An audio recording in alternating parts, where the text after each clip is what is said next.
us on strike. Have you ever played here, Jane? Ever played at York Cricket Club? I'm trying to, the old memory, I've been around a long time, so I'm trying to think. I know I've played in York, and I think I have played here, but it's so long ago that I'm not sure if I can fully remember. I think I played at this one as well.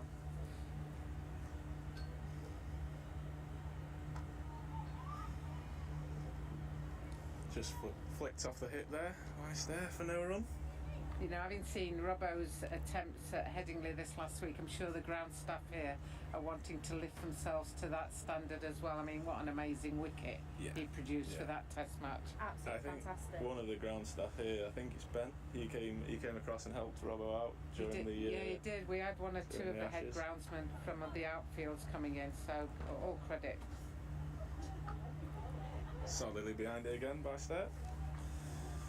Yeah, they all did a fantastic job. We were saying that sort of on that Saturday, they did so well, the ground staff, to not only get us cricket on but get it on pretty quickly. Yeah. With they did a lot of running around, and hopefully they get a bit of time off over the next couple of days to reboot, as they say. He's into Stare. And it's being chased by Dottin. We know she's a fantastic fielder and doesn't quite just get there, and it runs down to the boundary for 4. That was a lovely shot by Stare. Just before that ball, I was thinking the only 2 fielders that they're allowed out are both backwards fine. So one's at fine leg and one's at third man, and I thought if you can only pierce the field forward of square, then there's runs there. And so just nicely guided that really through the covers. It wasn't really a big flamboyant drive. She just guided the ball through there, and even the pace of Dotting couldn't catch that one. So that's a great shot by Stare. Times the ball very, very well, Stare.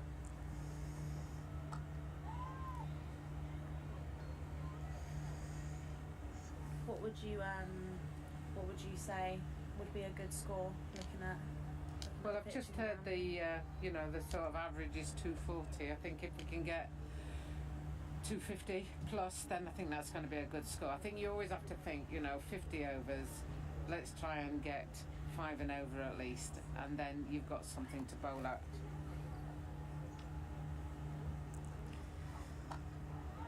As we've seen from this season, the Diamonds bat very deep when you've got Leah Dobson coming in at 7 on the team sheet. We certainly bat deep, but it's always good to get off to a first start with this opening pair. Yeah, if you can build that platform at the beginning and then allow our free scorers to come in when we know we've already scored over 100, then that takes the total way beyond what you think you're going to get. So I think it's preserve your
of Lauren Winfield Hill. She knows that if I can just guide it through that gap, then there's a single, and just rotate the strike, because that's the key thing at this stage.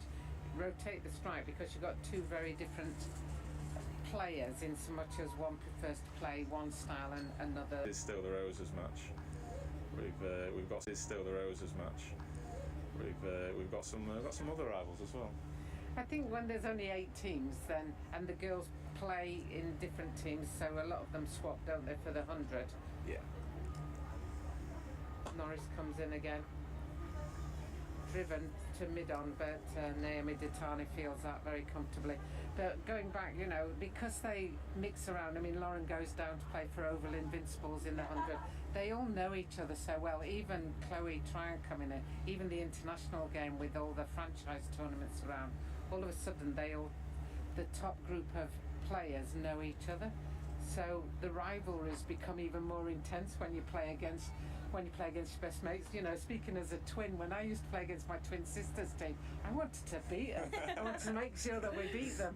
You know, I wouldn't have anybody say anything against her off the pitch, but when you're on the pitch, then you just want to win. Aside, doesn't it? You want to have bragging rights for the next season, don't you? So I think that's why you get that in the women's game, because they know each other so well. Good to continue. Straight through to Rachael, the keeper. And do you find, sort of with the girls knowing each other quite well, do you think when they play against each other, it can sort of maybe go against one another in terms of them knowing their game quite well? Yeah, I think, you know, there are times when you have to play even better when you're playing against people who know you, because they know what you're likely to find more difficult. Yeah. So a game plan is, and the matchups are set in place for that.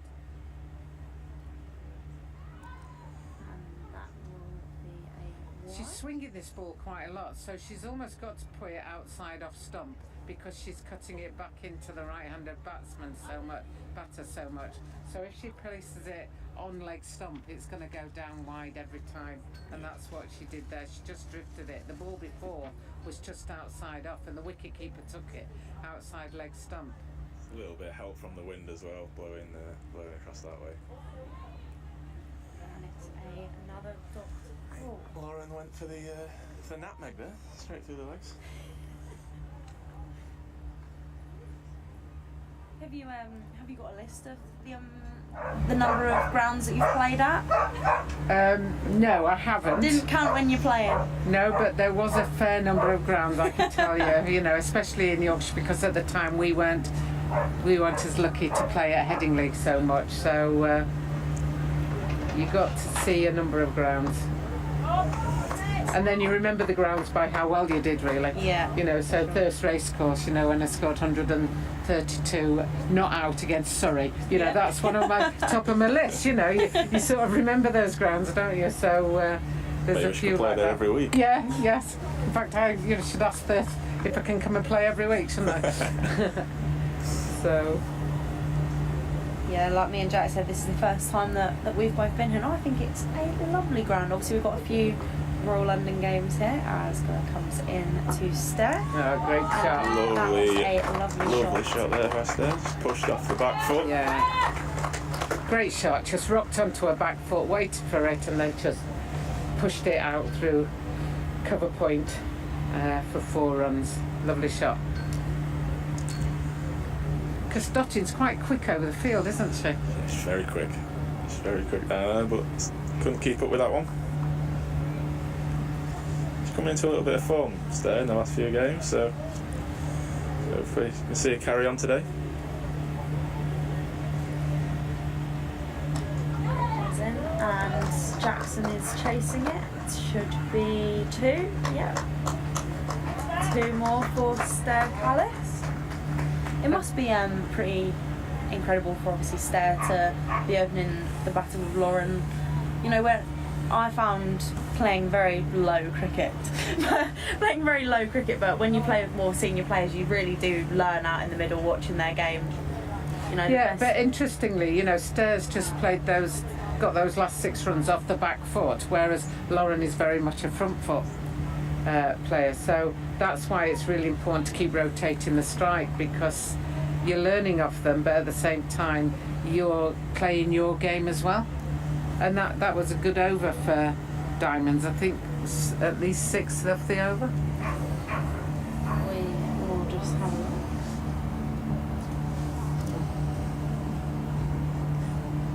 We're waiting. This one, the Wi-Fi.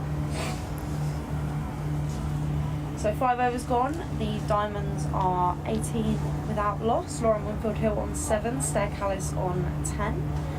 Good over for the Diamonds, 7 coming off the last over. So pretty solid start from these two, looking good out in the middle, but we know that the Thunder have got a very strong bowling attack. So, like our lovely Jane Powell has said, 50 overs is a very long time to bat. Norris to continue from this end. Lovely shot from Lauren. I'm not sure if it will quite make it down to the boundary. Nope, just the 1 run. Do you have a favourite ground that you played at? In this country? We'll go one in this country and one abroad if you've got another one. Well, you know, there's so many grounds that you think, wow, I was so lucky to have played there. So Eden Gardens in Kolkata was just different. You know, when you're walking out to bat in a women's game,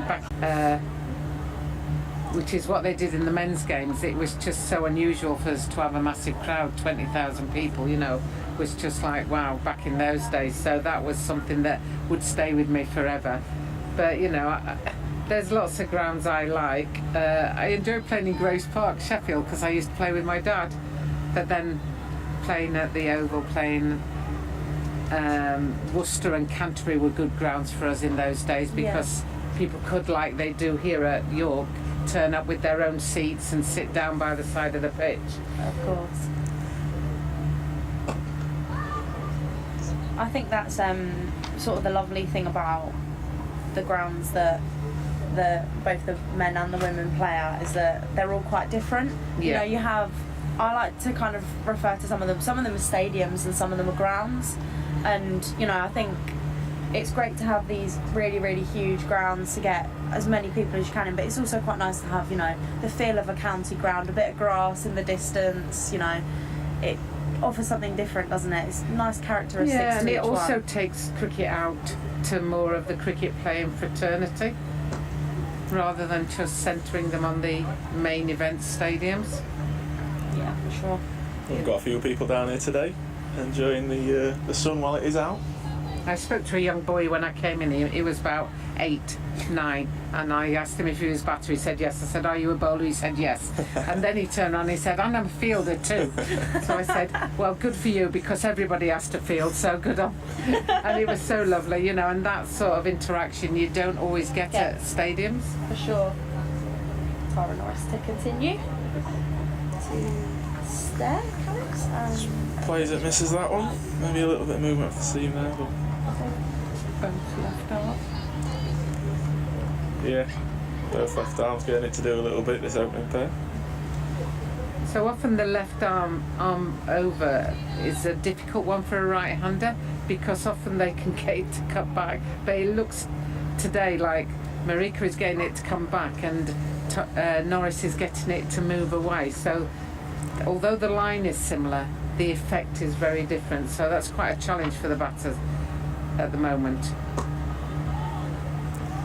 Solidly behind it again by Stair. As the sun's just starting to creep out again, temperature warming up a little bit. it's looking good. So we'll just give you, in between overs, the Northern Diamonds lineup. So Lauren Winfield Hill and Stair Callis obviously out in the middle. Then we've got skipper Holly Armitage, Emma Marlowe, Bess Heath, Chloe Tryon, Leah Dobson, Lizzie Scott, Katie Levick, Grace Hall and Jess Worston. We've got a mix of experience and some star youngsters that have really stepped up to the plate this year. So we'll see how this game goes. The War of the Roses. Yeah, I've been really impressed by Grace Hall so far this year.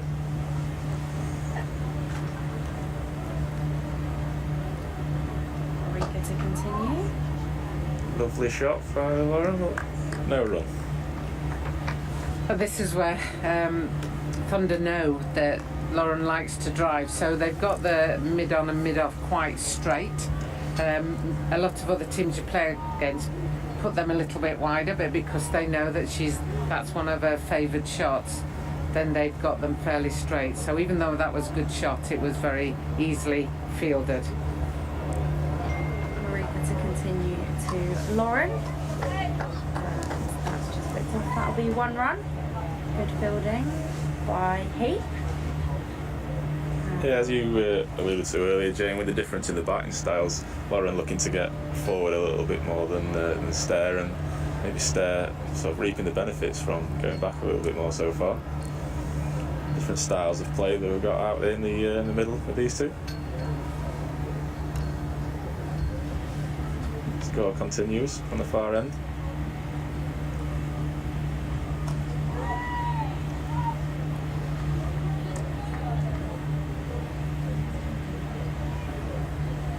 And of course, Thunder have changed their bowling lineup considerably from last year, because both these bowlers weren't playing for Thunder last year, and they've also got Naomi Datani as well that they picked up. I noticed Phoebe Graham has now gone down to She's Western gone on loan, Storm. hasn't she? Yeah, because she can't get her place in the lineup. Yeah, we've only faced Thunder once this season so far. It seems like we've played the Western Storm and South East Stars a fair few times, but we've only faced the Thunder. This is the second time this season. Unfortunately, they beat us, which saw us get knocked out of the Charlotte Edwards Cup. Unfortunately, they were incredibly strong that day, and I think the Diamonds will be looking to fight back today. Time to continue to Stair Callis, and that is fielded by the bowler, and that is no run. It's certainly warming up here at Clifton Park. The sun is slowly coming out, and it'll be nice conditions for batting, I think. Yeah, I don't know. As you said, I don't know what Holly was intending to do, but with the start they've had so far at 20 without loss, I don't think she'll be too disheartened with going out to bat first.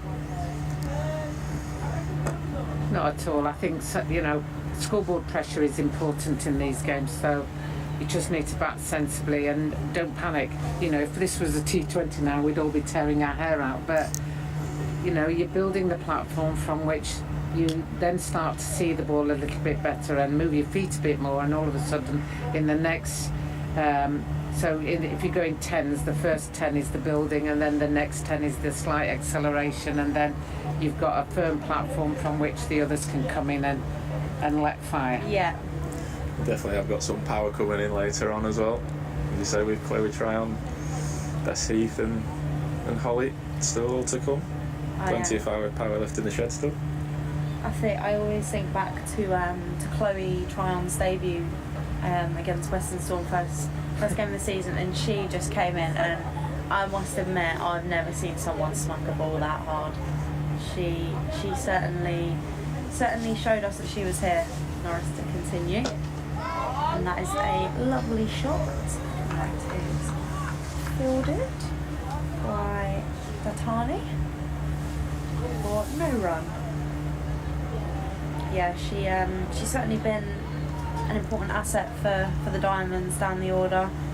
Gives the openers a bit more time to get into the swing of things, with her coming in down the order. So exciting to see what maybe she can do today, but excited to see what these two can continue to do opening the batting.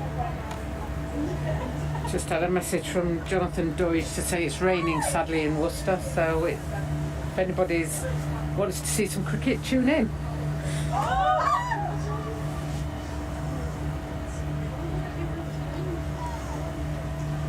Flicked off leg there by Lauren for no run.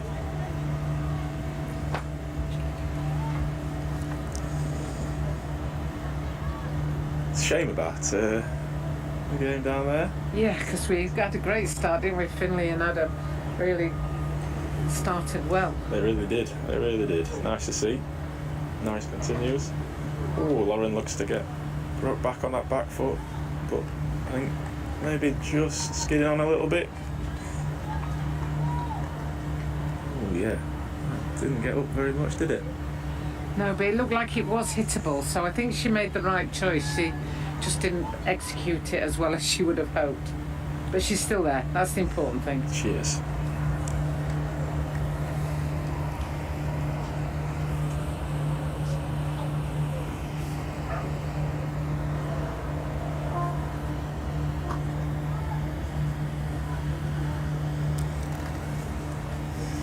Another dot ball.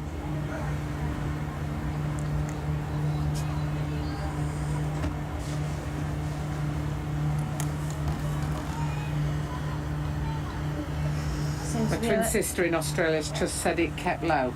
Kept low. There we go. Yeah, she's listening in Western Australia to the three of us and watching the stream, and she said it kept low. Kept low. Well, there you go. Great live stream there. going across all the way to Australia.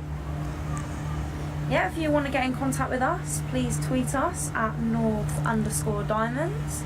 Feel free to send us in any questions or let us know how we're doing on commentary. But yeah, we've got a very exciting day ahead of us, so please feel free to send in any comments or questions you've got. That's north_diamonds.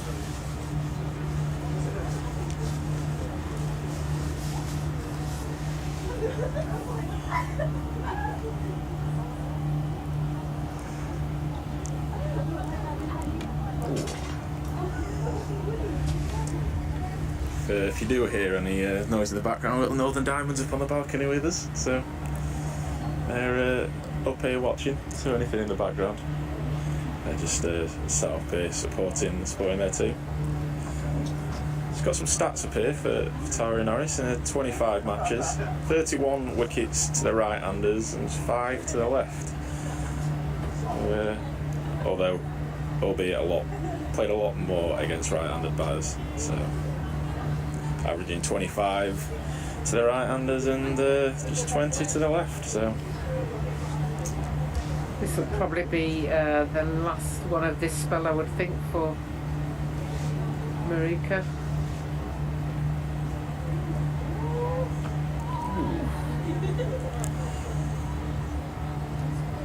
Like I say, she's very tall, so she just gets that extra bit of pace.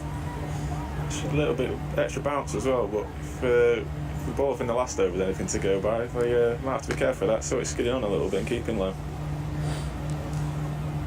Yeah, I think it's just a different sighting for the batter as well. They're having to look up a little bit higher to see the release point, and that can often just upset the balance a little bit. But that one was definitely picked up well, and a nice, fairly easy single. I did hope that Lauren was watching that all the way, because it was like, you need to get a rush on here, because it was well fielded at mid-off. Yeah, I think it's one of them when you're halfway down the track and you think, oh, better get the skates on here. Put the afterburners on a little bit. Yeah, nice use of the feet there, looking to be positive.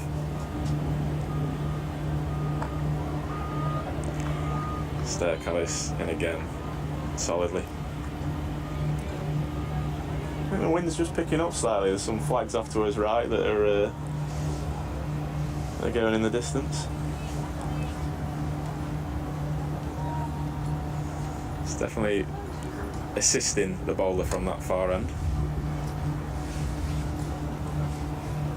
Marika to continue to Stair Callis. Just a good defensive shot, no run. They are very whippy in the field, I think, the Thunder, from watching them. Very quick to the ball. Yeah, I think they've got high energy at the start and they're looking to put the pressure on, and you tend to find when you got a bit of energy, you're a bit more lively in the opening 10, you tend to look sort of swings your way a little bit more if you're nice and positive in the field and you chase everything down, and you get that positive mindset and things tend to go your way. I think that's something that the Diamonds do really strongly in the field. They're very loud, very encouraging of the bowlers, and I think it definitely helps them keeping good spirits up even till the end.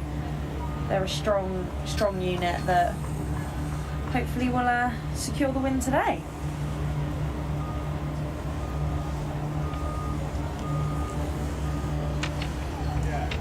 Wind picking up a little bit now.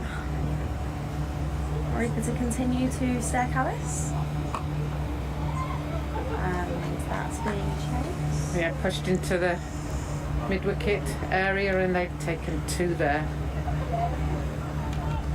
I think if you can get past the infield, then there's always the outfield is running quite smoothly, so you can always pick up 2, and it's amazing how quickly the score increases when you start to just pick up those ones and twos. Sure. I think with Lauren, certainly I've noticed this season she likes to score boundaries quite a lot of her sort of 50s, and the 100 that she scored down against the South East Stars at Beckenham consisted of a lot of boundaries. I think that's how she likes to go about her game. So 9 overs gone, Northern Diamonds 24 without loss, Lauren Winfield Hill on 11, Stair Callis at the other end on 12. The Tara Norris to continue. Oh. A little bit of movement behind the ball's arm, I think. A runner going past the side screen. Going around the grounds elsewhere. No wickets have fallen yet. The South East Stars are 39 without loss against the Sunrisers. The Southern Vipers are 28 without loss against the Blaze. So maybe a day for batting, it looks of it so far. And I think there's a delayed start in the Worcester Storm game due to rain. There's a game going on the Isle of Wight today. Yeah, I saw that. Yeah. That'll be a nice one. Nice to get out and about to the Isle of Wight. I'm not sure if Hampshire still play over there. I know they used to play a couple of men's fixtures over there, but nice to see playing somewhere else. Certainly a tick-off ground for a few people down there. Ooh, was Lauren down the track, but wanting a wide. I don't think she's going to get it. She doesn't look too impressed with the umpire there.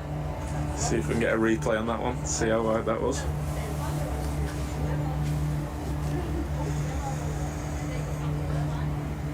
We just set off not quite behind the bowler's arm, so couldn't quite see that one. Here we go. I think just it certainly finished wide, but I think it was okay as it passed. It just went off the seam a little bit and swung away there, just past Lauren. Nice shot by Lauren there, flicked off her legs. Will it go for? No, it's good fielding there on the boundary. There we go. Can't quite tell who that is out there, but it's a good stop, saving the fall. You can see that Lauren just wants to unleash a little bit, doesn't she? Because as you said, Becca, she likes hitting boundaries, so she just needs to keep her head. What we don't want is her to throw her wicket away. You have to value your wicket in the 50 over games even more so than the 20 over games. And like you said, the challenges of going from sort of one format to another, it's all about adapting. So I will go straight through to Rachael, the keeper. That one was a wide. Did anybody miss that one? I think Lauren played a little bit of have a look at this, it's going wide earlier in the over, and as a result the wide was called on that one. Slightly emphasised the leave on that one, I think.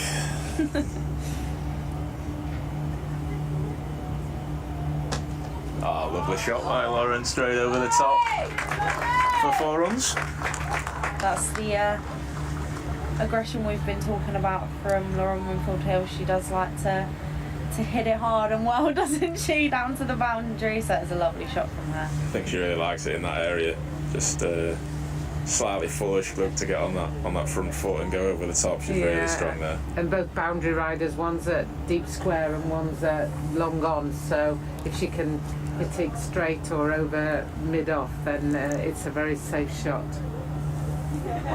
Comes Norris again to Lauren. Just for a similar shot, but sort of cuts it off at the end and straight back to the bowler.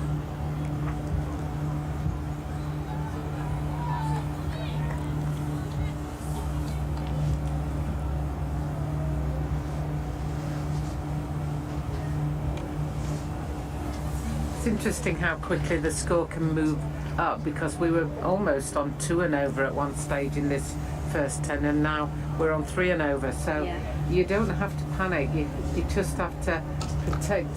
And that's a great shot. Has that gone all the way? I think it has. And that's gone for 6, and the score even climbs more, so you're almost on 4 and over by.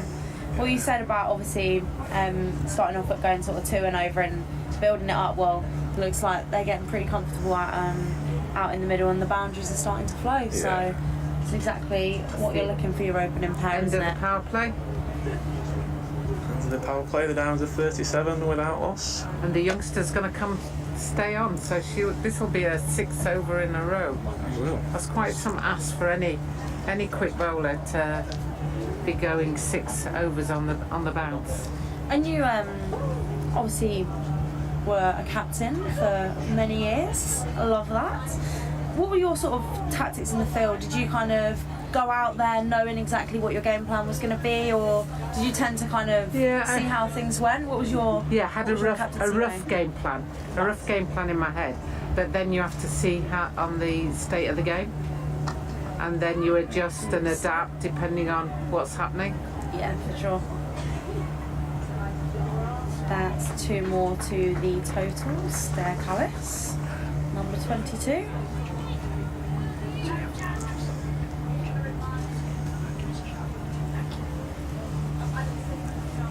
Yeah, you had a rough plan, but you know, if a particular batter started taking a bowler apart, then you needed to change that. You wouldn't just leave the bowler on bowling the same. You'd look at who in your group had a different style or a different, you know, say you got an away swinger on and you knew you had an in swinger, or you had a leg spinner and you wanted off spin, so you knew what you had it in front of you, and then you had to play your cards right. Yeah. So it's all about, you know, cricket is such a fantastic game because no 2 games of cricket are ever the same.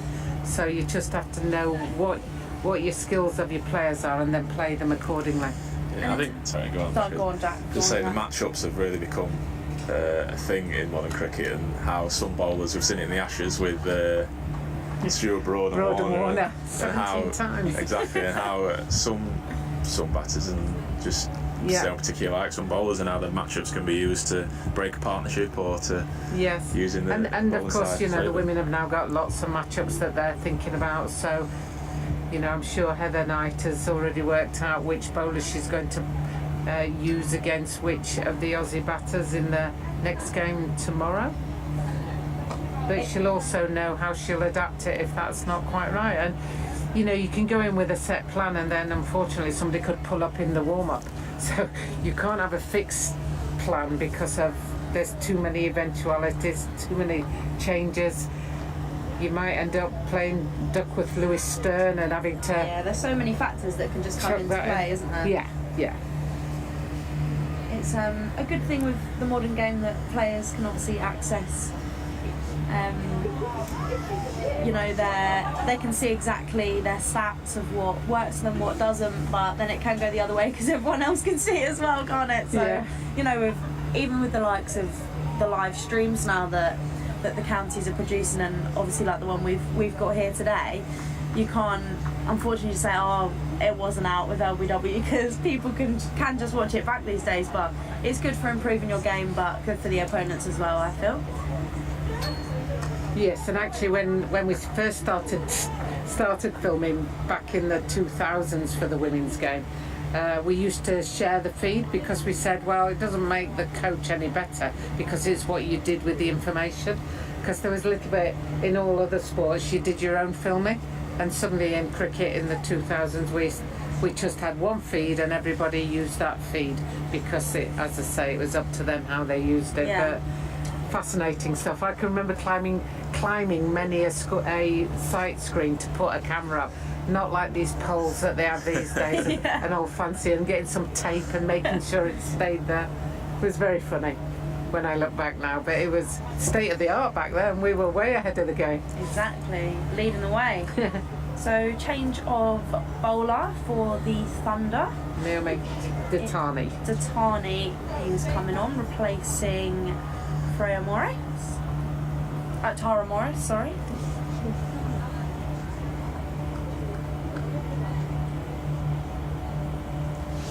And yet another left-arm bowler. They're 3 bowlers that have started this game so far have all bowled left-arm, which is quite unusual. You don't get that in many teams. But sometimes that can work against them because they're all coming in on the same line. Often, you know, if you have a right arm over and a left arm over, then that's when you get more assets almost out of that.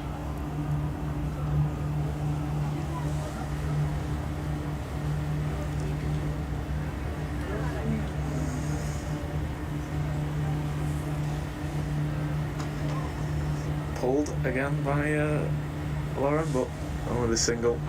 Yeah, just dropping it a bit short at the moment, and of course Datani played for Sunrisers last year, so change of club for her, change of franchise for her. There seemed to be quite a bit of moving around last season with the women. Obviously, we had a few changes. Lindsay Smith leaving us, unfortunately, but there seemed to be a bit of moving around.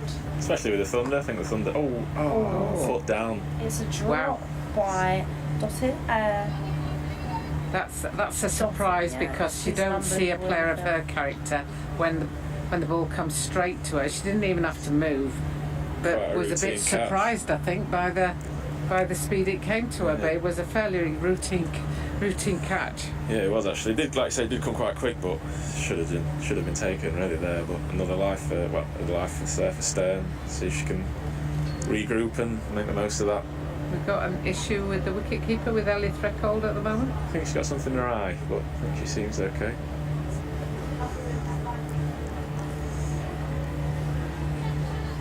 And sort of with you captaining, Jane, did you sort of captain in schoolgirl cricket, and then, or was it sort of one of those things where when you were an established player, you were handed the important role of skipper? I think I don't know how you ever become a leader, but I think I've always been somebody that has naturally done it. I've never sort of looked for it or You're certainly leading our commentary today, adding a lot of value to that Jane. But it's one of those things where you just build your knowledge and build your experience, and then I grew up with a father who we taught cricket all the time, so I already knew all the field placing. So that always helps in junior cricket. That's Lovely a good shot. From Stair, three Is it going to fielders go all chasing the after way? it. Oh no, And just it'll be a jumps over the boundary. That was a lovely shot from We had Stair. first to the ball, second, third and fourth to the fielders there. We There was did. 3 of them chasing after that, but they still couldn't bring that one to the... Yeah, nice shot by Stair. Interestingly enough, actually, I was talking about left arm seam. Stair has only been dismissed once by a left arm seam and averages 58 compared to only averaging 22 against right arm seam. So looks like this year she's definitely favoured the left arm bowlers, and she certainly looked out with the Thunder attack so far. And I think Stir likes it when it's slightly short of a length. She likes going onto the back foot, and I think at least 4 of those balls that she's faced that over have been short. She's pulled 2 and then worked that one into the mid-wicket boundary, and then got rocked back onto a back foot there and just helped it round the corner, and they've come through for the single at the end. So yeah, I think going back to what you're saying, it was just a question of, I knew the field placings and I understood the game, and I understood how it worked. If it's a fast wicket, you want the field narrow and backward of, and if it's a slow wicket, get them square and in front of, and things like that. And I think there are a number of girls who probably don't understand how the game works coming through, and it's important to start to talk cricket, have a bit of game understanding, not just be a good batter or a good bowler, but try and think about the game as a whole. Yeah, I think I use this very, very loosely, and it's not something I'm necessarily something to boast about, but I captained in secondary school cricket, mainly because I was the only one in there that was actually a cricketer and not a netballer. So I thankfully was handed the responsibility of captaining and thoroughly enjoyed it. So Laura Jackson coming into the attack now. This might be our first right arm bowler. It might be. Just getting her field placings So right. we've got a backward square on the boundary, a fine leg, a third man, and then the rest are in the ring, I think.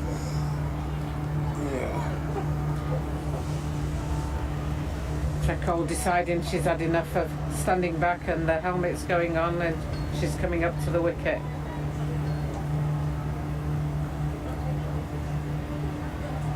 Swings and roundabouts of the wicket keeper coming up, because if there's a fine edge now, it's very difficult for the wicket keeper. But she obviously will keep the batter in a crease and she won't have as much confidence to get out there. Jackson comes comes into. And there you go. There's the prime example. It's like they teed it up for you there. Just drifted down the leg side, and she didn't have time to get across with being stood up, and another run for the diamonds. I'll have to pay them later. No, it's great to have you with us, Jane. Get your insight into the game, your font of knowledge. We are very much enjoying having you with us, so thank you very much. Like we say, if you want to get in contact with us, just drop us a tweet at North_Diamonds. Send us your questions.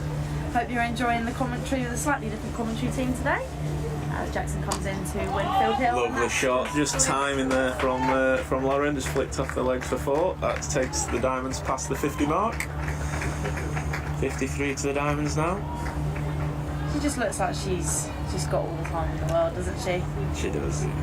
It's full toss, but put away and dealt with there by Lauren. She's very strong with her wrists, Lauren. Worked that way nicely. Great shot.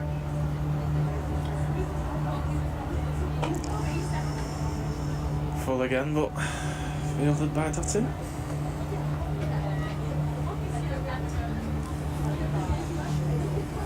The sun has gone in. It's got a little bit cooler up here. Yeah, I did laugh to myself this morning when I grabbed my polo, my quarter zip and my gilet and thinking I was boiling a few days ago. Lovely shot by Lauren. Just rocks back and pulls that for 4. Lauren doesn't quite get there. But again, looking to go forward to start with and then rock back. That initial movement isn't back like Stair is. It's always slightly forward and then rock back. That's a nice shot. So I think Jill missed the start of the commentary, and she's saying, what's par score? That's my twin sister in Australia. What's par score on this pitch or in Rachael Heyhoe Flint this year? There you go. Well, the par score, I correct myself slightly. Against a win against the Thunder, the par score is 240. Maybe we'll have a little go at each predicting the score, see who gets the closest. But I think with this solid start, we're in for hopefully a big total. But Jill's watching back in Australia. Western Australia. Nice to have you with us, Jill. She's coming over shortly, so we'll have her in person. Pulled again by Lauren, but straight out to the fielder. Just the one run. Move out the way from Stair to avoid getting hit by the ball. I think she might have creeped out of the crease there, so she could have been in a little bit of trouble there, but the keeper missed it, so it was all good. I think we were only scoring at 2, 3 and over off the first 6, 7 overs, so we're only on about 21 of 7 overs, and suddenly after 13 overs we're very nearly up to 5 and over. You know, and it just makes such a difference, doesn't it? Yeah, 13 overs gone now. The Diamonds 58 without loss. Lauren Winfield Hill on 33. Her partner Stair Callis at the other end on 21. And like we said with Lauren and her aggression, she's already scored 4 boundaries. She scored 5 boundaries, sorry. 4 fours and 1 6. So she faced 37 balls, and she's on 33. Strike credit or and the 2 change bowlers have dropped it short too often, I think. Oh, that's a good catch there, and Lauren is gone. There was a loose ball and a loose shot, I think, there. I think it was dropped short and wide, and Lauren just chased after it. She could have almost, yes, I think going it comes very off wide. the very toe end of the bat, that, and it's a very, very good take by the wicketkeeper. Very good take from Ellie Threlkeld there, and it just looked a little bit faster, that ball from Tismani. That's almost why you wanted the wicket keeper up at the stumps, don't you? That would have been the one that would have run away for 4, but I think she'll be a little bit frustrated there, Lauren. There's a chance for a big score there, and just kind of threw her hands at that one and caught the bottom edge. yeah, they're difficult because as a batter it's a loose ball that needs punishing, but just pulled away from it instead of leaning into it a bit more. But good knock, 33. Yeah, she's got the Diamonds to a reasonable position after 13 overs, so good start from her. But unfortunately, she just falls a bit earlier than she would have wanted to. But Holly Armitage heads out to the middle. She has been pretty strong this season, leading the team and with the bat, so she'll be looking to get a score today, I'm sure. She's just come back from playing for England A. And yeah, I actually went down to one of those games at Loughborough, and it was the game where Holly scored 70 odd and played a really good innings, a very good innings, and was very proud to be watching when I saw that our Northern Diamonds skipper was leading the way against Australia A. So you know when you're scoring runs in that level that you can play this game very well, and she certainly can do that. Yeah, she's a great captain. From what obviously I've seen, we've seen following the Diamonds round, she creates a great atmosphere in the dressing room, and certainly with her batting as well, she's certainly one to watch for the future. I feel like she's got a mountain of knowledge and seems to be around for ages, but she's still only 26. Yeah. I feel like she's been around a lot longer than she has. I think that's just testament to her captaincy and how she carries herself as a cricketer and her skill, really. And actually as a cricketer in the female game, she's just starting to come into her prime. It's not like she's the finished article yet. Yeah. Which is great for us. Yeah, she's sort of one of the only middle ones within the Northern Diamond setup. She's, like Jack said, 26 or 25 turning 26, and she's sort of in that middle, whereas a lot of you get sort of like Lauren and Lev, who are a little bit older, and then you've obviously got the batch of sort of 18, 19-year-olds that are just coming through. So it's nice to have that skipper right in the middle of that.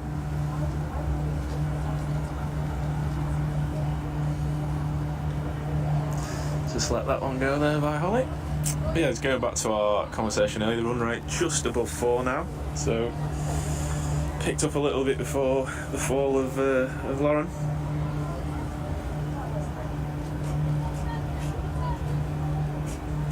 Rachael was caught in two minds there. She was like, do I get the helmet and go and stand up, or shall I stay back? So she stayed back.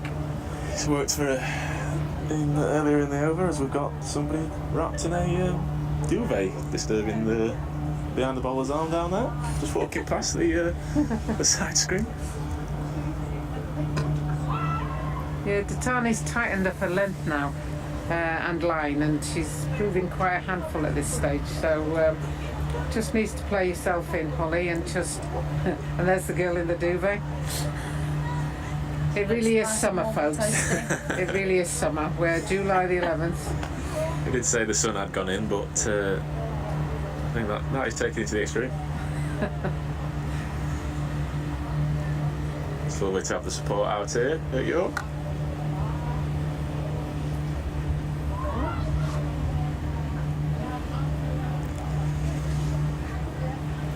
Yeah, we've got a few people in today. I think it may be bring your own chair, but people certainly have, and we're pretty set for the day here. The Battle of the Roses.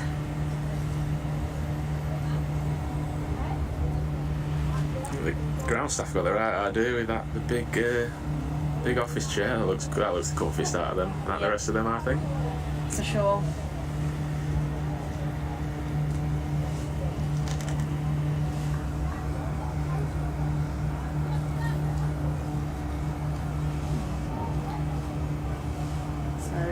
Jackson to continue to Stair Palace on strike. Oh, and a bit of confusion here, but nobody knows quite what's happened. I think it has just flicked the bails. Yeah, one of the bails has been dislodged and is flashing from what I can see from here. Yeah. So Stair has been bowled by I think she was unsure as to whether it was the ball or whether it was the wicket keeper's gloves. I think that's probably why she was hanging around. Yeah, it was definitely close. I think it is the ball. One of the bails just flipped off there. I think it's the ball, but it's very close. Oh, yeah. I think it is just the ball on the top. Just literally the top of the bail, I think. So see it coming through here. Oh, That's very close. I think we need DRS on this one. Yeah, I think it is. Can we have another angle, please? Yeah, we'll go up to Jane Cam to. No, I think it's just the ball. I think it has just flicked that right bail there and into the keeper's hands, but he was very close. But yeah, brings the end of Stair Callis. She departs for 21 off for 42 balls, so a couple of wickets fallen for the Northern Diamonds. They're currently 58 for 2 off 14.1 overs, and Emma Marlowe heads out to the crease. It's great to see her being given the opportunity up the order. Yeah, it's the first time I've seen her up the order for the Diamonds this year. Be interesting to see how she goes. She's exceptional talent. She's been away with England under-19s as Jackson comes in and Marlowe to face her first ball, and I think that might go all the way for a wide, That's and it's gonna be gone 4 wide. all the way to the boundary. It was very loose. It was a loose delivery there, and keeper didn't have much chance with that one, I don't think. Yeah, so Emma Marlowe was with England under-19s in South Africa for the under-19 Women's T20 World Cup. It was really great to see that being sort of broadcast, and when I watched a lot of the men's under-19s, it's really great to see that they've introduced that for the women, and it seemed to be a really, really good tournament. Yeah, no, it was good. I watched a lot of the streaming, and of course we got Bess Heath as well. So there's a couple of the Diamonds girls in that group, as there are in the Thunder as well. Grace Scrivens did well captaining that from South East Stars. Lizzie Scott also was with Emma Marlowe out there, and they seem to enjoy it. I don't think they got the game time that they wanted out there, but it was, to be part of that England under-19 setup must be pretty even to incredible. be in and around it, you can still learn, because you're still doing all the nets, you're still doing all the practice. For sure. Jackson in to Marlowe. It's a bit wayward, isn't it, this over, and it's difficult when it's inconsistent, because every once in a while you'll get a really good ball, so you've really got to concentrate as the batter when it's not as consistent. It's almost harder to get off the mark as well, because you don't want to throw your hands at everything on your first delivery that's a little bit wide, and you might catch leading edge, or you might get out early doors. So yeah, I think the wind isn't helping either. There's quite a strong wind coming across, so maybe finding a little bit more difficult to bowl.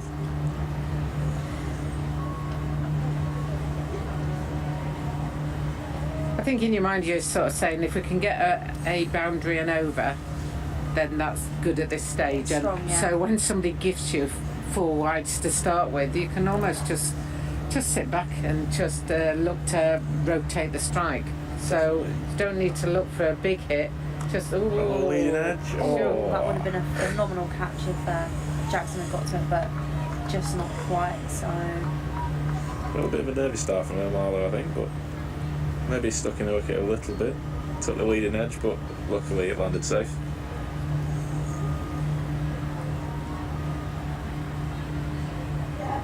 And that's that inconsistency of line and length that's coming out. She needs a nice juicy half volley that she can drive. Yeah. And then she feel better. Brings the end of Jackson's over. As you say, a little bit of an inconsistent one, but picked up the wicket of Stair Callis. So, in terms of your sort of game, Jane, how did you sort of like get into the game? You said obviously your dad played quite a big part in that, but what was that? Was it the family aspect that got you into it, and obviously your sister as well? Must have been quite a bit of back garden cricket going on. Oh yeah.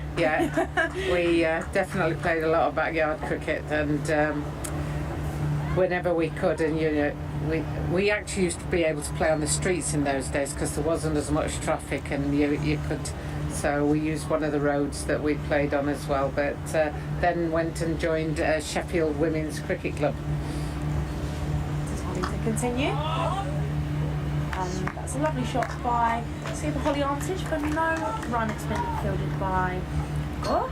And in those days, I can remember Wakefield had a team, North Riding had a team, so all the clubs that played in the North Riding League used to form one team for the purposes of playing against the other top teams in Yorkshire, so there was only about 4 or 5 teams really.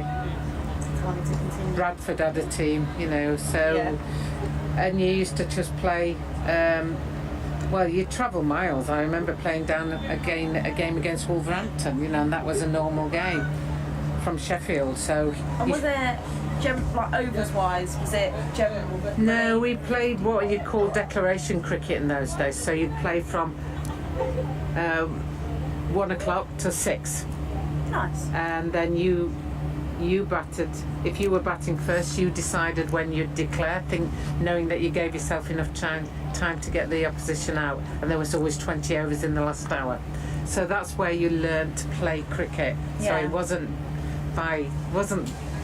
like the girls these days who basically work on overs, and it's 4 and over or 3 and over. Yeah. It was a bit of time, and it was a bit of how to play the game. No restrictions on fielding, so you could put everybody in or you could put everybody out.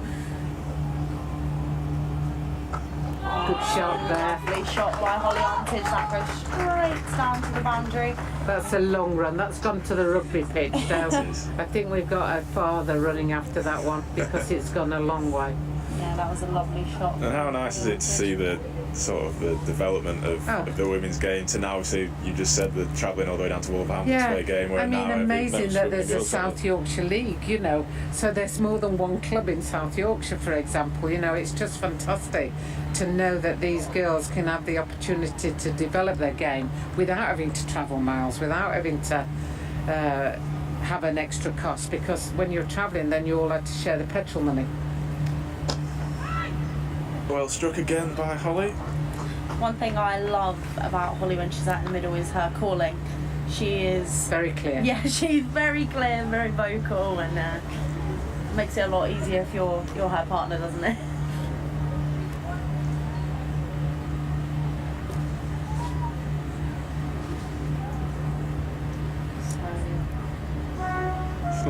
Last few balls she's faced, it's a little bit more aggressive, Holly, so maybe looking to put the foot down a little bit here and lift that run rate. One more ball to go in this over. Armitage on strike. And that's just through to the keeper, and 16 overs gone. The Diamonds are 67 for 2. Armitage and Marlowe at the crease. I'm really interested and looking forward to see how Marlowe plays her game here, batting up the order.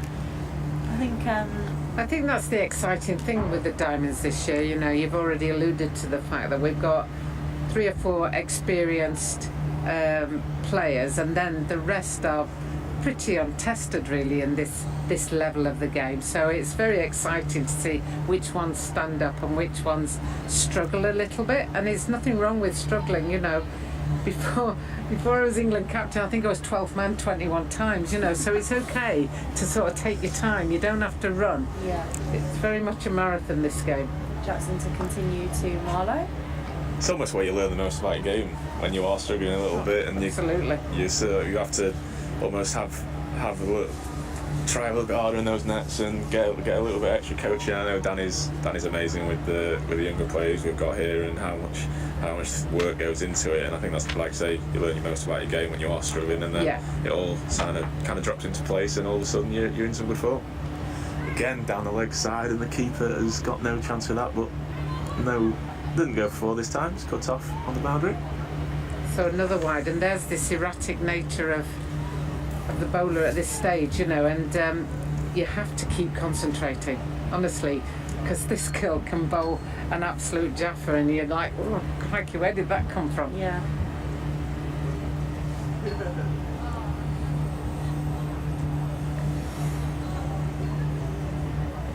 I'm not sure on the value of a deep third man at this stage, if I'm honest. I don't know if it's almost protecting that wayward ball. Probably go there now, as I've said that. But, well fielded at cover.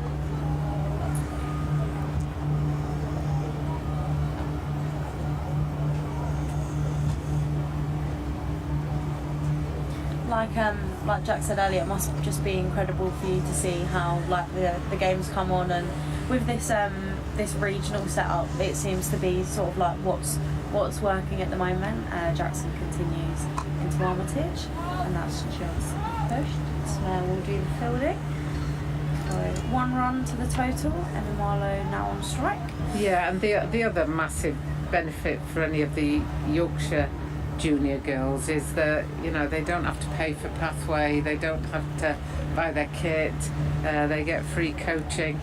Fantastic, you know, that was a real struggle when we were growing up, so it's brilliant that talent can really be identified. What a great shot that was. Lovely shot by Marlowe, just rock back and cut that to the fielder out on the boundary.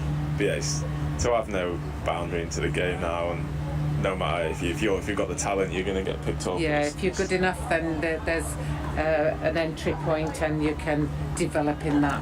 Yeah, but even it's lovely to see the Dinos cricket and All Stars at the very start of the game. Fantastic, isn't it? There's But why wouldn't you want to be a Dynamo or an All Star when they give you a little bat and a backpack? You know, it's like, oh, this is brilliant. Exactly, and it's good to see girls all over the country take up cricket at a young age, and it's like same with football and just getting into sport. And I think off the back of the women's success in the Euros, and then obviously the 100 coming in, and women's sport really being at the forefront. Yeah, and the last 3 England games, they had 18,500 watching, 20,000 at the Oval, and 21,000 at Lord's. You know, and you just think that's fantastic.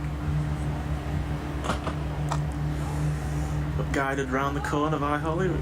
Although it does mean I'm going to have to get more organised, because in the past I've just thought, well, I'll wait and see what's happening, and then I'll just rock up and buy my ticket on the gate. And now it's like, oh, sugar, I'm not very organised, and they're all sold out, I'm told. The old one-day internationals coming up, which is brilliant for the game. Brilliant, but I'm like, oh, I'm not used to this. Yeah, I think it's great as well to see them like getting the opportunity to play at likes of Lords and the Oval, Edgbaston, you know. And these counties are really pushing to make sure that they sell those games out and get bums on seats. So just seeing Lauren chilling with her pup. That is a very, very cute puppy she's got there. I know she finds it hard to be away from him when she's not with him, but enjoying watching a bit of cricket now. Datani to continue to Armitage. Yeah, going back to the women's Ashes, just how good of a competition it's been, how fiercely fought it's been, and how... I mean, let's face it, we love to hate Australia, don't we?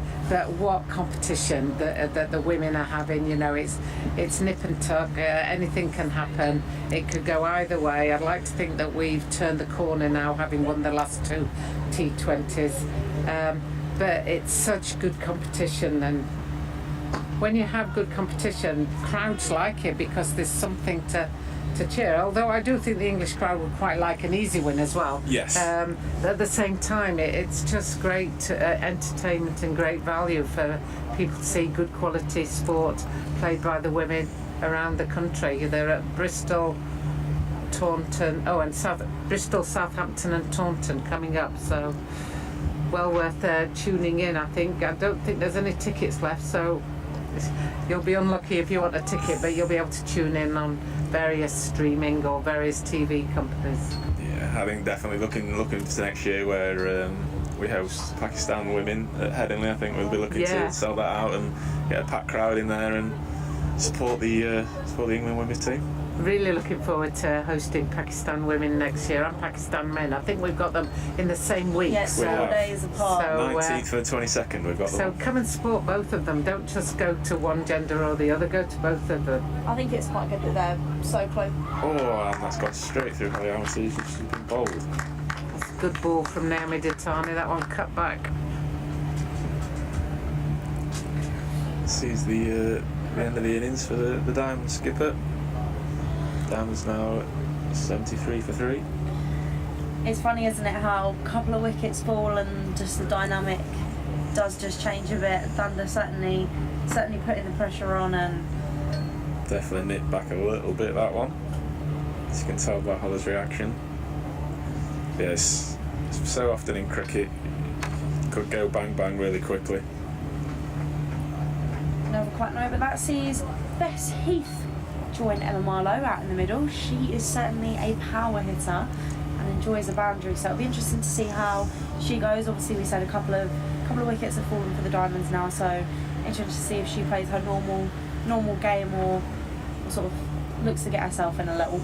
Definitely, you'll look out for some switch hitting and a few ramp shots here. She tends to go to them quite early on, and the shot she uses very often, and with a lot of success actually. I must admit, when Danny Gibson played the reverse sweep to win the game for the women the other day, I was like, oh, well, that's the way to do it then. Nice. You know, it's obviously a new approach from these youngsters, and good luck to them. I think I would have got told off if I'd tried that in my day. Yeah, I think it's just a testament of where the game's come and the development and the shots that everybody's got now. Into Bess. Oh, it's a very well directed Yorker who manages to just dig it out. Yeah, Tani seems to be getting into her rhythm now, doesn't she?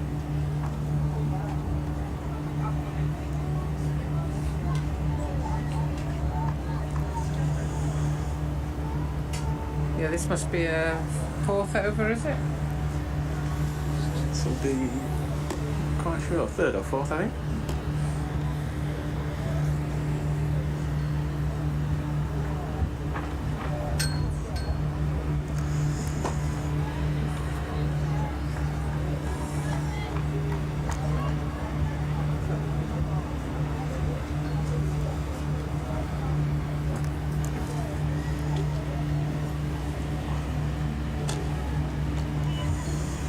The 100 starting in a few months, it'll be interesting to see how Bess Heath goes for the Superchargers.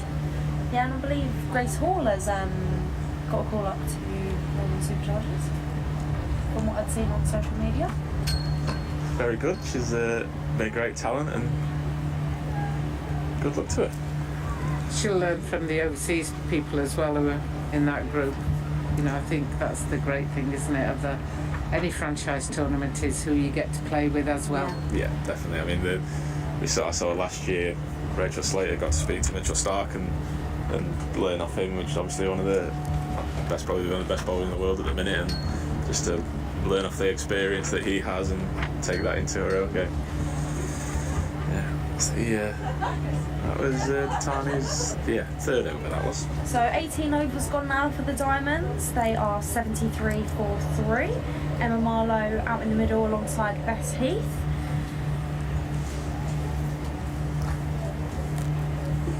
And it will be a change of bowling. So Laura Jackson finishes her spell. And it is Morris. By the looks of it, yeah, Morris will be bowling to Emma Marlowe.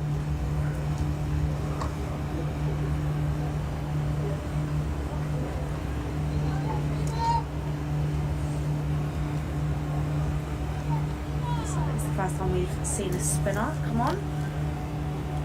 Just looking to get through these overs now. Shot by Emma Marlowe, just for 1. That's been fielded by Collins.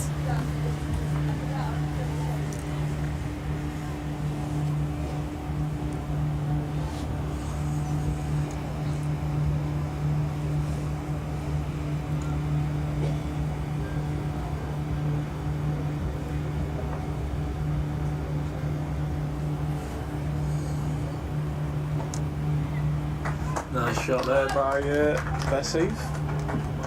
Should be comfortable 2 runs. Yeah, they return for 2. Yes, she split the field well there, just guided it through the point area.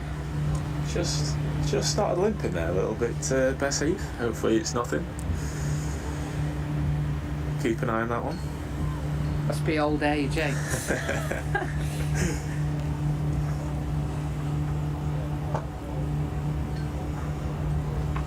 Like we said, we've got plenty of batting to come for the Diamonds. We've still got power hitter Chloe Tryon, Leah Dobson, Lizzie Scott. Can't forget Lizzie Scott's lovely boundary in the Charlotte Edwards Cup. And then we beat the South East Stars at the Oval. Oh, and that's a little bit of extra bounce there.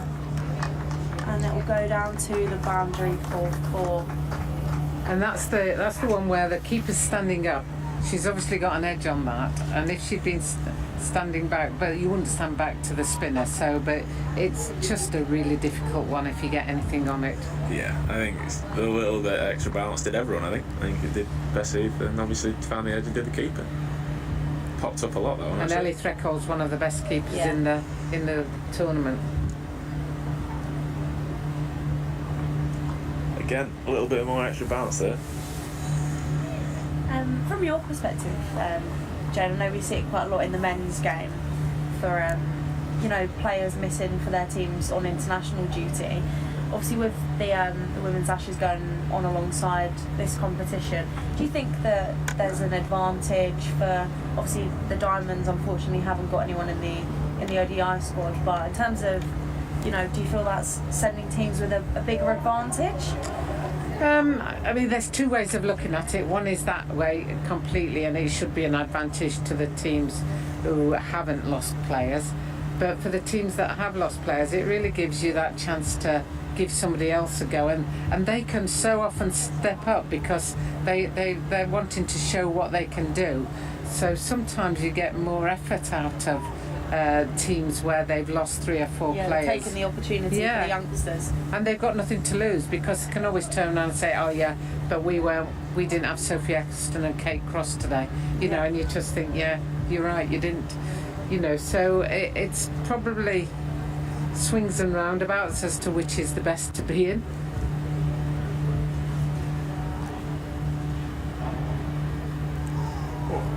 Just found the edge there, squared Mal up a little bit, but it's down to 3rd for 1 run. Oh, and the sun has come out here. It's quite warm, it's quite nice when the sun comes out. It's nice, we're going from bomber jackets to sunglasses. The girl with the duvet still wrapped up in the duvet though, so I think she can't be warm enough yet. Is she our barometer for today? She is. If the duvet's on, it's cold. Ooh. Good Yorker there. It's a lovely take by Rachael. I think T20 has meant that we very rarely move our feet. We use good arm speed and we use good hands, but there was very little foot movement there. Yeah, the duvets come down from the shoulders now though. It's just around the knees. It's warming up a little bit. Time to continue to Bessie. Again, there's more hands than foot movement. I think Bessie's so strong with her hands. Unbelievable hand-eye coordination. Yeah. So I think it's a real strength of hers how good she is with her hands.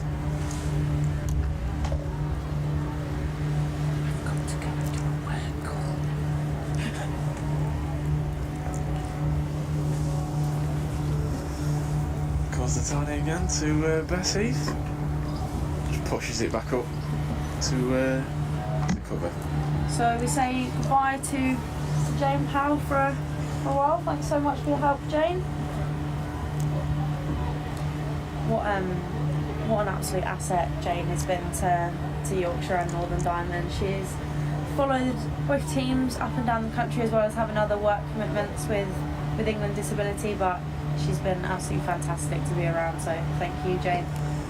Nice shot. There's a bit of confusion, but it's at the throw has gone over the bowler's head, so we are okay. Mamalo made it back to a crease. But yeah, Jane's a very, very good advocate of the game, and she's been absolutely brilliant as president of Yorkshire and coming down to all the games, and she's an inspiration to everyone around the game. It's great to have her on commentary. Big shot again there by Bess. Just first movement is with a foot. It's just gone straight towards the off stump, but as she could see from the pictures, maybe looking to get that foot a little bit wider across the crease to get her head over the ball a little bit more. Yep, so that's 20 overs gone for the Diamonds. They are 81-3. Emma Marlowe and Bess Heath out in the middle. Emma Marlowe on 3, Bess Heath on 6. We were talking earlier just about sort of best in her sort of game plan. She's a very attacking player.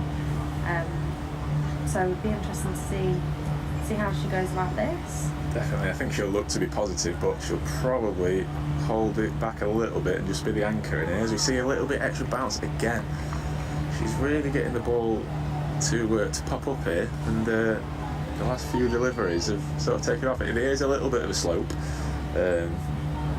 bowling at this end, just outside the crease, so bowling it into that slope a little bit, and it seems to be popping up. It's a lot fuller, and flicked off the legs by Emma Marlowe to mid-on, but no run. Seems to be a pretty decent wicket so far, a little bit in it for both batter and bowler. Yeah. It'll be interesting to see how they go on here with spin and see if they stick to it. Yeah, I think, like we mentioned earlier, with a bit of weather about later, they could be on their mind, but like you said, 50 overs is a long time to bat, so as Jack mentioned earlier, 240, roughly a par score, but the Diamonds will be looking to get a few more than that, and Marlowe just... Well fielded there at mid wicket there. I think it came off the knee. It's always painful when you go down with a long barrier and it rattles off your knee. Bit of a limp on.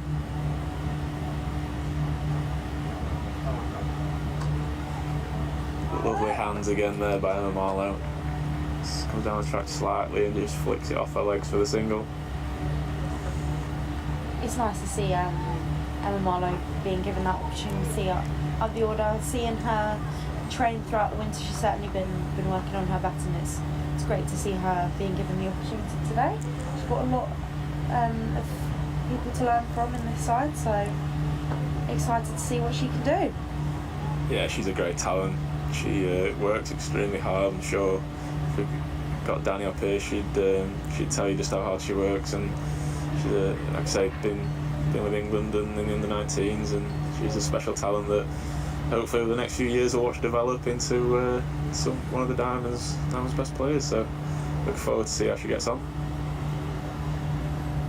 So we have seen 21 overs now. Diamonds move on to 82-43, and obviously I wasn't unfortunately there last year, so I started with the Diamonds a week after. But you, Jack, being at the Rachael Heyhoe Flint final last year, how nice was it for the Diamonds to get that win finally? Yeah, it was an unbelievable day. I mean, the Diamonds unfortunately suffered at the hands of the Southern Vipers in the previous 2 years, I think it was. So it was third time lucky for the Diamonds, and yeah, it was an unbelievable day. It's one of my favourite days watching cricket, I think, and to get over the line, I was pitch side with the rest of the team when Katie Levitt was bowling that last over, and to say the nerves were jangling is a bit of an understatement. I think there was a few people had bitten all their nails off and there wasn't a lot left, but yeah, it was a misfield there in the cover, and it is gone for 4. Bit disappointing that by Jackson. She just let that one go straight through it. So change of bowling at this end. Tani has finished her spell this morning, and the bowler is Emma. Got her shades on. Spin from both ends now, looking to maybe try some runs uphill a little bit. I think there's a little bit in the pitch for the spinners by the looks of it. There's been a little bit of turn and bounce from the far end, so it'll be interesting to see what we get from this end. Bit of a wayward throw, nearly takes out Bess Heath, but she manages to avoid it. But yeah, going back to the Lord's final last year, it was a special day, and I think you saw how much it meant to the players when they lifted that trophy with all their families there and the group picture everybody had. It was a really special day. They played unbelievable, and some important runs by obviously Lauren Winfield Hill, and then Lev to bring it home for the Diamonds and secure their first bit of silverware, and it was unbelievable. If anybody does want to go and watch it back, the Diamond Cut is on the Northern Diamonds YouTube. It's about half an hour documentary of the day. Again, hit hard by Bess Heath, and the fielder does manage to get a hand to it this time and stop it going for a boundary for 1 run. Yeah, I think just looking back at that day, it's just such a great occasion for the Diamonds, and to have it at Lords was an absolute spectacle. You know, from watching the Diamond Cut, it just looked like something that the Diamonds will want to, I'm very much sure, get to again this year.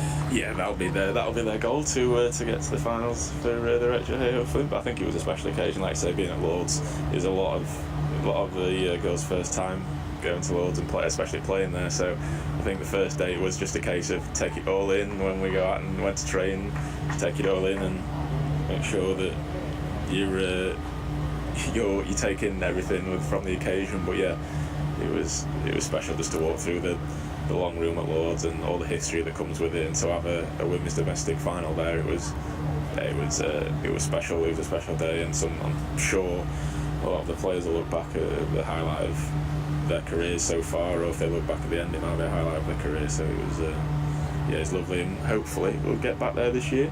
Currently second in the Rachael Heyhoe Flint Trophy table, so going well so far. Another win here would help us along the way.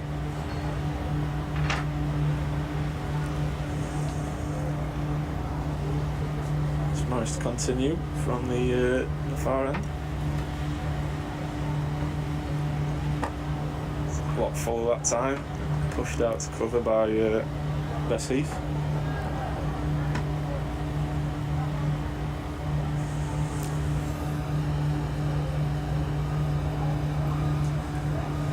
The run rate just sticking around 4, so nothing too silly as yet. Quick single take, could be in trouble here. And gone. Emma Marlowe been run out there. Probably was just enough for a single. Maybe she just stuck back on a crease a little bit of hesitation, but it's just that fielding, isn't it? Just whipped it in so quick straight to the keeper, and good work from Rachael there. Yeah, it's a great throw, great bit of fielding there. But yes, probably was just a single there. Maybe just stuck back on a crease a little bit, but yeah, it was a good bit of fielding. Brings the end of Emma Marlowe's innings. Diamonds now 88 for 4. Brings to the crease the hard-hitting Chloe Tryon. I'm looking forward to seeing Chloe in action. How impressed have you been of Chloe since she's come over? Oh, she's just something else, isn't she? I don't think I've ever seen someone hit the ball so hard. I think we touched on it earlier, going back to her debut, first game of the season at Headingley against Western Storm. She just came in and she just sniped. I think she ended up with 65 in the end, but I think that game was reduced to 36 overs, and I think if she'd have been in a bit longer, we'd have seen a century on debut from her. So she's a really special talent, and like you said, with the ball in hand as well, she's certainly done exactly what you want from your overseas player.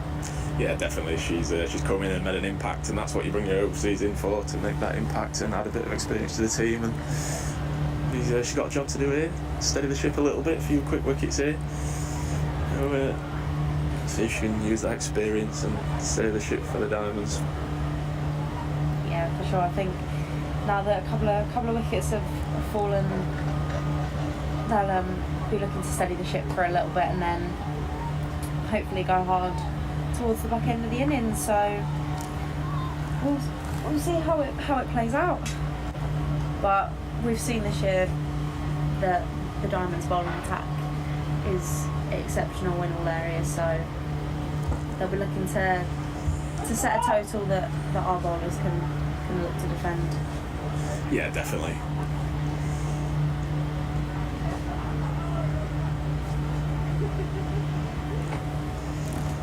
Morris continues,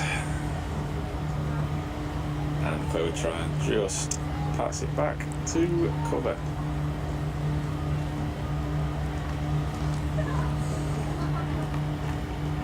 There's a mid-on and mid-off are up here.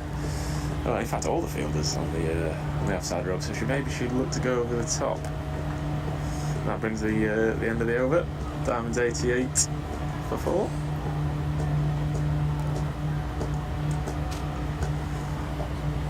Leah Dobson just warming up below us.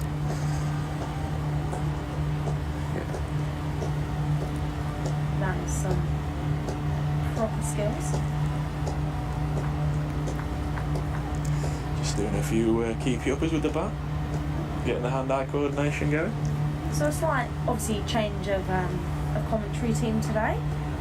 Jack, for you, what's your sort of experience of cricket? What's your job role at Yorkshire? So I've played cricket since I was a kid and joined Yorkshire. Oh, good ball there. I'm all slightly quicker through the air. We work in the marketing team here at Yorkshire, and we bring you your live pictures and the live streams for all of the Northern Diamonds and Yorkshire home games at Headingley, Scarborough and York. So we've got a team of 5 or 6 with us today, all in-house from Yorkshire Cricket and the Northern Diamonds, who bring you the pictures. It's a team effort here. So she's come down. Oh, very well fielded there.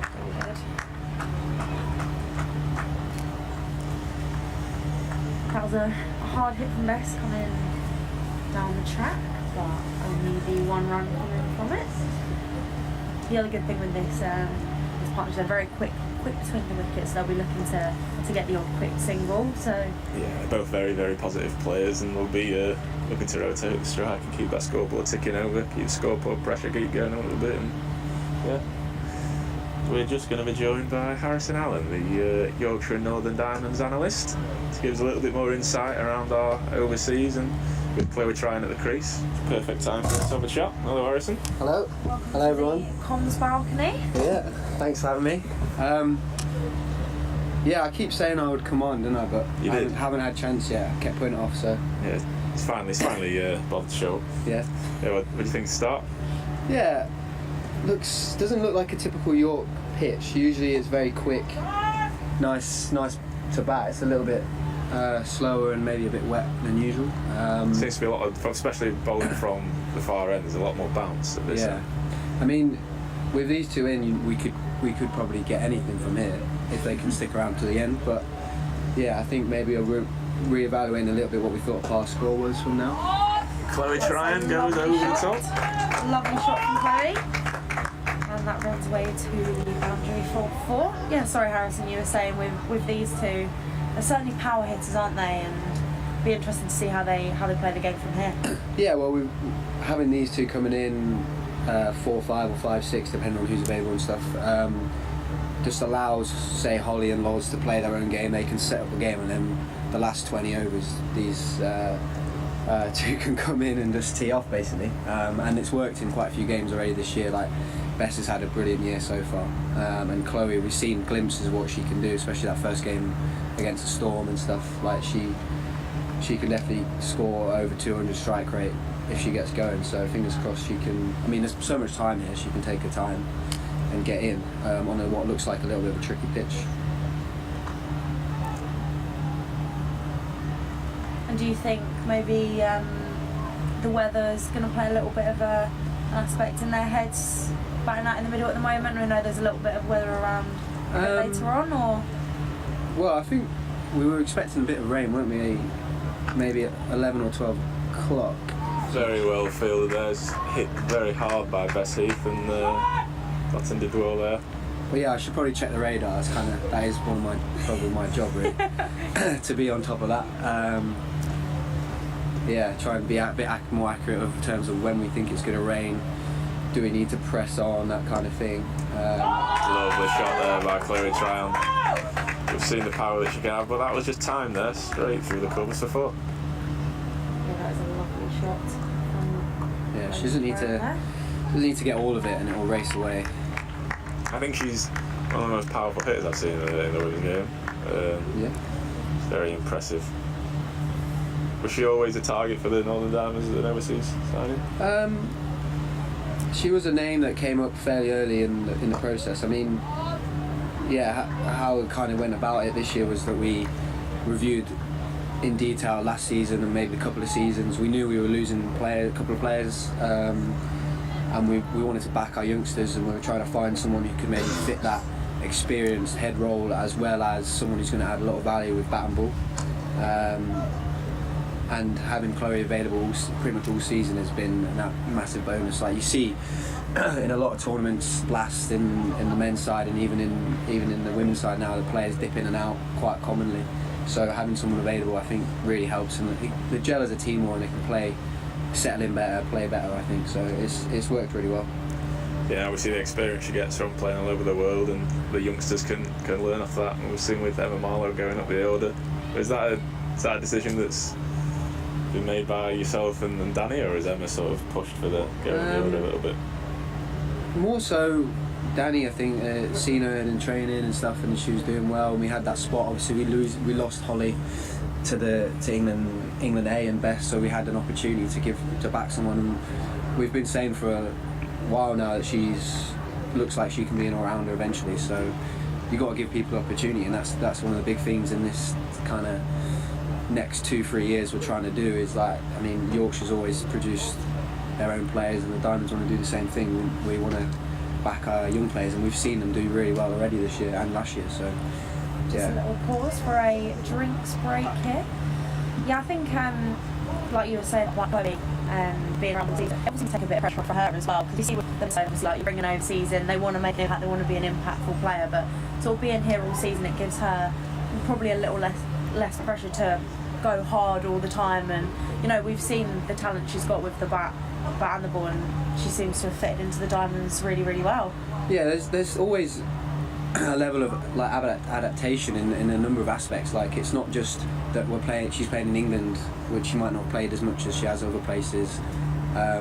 You've got, like, Headingley is so different to York, is so different to Scarborough, is so different to Beckenham, or wherever we've played like this year. So there's all different conditions that you've got to get used to. So, and it's the same thing with like living in a new place for a while, like living in Leeds and stuff. Like, there's all that level of adaptation that needs to go on. So like, now that she's settled and she's in the group, and you know, hopefully she feels comfortable, and that's what you want. You want someone to feel like they're not an overseas player, really. They want them to be that experienced head in the dressing room who knows everyone and can really help.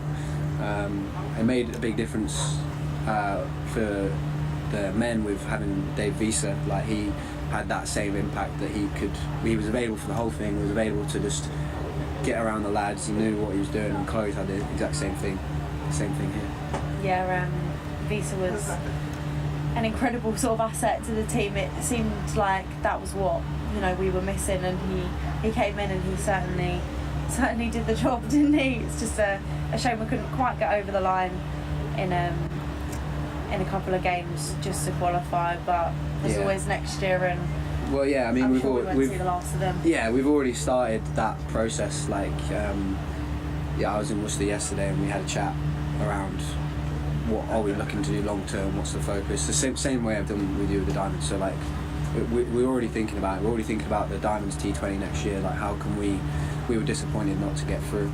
We probably should have got through from where we were. So yeah, we're already trying to get better all the time, and like, having the stats and the facts and the video is helpful in terms of that process.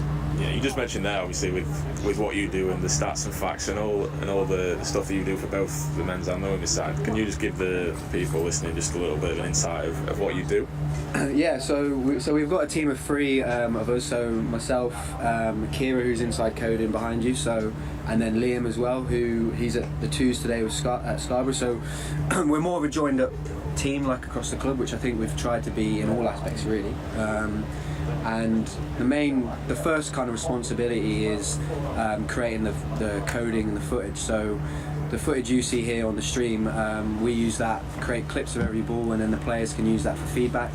And Kira's collecting the data from there, so we'll see where the ball pitches. So that's probably, I can't quite see the screen, but it's on a full length offside drive. We'll collect all that data, and then we can use that to, you know, feedback to our players. We can use it like for recruitment, like we said, of overseas players, that kind of thing. So yeah, that's the kind of first thing, and then we go from there and use the data.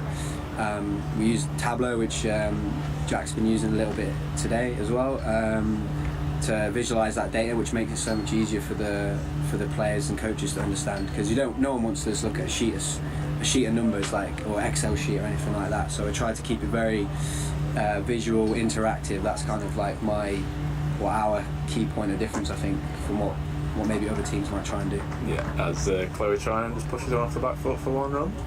But yeah, we had Jane Powell on earlier today, and we was chatting a little bit on the difference of what it was when she played to now, and how matchups and data have become such a big part of it. And I suppose that's all in your ballpark of what players suit best when what players like batting against certain players, and another little misfield there that might go all the way for 4.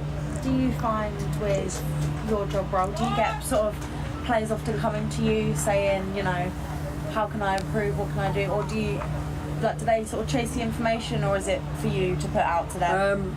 A little bit of both. Like, it depends on the time. Like in the season, it's a bit trickier to help our own players as much. There's not as much, so many games on. Like it's so non-stop, isn't it? So much harder to train. But so with our players, I would look at some players would come to me and say, "Can you do an opposition analysis of me?" So, for example, like Bess might come to me and say, "What if you were looking at me as an opposition player, how would you try and bowl to me, or what matchups would you use?" And then she knows what she can then improve on, and there'd be things that you can highlight. So everyone, I mean, this isn't a secret, hopefully everyone knows this, the best players switch it quite well now. Maybe a year or two ago people wouldn't have realised that she could do that, but now the analyst would be able to tell them straight away, that's like, it would highlight on my dashboard and say she does switch it quite a lot, and if she's good or bad at it, we can highlight that. So then she knows that they know, so they might change the field, and then there's a kind of cat and mouse there with that. But yeah, with the matchups and stuff, like we've fed back to coaches, like there's been the last couple of winters more of a push to improve playing a spin, like that's identified as a weakness, and we've tried to improve that, and slowly it is getting better. So it just helps. Like the coaches are often right. Like they know their knowledge is very good, obviously. But like having the fact of their strike rate is this, then they know the players can understand that a little bit better, I think. And then there's a tangible way to see if they've got better, rather than just video or the coach's eye, basically. Yeah, it's really interesting. Like you said, it's a bit like cat and mouse, because it provides insight to the player, but it also provides insight to the opposition, doesn't it, as well? Yeah. So, but it's just found the outside edge, their best swung very hard at that, and goes for his second run. It could be tight here, and that's gone. It was always going to be tight. She put the full dive in, but sadly did not make the ground. So that sees the end of Bess Heath's innings. So second run out of the innings. Both involved Bess Heath, the run-outs. And it's been good work from Rachael, the keeper. We know that she's strong with the gloves, but just works quickly. Unfortunately, that sees the end of Bess Heath's innings. She departs for 11. She did very well there, the keeper. The ball came to the wrong side, and she managed to spin round and take the bails off before Bess could get back. It's good work from the keeper there, and by the fielder. We see Leah Dobson head out to the crease. Like we said earlier, the Diamonds do bat deep. So she's heading out to join Chloe Tryon, and the Diamonds maybe in a little bit of trouble, not quite as many as they wanted to maybe get at this stage, and 5 down now, but you know, still plenty of overs to come. We've got 2 very talented people out in the middle, so we'll see what happens. But the sun's out, so good batting conditions, and I think the duvet might have come off from down there, although I can't looks quite like the tell. duvet might be on the floor. Yeah, I think it has. I've been impressed with the way Leah Dobson's gone about a game this year. It's something she's doing. Have you been working hard with Danny in the nets? Yeah, I think there's been like showings, hasn't there? Like a couple of years ago when I first saw her, I thought, this is a person who can hit the ball hard. Like talked about Chloe having power, like Dobbo's got that power as well. Just lacked a little bit of consistency and maybe those other shots to try and match up with that. Like almost had a bit of a baseball style at the start where it was either 6 or a dot.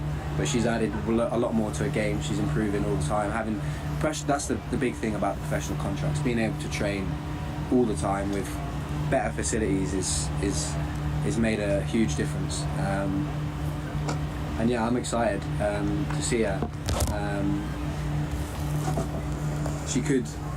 She might be pushing teams at the minute to try and get a spot in the 100 as well, which would be cool.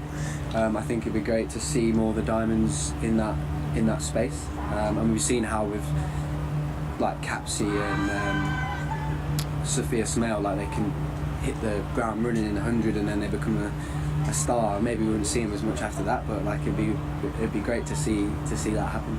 Yeah, and for them to get sort of that opportunity in the 100, it's just being around those kind of players that they must learn so much about their game, and also, you know, being around different coaches as well. Like you learn, you know, different things about your game. It's would you be able to just maybe name some of the players and where they're going in the Diamonds team? Do you know them off by heart where they're going? I don't know. I don't know what I'm allowed to say. I don't know what's been announced yet. Has everything been announced? I don't know. We saw a Northern Superchargers post that contained Grace Hall. Yeah.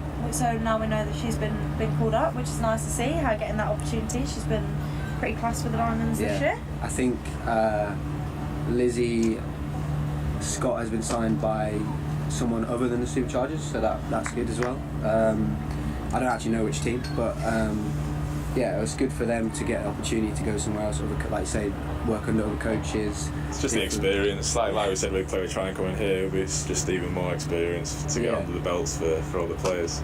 Chloe Tryon down the pitch there, good stop on the field at mid-on. Yeah, obviously you've worked in the 100 for the first 2 years, and you'll be on it again this year. How impressed are you with the competition especially for the women's game, and what it's done for the women's game? It's been for me, having watched both sides and been quite close on for a little on men and women. We've seen it all, but that's been the biggest part. Like the women's game. Top edge there by Dobson, but it falls safe. The level of exposure and coverage that the women's game has got, being alongside the men, has been next level. It's a game changer, isn't it? Having it on terrestrial TV, it's just a game changer. Well, the mental thing is, like, before COVID, we would have been playing 100 here. Like, we would have been playing at Scarborough, like, that, there would have been not the completely double different. headers wouldn't have been a thing, would and they? I don't think it would have ever had the same impact. Like, as much as the live streams are all great, it does seem to make a little bit of a difference to when it's on TV. Maybe with exposure in other countries as well. But yeah, I think it's been the biggest thing, and I get people texting me saying, I watched the 100 today, like, watched the women's game, wasn't too worried about the men's game. Yeah. Which is like, I want everyone to enjoy both, but it's good that it's bringing new people in, like people who I went to uni with, never seen it, and go watch it and go, oh, like, it was brilliant, like, it was great. I understood it a bit better. Like, when I look at the scoreboard, I think, oh, I'm not sure about this. As someone who's watched cricket for all day of my life at the minute, probably for the last 5 years. But for people who haven't seen cricket before, it makes it a little bit simpler at least, which is like, it's just a good thing. Like, you just want more people in the game. You want to see more people playing, more people coaching, more people being analysts, more people being media people, more people doing everything. More people, the better, isn't it? Really. Exactly. And like you say, with the women's aspect of the 100, it's just been like a game changer for them, and it seems to be from the games that I've watched for the women, they seem to be a bit more sort of thrilling than the men's fixtures have kind of been, and you know, it's great to see the youngsters also being given the opportunity to play, and not even if they're not playing, just being around those sort of top class players. Like I say, like the amount of things they must learn, and you know, throughout that whole tournament is great. Yeah, well, they're learning from the players, like the world class players that are coming in, like the England players and overseas players, as well as the like coaches who come in as well. And as we see the game grow now with WPL and other tournaments going to kick off now for women, it will just mean that our players are going to get better chances to play in those competitions, learn more, get better, and then in the long run, score runs for the Diamonds, take wickets for the Diamonds, and then maybe even for England. Like we've seen Bess get a chance to play for the Stars in the WBBL last year and did well. So I wouldn't be surprised if she's hopping up on the circuit in the overseas leagues as we move forward. Well stopped on the boundary, yeah. Dobson, look, the player, I think it's a full touch on the full, and put a sweep out to the field on the boundary. It was a good stop. What would you rate the Rachael Heyhoe Flint campaign so far? Obviously second in the tables. Are you happy with how it's gone? Yeah, good. I think I've not been surprised that the Blaze coming out so strong this year. They've done really well. They're, I was a bit disappointed when we lost them last week, but they're a strong team. I think based on the things we've spoken about already, like giving new players opportunities and trying to improve those, and then try and get into the finals as well. We're in the ballpark. Like we're getting there. And based on having lost a couple of players last year, like we're in a good place. I mean, it was nice last year to win every game, but that's never going to happen every year. So like, yeah, it's been good. It's been great to see more games. Like, there's 14 games this year compared to last year. There was a few less. So like, it's just good to see more cricket, and people will just play more games, get better much quicker. You can only hit so many balls in the nets before it becomes you need to get out there and play and put yourself to the test, and that's what they've done this year in introducing those more games. Yeah, 100%. And obviously you were there, you just touched on it there, you were there last year when the Diamonds won the Rachael Heyhoe Flint Trophy. I've been there every year. Well, you've been there everywhere, yeah. You had some lost. Yeah, you had some heartache against the Southern Vipers and finally got over the line. And yeah, just obviously it was an amazing day, but it makes it even more special to finally go over the line against the Vipers, where we've not gone over the line before. Yeah, well, I knew the Vipers analyst well, George, because he did an internship with me, and we always had like it was a big rivalry between us. Like, even though it's also a big rivalry on the pitch, so big appeal there by MLM, but I think it was just going down. Yeah, so there's a rivalry there, and I was desperate to beat him. It kind of become a bit of a hoodoo. But I mean, it's just how you. It was funny. I think Danny's mentioned this before. Big appeal there from maybe a little bit of pad there. Good work by the keeper though. Great work by the keeper, in fact. Yeah, Froco's very, very good behind the stumps. Yeah, she's looking top class in this game so far. She's had quite a bit to do. I mean, yeah, I think Danny mentioned it in the doco last year. You guys produced, which was great. That she was getting worried. At one point, we were like, I'm going to lose again to the Vipers. She's going to get asked about losing again to the Vipers, and it's like, well, I said, how do you define success? Like, we've got to every final in the 50 over before that, and the T20 the year before. So, like, that's still successful out of 8 teams. Like, yeah. You're doing consistently well. But you always want to. People only remember whoever holds the trophy. So, yeah, we were pretty happy. I mean, you can only get yourself to that position, and then you never know what's going to happen on the day. So, I think we were doing well to put ourselves in a position, and yeah, finally got over the line. Like, it was, yeah, an amazing day, and to do it at Lords was just that bit special, wasn't it? Like, it so much feels so different there compared to any other ground. Yeah, it's a special place, and obviously all the history that comes with it.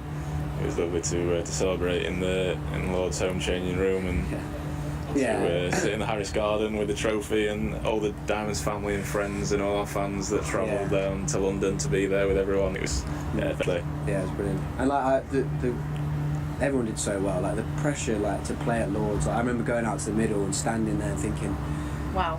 Yeah, like looking at Villa, and you think, I'm missing the ball if I'm batting here. I'm going to get distracted. Like, it's not. And thinking like of the history as obviously someone who loves cricket and has followed his through. She has been bold. Chloe Tryon departs in the 31st over for 14. Straight through the gate there. I think she kind of came down the track a little bit. I think it just did her in the air. Yeah, she didn't get to the pitch of that, and gestured there to Leah Dobson that might be a little bit of turn. If it's starting to spin, that's not a bad thing for our level of spin attack. No. Obviously we've got Chloe Tryon and Katie Levy. So they've got a few left. They've got a few left arm bowlers. They've got a few left hand batters. So like that's maybe good for us. We need to get to a good total here. Hopefully Dobbo and Scotty can put together a partnership. So Lizzie Scott joins Leah Dobson out in the middle. We can't forget the hero that Lizzie Scott was when we played the South East Stars down at the Oval in the Charlotte Edwards Cup. She hit a boundary off the last ball, which meant we won the game. Only needed 2, which thought we'd go 2 or 3, but she thought she'd go the extra mile and hit a boundary, and what a celebration that was. So she's got a bit to do here today. The Diamonds are now 117 for 6 off 30.1 overs. So a bit of a partnership needed in the middle, but we've still got a bit to come, so fingers crossed. Be interested to see how she goes.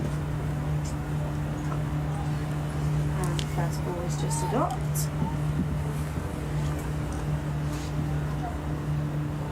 Yeah, should we be doing more like of ball by ball commentary? I feel like we're not really. I don't know. We've BBC normally do ball by ball, but we're switching it up a bit today. We are giving the Diamonds fans a bit of insight into a few other things. But if you want to do ball by ball, Harrison, you go ball by ball. I got nothing on Doiji, obviously, who will be down at Worcester at the minute.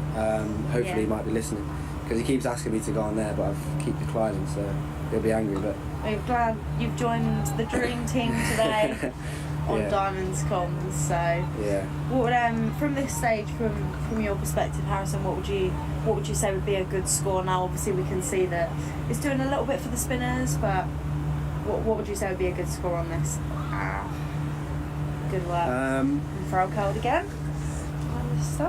Well, yeah, I mean, initially we're looking 250 was kind of where I'd thought around as a par score. I haven't seen a few. I mean, we've not had many women's games here, but I haven't seen a few games here. It's normally quite a nice scoring ground for the batters. Probably need to reevaluate that now. If we can get a partnership together, runs on the board is always good, especially like you say if it starts to turn and stuff like that. So I mean, I'd love to try and get 200 from here. We'd have to bat well for that, but I'd rather aim high at this stage. There's no point scrambling around trying to get 150, because that's probably an easy chase. You may as well, percentages wise and probability wise, you may as well try and get a higher score. We've got to give credit to the Thunder here.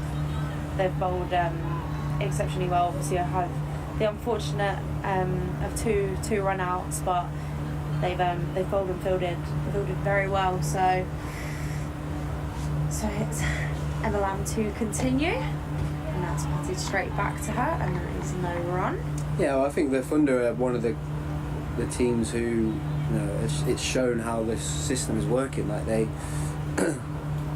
were struggling maybe the first year, and they're challenging for titles. They got to finals day. They're pushing, like the standard has come together quite a lot. Like there's not just one team that's sticking out too much. Everyone can beat everyone, and we saw on finals day like Blazer were hot favourites to win that game against the Vipers in the final, and the Vipers managed to overturn them. So like it's all coming a lot closer together. So it's really good to see.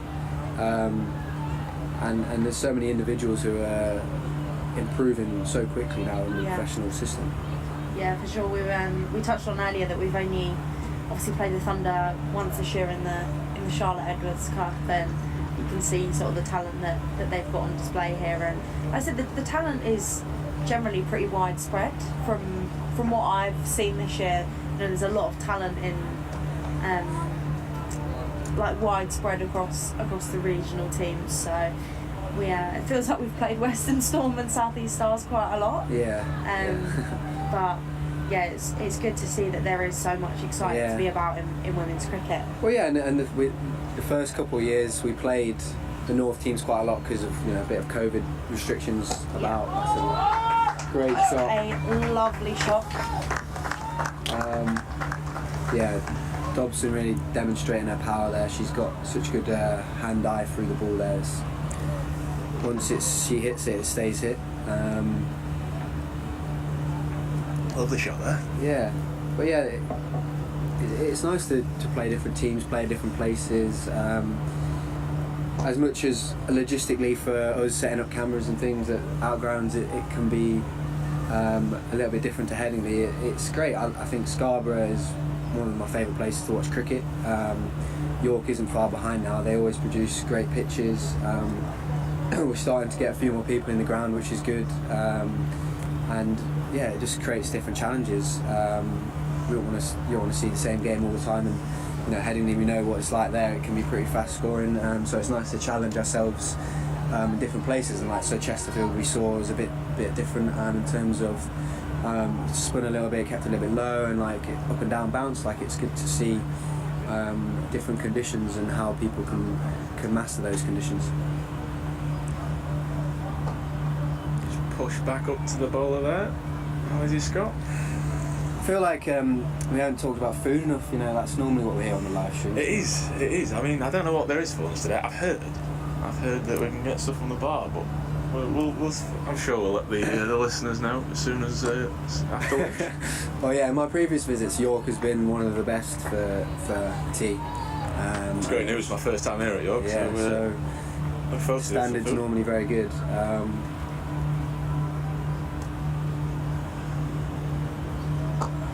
Lovely shot there by Lizzie Scott. Just punished the bad ball, cut that away for 4. You can see the outfield's quickening up a little bit now that we've had a bit of sun out, which is nice for our batters now.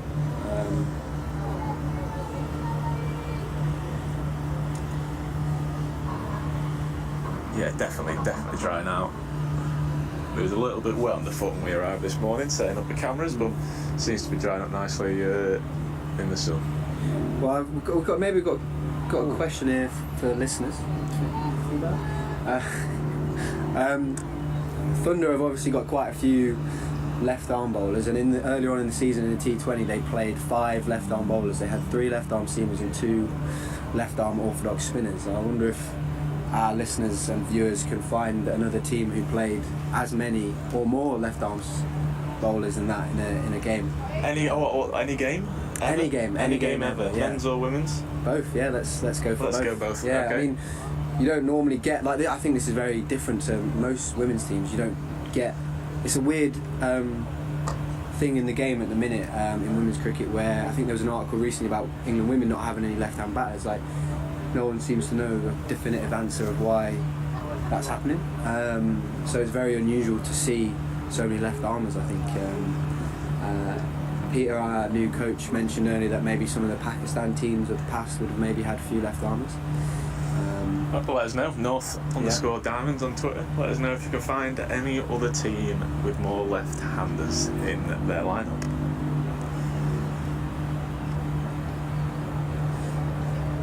Is there a change of bowler?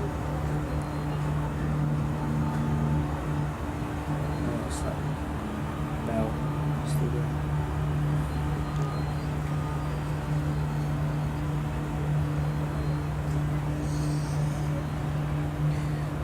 We haven't seen world boss Deandra Dottin bowl yet.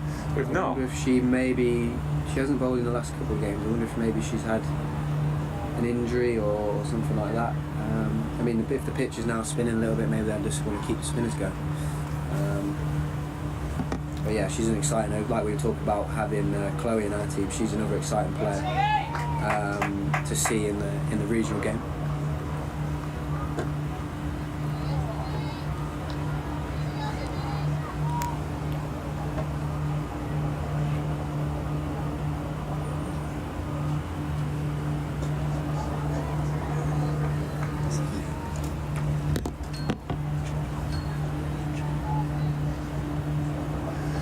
Got Heap now from this end. Yeah, replacing Emma Lamb.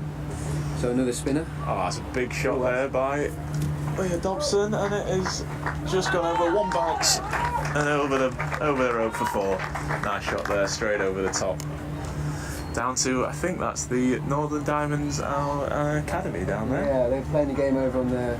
Well, it's great here. There's 3 pitches within a stone's throw of each other, and the academy look like they've got a game on there in a minute. They must be having the break now, having a bit of food, and then the academy / second team, which is kind of a new thing this year for the regional game, having some trying to get some second team games going.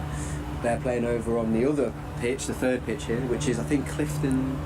Is it Clifton Cricket Club rather than York Cricket Club? It's a bit more separate, I think. So yeah, it's a cool facility to have 3 so close to each other. Yeah, it's a great. I think we're very, very lucky with the Northern Diamonds and with Yorkshire to have 2 very, very good outgrounds with Scarborough and York, and all that the facilities they offer. We're very lucky to play there, and I think they're very biased here, but some of the best outgrounds on the county circuit. So. And there's even more clubs, like there's so many clubs that could host. I'm sure that they'd be keen to host the men's and the women's teams. Like there's a lot of amazing grounds around Yorkshire and stuff. Yeah, the Yorkshire have been out to Sheffield this year, played there, and last year they was in Doncaster, and trying to get out to all four corners of the county. I know that the Diamonds have been training at Harrogate, we trained at Kirkstall Educationals, which is not far from Headingley, and I think Hartlepool the other week as well. So yeah, they're getting that. A lot of work at Wheatwood in the winter as well. Mm-hmm.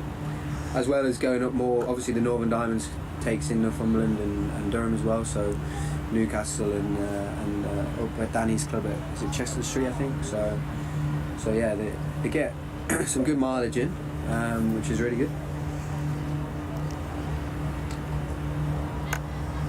Looking for the single there, but well fielded.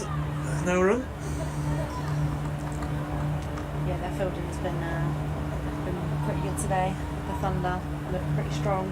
Some rapid arms knocking about. Couple of run outs, couple of misfields, but the run outs have been exceptional. Yeah, I think Sarah Carl behind the stumps is definitely one of the best on the circuit with the gloves.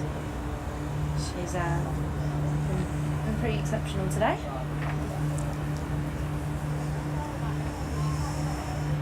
There's Scott just trying to work that behind square, but just misses that one. Was it Rachael who did the stumping that's gone viral at the minute, where she took it above her head and then threw it down? Yep. Great work there. Well, I think there's been obviously a lot of chat, hasn't there, in the men's game around Folks versus Johnny, and even a couple of, I've heard a few whispers of James Rue as well. He just got another 100 today, and talk about Folks as a pure gloves person. Folks not far behind Amy Jones, I would have said, in terms of being the best keeper in England, and probably the closest to in the world. I mean, there's some great keepers, but yeah, she's not far behind. And we've got a great one in our team, well, two great ones in our teams in terms of Lauren and Bess. So there's plenty of good wicket keepers at the minute. I think there's a lot of competition for that England spot. Yeah, and I think it's one of the best things that's come out of this, and I think it's going to see England catch up with the Aussies very soon. Hopefully, is that pressure, that pressure for places, that depth of talent is not really been there before. Like when I first started, that you had the same England squad for each three formats. You had the same England squad going every tour almost. But now we see people pushing for spots. We've seen Capsy come in, we've seen Filer come just off the back of her performances in the regional games. So it makes a massive difference, and I think it makes the team better. Like if people are comfortable and don't feel like they need to perform, then you know it can be an easy life. I'm not saying that people don't want to score runs or take wickets, but having that extra pressure just makes it internally as a much better environment, I find. Yeah. Just struggling with her line a little bit here, and then puts the next one up, driven by Dobson, and she's caught on the boundary. She went for the big shot over the top, and it went straight to the fielder at mid-on. So... well, long on, should I say. But that brings the end of Leah Dobson's innings. The Diamonds struggling a little bit here at 135 for 7 now. Yeah, I think Dom would have wanted to have gone on and got a bit more from Diamonds in this situation, but her departure sees Katie Levick head out to the crease, number 23. I'm sure Lev would like me to plug the is it Loz or is it Lev game, which we enjoy playing out in Spain in pre-season. I think Lev sees herself as an all-rounder, and when she bats, she looks like Lauren Winfield Hill, which isn't bad at all. So looking forward to seeing what Lev can do out in the middle alongside Scotty. need a few runs here to set a good total to defend, I think. We are into the 36th over now and Diamonds are 7 down, so, but I think it's starting to do a bit for the bowlers now, so we'll see what happens.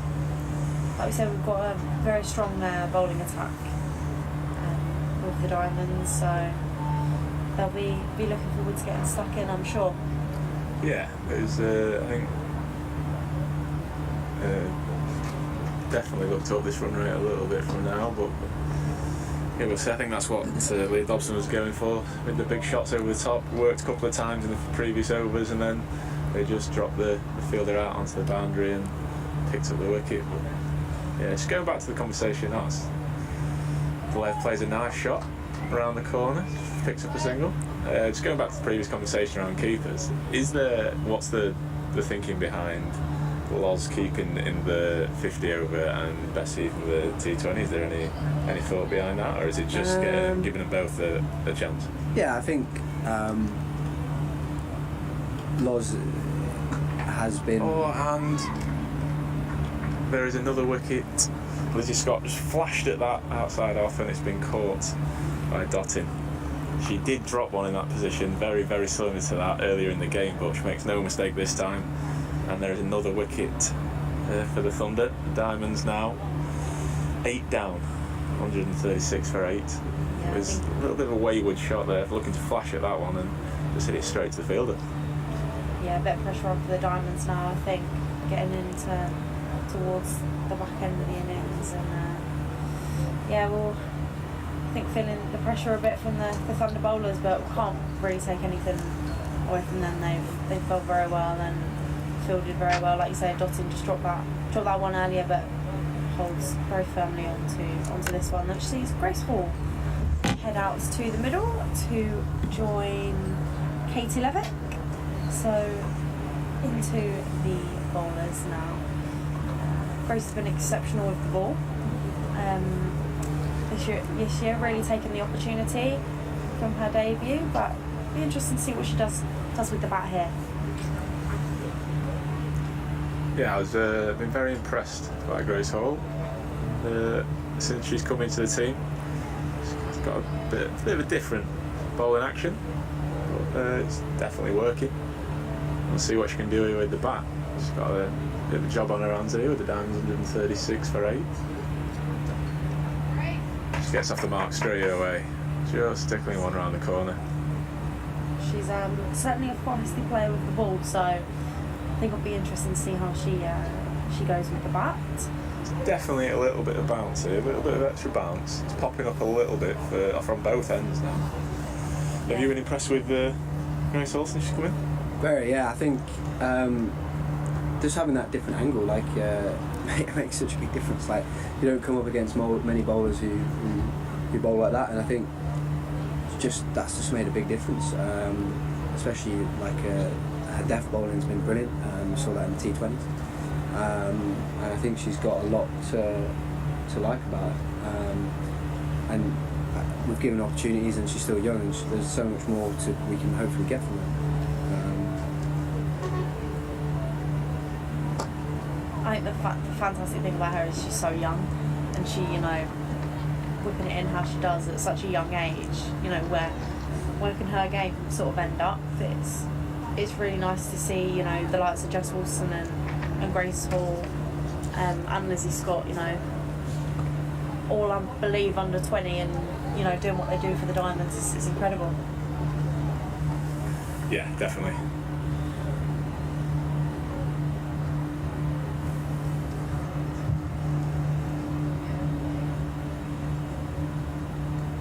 Oh, I'm not quite sure. I don't know if Grace Hall got any bat on that. I think she got a little edge on it. It's return for 2.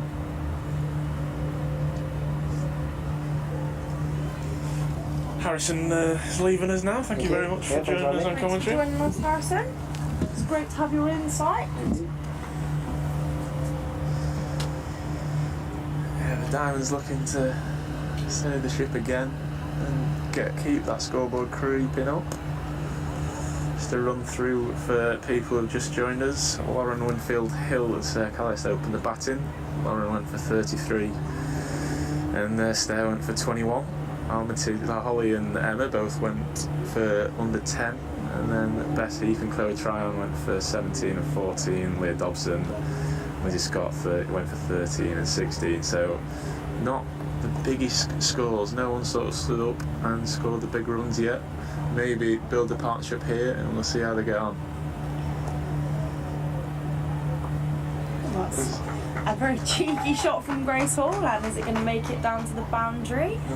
He's just going to just come off up short. It was a nice shot. Little paddle sweep pulled out by Grace Hall. Oh, and it's been given as a wide as well. So Oh, maybe she didn't get anything. Maybe it was just the turn. Deceiving us from this angle here. We are sat on it. We are sat on a bit of an angle. Did look like she did, but evidently not. Plays that one nicely off the back foot for no run. That's the end of the over. Diamonds 142 for 8. yeah, I think now the Diamonds all look to sort of settle down and build a partnership and see how many they can get, and then towards the back end of the innings give it a bit of tap, as they say. Yeah, with a couple of wickets falling pretty quickly, the run rate has just dropped to below, just under 4 and over. So nothing lightning, but they look to keep building that score. Yeah, we've got obviously Lev out in the middle at the moment. She's got plenty of experience on her belt. I'm sure she'll be able to steady the ship and get a few more runs on the board for the Diamonds. Heap in again to Lev, who just pats it back to it.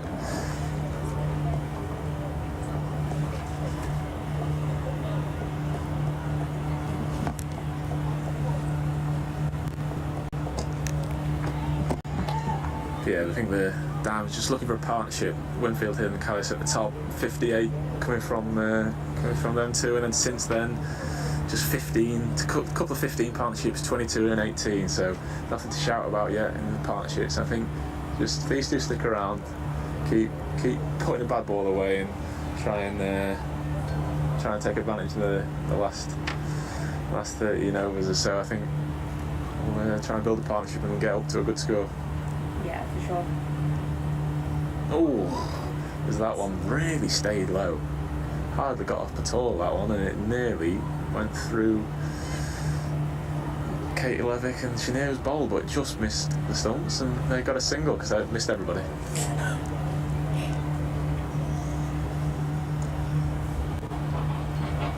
Leaping again. A little bit more flight on that one. Gone through the air. I must admit, I do enjoy the light up veils on Yes. top. We've got them in. I don't remember seeing them all season, but they're in play today. And Zinger bails here, and they came in handy with the wicket earlier on when it just clipped the top of the bails, and there was a bit of confusion on if it was the keeper's glove flicking the bail off or if it was the stump, but the Zinger bail came in handy, and it lighted up when the ball hit it, so did its job there. the spinners certainly getting through their overs incredibly quickly here at York. Just really speeding through those overs, you know. When you have the cut-off in T20, could certainly do with a couple of these spinners round. Looks like the world boss, Dottin, is coming on to bowl. Harrison said that we might see her, and here she is. I'll be interested to see what she does with the ball here. Never actually seen her play in person before, so I'm interested to see what she's going to do here. But she's certainly an impactful player for the Thunder. 100%. I've seen her play in the 100 a couple of times, and she's a very, very powerful player. Very powerful indeed. So let's see. That's definitely what with the bat anyway. See what she's got with the ball. She comes in to Lev. Lev just flicks it round for one run. Certainly looking forward to seeing Lev with the ball in hand. I've seen a few spinners pick up wickets today, so really looking forward to see how she's going to get on against the Thunder. She's just been such an impactful player all season for the Diamonds. Yeah, she'll be encouraged. She'll be encouraged by the turn and bounce that the Thunder bowlers have got, so she'll be looking forward to get out there. Pretty solid by Grace Hall. just out to mid wicket for no run. The clouds are starting to get a bit greyer here at Clifton Park. Yeah, the temperature's dropped slightly. The duvet's back out again from the fan down below us, so we know it's cold.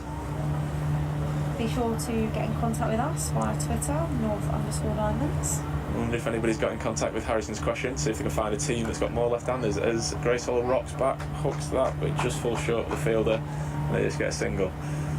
So yeah, if you missed Harrison's question earlier, it was to see if they could name any team with more left-handers in it than this team here.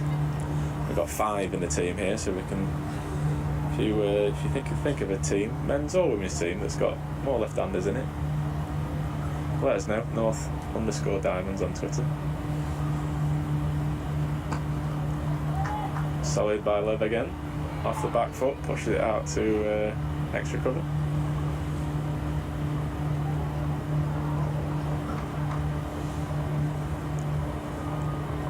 Run rate dropping a little bit now. Could do with a boundary just to relieve some of that scoreboard pressure.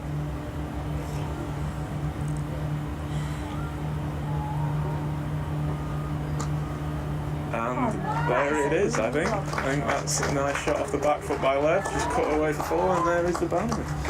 Is it Loz or is it Lev? What is the question?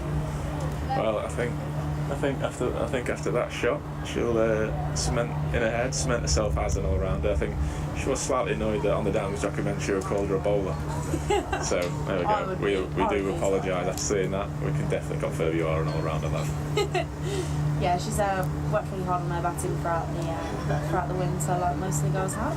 Starting in again. Oh, nice shot again from Lev. Hook that for 4. Back-to-back boundaries for Lev there. It's a lovely pull shot actually. He got creeped up quite quickly, that one, and she played that quite nice down. Third man for a 4. Yeah, Fine legs. She does enjoy being referred to as an all-rounder, and I think she's displaying why she should be. Just an incredible sort of leader in the Diamonds setup. You know, over 300 wickets in her career, and many more to come, I think. Well, I hope so, especially for the Diamonds. Yeah, she's Yorkshire and Northern Diamonds legend, and she is a very steady head, and it's good to have her around in the dressing room. And I think it just proved last year in the Rachael Heyhoe Trophy final, her bowling that final over, and she looked pretty calm under the pressure, so nothing much phases her really. Heat to continue from this end.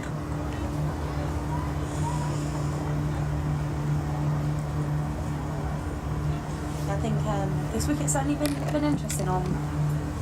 We're looking forward to seeing how it's going to play out for the Diamonds bowlers. Obviously, a strong bowling attack for them. We spoke about par score against the Thunder being, or a winning score, should I say, the Thunder being around the 240 mark. But I don't know if the Diamonds will be too disheartened if they get up to the 170 mark, 180 mark. I think they'll be able to think they can defend that with what we've seen from the wicket so far. There's a lot of turn, a lot of bounce, and I think the Diamonds bowlers will be encouraged. Yeah, for sure. Looking at the score now, I think they'll be looking to get up to the 180, 190 mark, and if they can, then I'm sure they'll be confident in defending that. But like we say, we've got to give credit to the Thunder bowlers and fielders. They've done a good job in the field, but you never know what could happen. Chesty from Levish, batting well outside. Leg stump, steps across. Quite a big step across, big trigger there. Something I think she's been working on a little bit over the winter. So, end of the 39 over. So 39 overs gone, sorry. The Diamonds are 155 for 8. Grace Hall and Katie Levitt out in the middle. Throughout the Diamonds innings, they got off to a strong start with Long Woodford Hill and Stair Callis, as Jack mentioned. But sort of after that, they just haven't really been able to build a partnership through the sort of middle of the innings. But 10 overs left to go. We'll see what they can pose. And we've been joined by legendary President Jane Powell. She's returned from her work duties as Dottin is in. Just a little bit more pace there from Dottin. Carried through very well to the keeper, who is stood up, and we know we're against the seam. Some of them have just slid down that leg side, and the keeper's not been able to do much about it. So the keeper's still stood up and see if she can hit a line of length. A little bit of a short ball tactic here, I think, from Dottin against the lower order of the Diamonds, going for. You've seen it a lot in the Ashes, and we go for it here. What do you obviously you've been away on work duties with 20 overs, Jane? You've returned. What would you say would be a good score for the Diamonds to get up to at this stage now?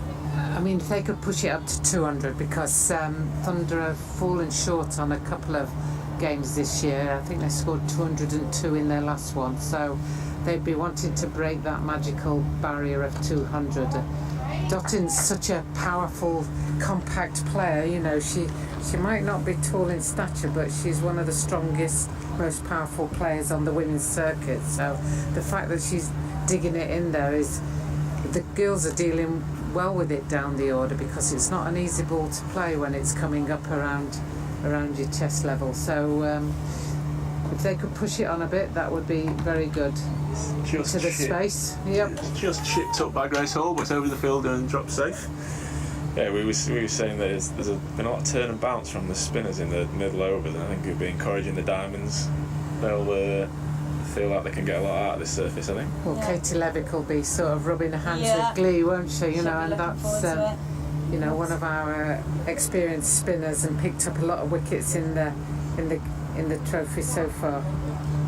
Yeah, we've got obviously the options of Levick, Tryon, Marlowe, even Holly Just might. picked up an overthrow here. The throw was very wayward from only the ring really, and it was quite a wayward throw. And picked up single. That was very wayward, because I almost looked away thinking that's dead ball. I'm probably doing the Johnny Bairstow there, wasn't I? Looked away, and then all of a sudden I see them running one. So great run and great awareness there from both of them to pick that up, because you need both people to be aware.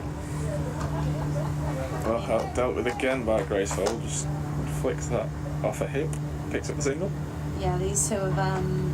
Although Grace Hall is very young, she's got a lot of experience on her shoulders. I'm sure these two will see this as an opportunity to really show what they can do with the mat and hopefully get the Diamonds up to a defendable total. Yeah, and a fairly useful partnership at the moment. So they've put on 20. What's my maths? My maths is rubbish. 23. They've put on 23. So, you know, that's a really good partnership coming in for the 8th wicket. So if they can just keep working on this and just keep picking up those singles, and when there's a loose ball, I've seen them put it away backwards of square a few times, then that'll be a really useful contribution for the Diamonds. 100%. We were just on about partnerships and the sort of the lack of in the Diamonds innings, and yeah, it'd be interesting to see if they can carry on. This is the second highest partnership in the game behind the opening pair. So Ditani back into the attack from this end. Picked up a couple of wickets earlier. Yeah, Ditani's really improved as she's gone through the game. The first over was a little bit short and got pulled 2 or 3 times, but she's now pushing the ball through a little bit further, which is making it more of a challenge for the batter. Ooh, that's definitely a little bit quicker there. Half a yard quicker than I think Grace Hall expected. That's almost when you're at the other end and you shout down, well left, you know, because you want your fellow partner to feel confident. But that was a good ball and it left her a little bit. This line from a left armour is difficult. Oh, that is just taking the edge but flew past the keeper. That's where when you're into a 50 over or T20 you get away with it. If you're in anything red ball cricket, then you'd normally have 1, 2, 3 slips there, and that would have been an easy catch to second slip. We had Harrison, the analyst, on earlier, and he was saying that he set a challenge of if he could name any other team with 5 left armers in, because they've got 5 left armers in the Thunder's team. So don't know if you've ever played against or with a team with 5 left arms in it. No, I don't think I have. But you know, I know when I watch our men, I'm always amazed how many more left-handed batters are coming out. Yeah. Yes. You know, so It seems to be the sort of a while ago. There seemed to be quite a few that kind of cropped up. I've always out said of nowhere. if I ever came back in this world, I'd be left-handed. Because I think as a left-handed batter, you get a fair few easier balls. Lev just takes a leading edge. Should be a simple catch, and is just Lev looking to work that into the leg side. Big top edge and simple catch really for the fielder. Yeah, but good partnership. So you know, she shouldn't be too downhearted. She's played her part there, and was just trying to force it a little bit too much, and the ball was just bouncing a little bit more. So got the edge of the bat. And Yeah, she'll be disappointed to get out, but like I say, she did a good job, and she'll give Jess Woolston a little bit of advice about maybe how the wicket's playing in the bowler as she heads out to the middle. So Jess Woolston will join Grace Hall. She can't be too disheartened, Lev, with that innings. Like I said, it's second highest partnership in the game, and it's what we said when she came to the crease, build a little bit of a partnership and take on, and that 24 partnership out there with Grace Hall has definitely helped the Diamonds score just tick up that little bit more. 160 for 9 now the Diamonds. See if Jess Woolston can add a few more to that total. We can get up to 180 and add another 20 on, and the Diamonds will feel like they've definitely got a chance with that total, I think. yeah, I think every run now is almost worth double, because you don't expect your 9, 10, 11s to come in and score many runs. So if they can pick up another 10, 20, that's invaluable at this stage. Yeah, every run certainly counts, doesn't it? Be interesting to see if we see Grace Hall playing some bigger shots now with 11 in. Yeah, and we've been really impressed with. So that's the end of the over. Diamonds 160 for 9 off of 42 over. So just 8 remaining in this innings. We're looking to get a few more on the board, as President Jane Powell said. We've been really impressed with Grace Hall and Jess Woolston, haven't we? Having seen them, performing in the competitions this year. Jess Woolston's picked up a 5 at Scarborough versus the South East Stars. I'm sure she'll be looking to do the same again today, but both very strong talents that are up and coming, so look forward to seeing what they're going to do today. Short again by Dottin, definitely taking the short ball tactic on at the minute. The one for the over has been identified by the umpire. 6 47 balls left. If we could score one off every ball, I think sometimes we come in thinking big shots, big hits. When if you can just turn it around the corner like that, run one. Singles all add up, don't they? Absolutely. I don't know if my eyes deceive me then, but did Dottin bowl that from behind the crease? She probably did. She can be cheeky. Yeah. And I many times I've wished that our men would bowl behind the crease or behind the stumps, because I'd rather do that than bowl a no ball and get a wicket and it not be a wicket. Yeah, for sure. Lovely shot there from Jessica Woolston. Lovely textbook from the. What a great 11. shot! What an amazing shot! She just leaned into it and just stroked it through the covers for 4 runs, and she'll be pleased with that. A youngster coming in, batting against one of the world's greatest players. You're like, wow, I've just hit her for 4. Let's hope she doesn't get too overconfident, Yeah, but plays each ball on its merits. It was a lovely shot against the self-named world boss, Dottin. She goes for it again, but not the same outcome this time. Yeah, I'm sure that shot will give her a bit of confidence. Yeah, I'm not sure about the self-named world boss. I mean, you've got to be confident, haven't you, to call yourself world boss? You are. Obviously, after Chris Gale, the universe boss. Yeah. Dottin is the world boss. Did you not go by the world boss when you No, were never. The Yorkshire boss? Never. Or? Yeah. No, not even. Not even. We'll call you the Yorkshire boss now. Just Jane. Just a girl from Sheffield, that's me. Just Jane. Do you have a football team that you support? Oh, I do. Sheffield United. Sheffield Up for the we won't- Back in Premiership. the big time. We won't talk Kate Levick that. She's a Wednesday fan. But Just lost Billy Sharp, I know. a legend of the game. Well, the greatest. I think he's played at nearly every bit young. of a Nutmeg. Bit of a nutmeg, I think there. Oh, I'll tell you what, she's got all the shots. Yeah. Just So wants to get her up Wilson's the order. cream one through the covers for 4, and and the umpire's saying no shot played, and he's sending them back. Oh, or is that it? The over? No, over? Is it? I think he's cancelling the run.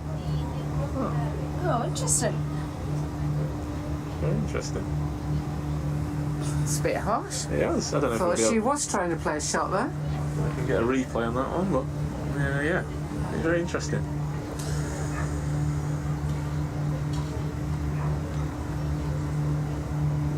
Anyway, Diamonds now 165. Here we go, just a little replay. Yes. No, she didn't. No. Fair enough. So, Tani in. Double. These two are bowling as fast as the openers did, I think. Yeah, she looks like she's picked up a extra yard Picked of up a pace, yeah. Picked up a yard of pace to Tani from her first spell, but no, it's been she certainly gets it through. It looks like the wicket's got a bit to offer though, doesn't it? Oh, so yeah, I think for if sure. you put it in there, that's safely around. Could be another boundary. Look now, it's cut off by the fielder. No, and a good, Laura Jackson. well run too. These youngsters out in the middle, they're doing a nice job so far. Looking pretty confident.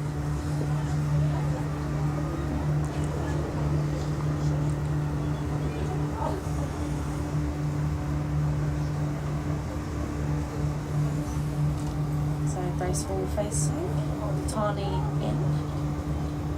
Oh, Muted appeal there from the keeper. I think the Diamonds Academy are off to play their game because they've had the lunch and they've gone. Yeah, Harrison was telling us there's three pitches here, and there they are, warming up for their game just down there on the. I don't know if that's the second pitch or the third pitch. yeah, I think it's the EPP are playing each other, aren't they? Oh, But nice missed to, everything that. nice to Helps with the see keeper. them come and have a look at the Diamonds game first before getting theirs underway. I'm sure we've got loads of talent coming through. This is what they're aiming to get to, so Exactly. A big thank you to York Cricket Club having us all down today across 2 pitches. the Diamonds take over. The Diamonds take over. And again. Oh, big shot there by Grace Hall. Oh, and she's been given. Yeah. She doesn't seem too happy with the decision. Didn't hear anything, but that brings the end of the Diamonds innings. Yeah, it's a shame to bring it to an end like that, but solid. Grace Hall looks solid out in the middle, and Diamonds finish on 167. Well, she did the right thing going after the ball. I mean, she's looking like she didn't think she got anywhere near it. No. So, but that's cricket, and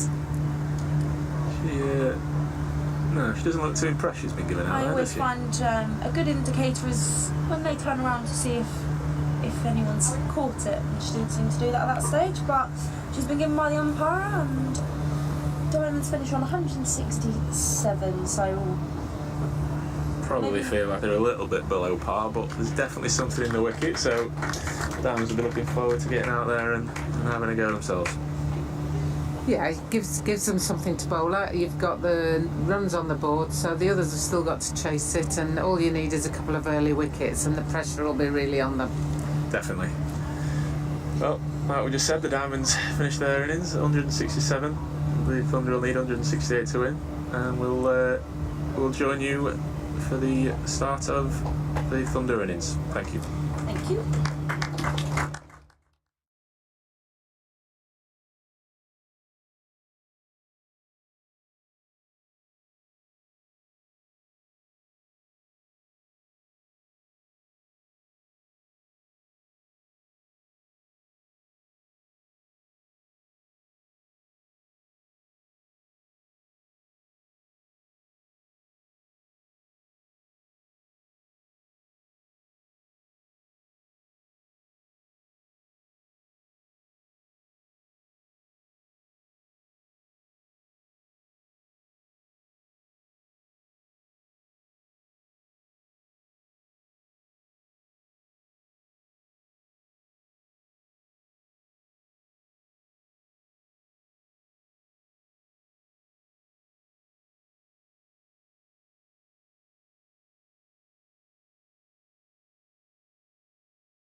afternoon and welcome back to the Rachael Heyhoe Flint Trophy game here at York Cricket Club, where the Northern Diamonds are taking on the Thunder.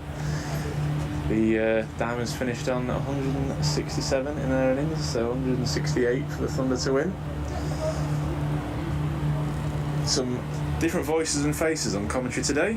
The BBC are not here, so the Yorkshire and Northern Diamonds team have taken over. So on comms there'll be me, Jack Harris, Becca Gerrard, and they'll be joined from some special guests on third voice. We've already had the Yorkshire president Jane Powell, and we've had the Northern Diamonds and Yorkshire analyst Harrison Allen too. So the commentary and the live stream brought to you by the Yorkshire marketing team today. Opening the bowling for the Northern Diamonds is Lizzie Scott from the pavilion end. Special talent Lizzie Scott, playing England under 19s this winter in the under 19 World Cup. Open up from the far end.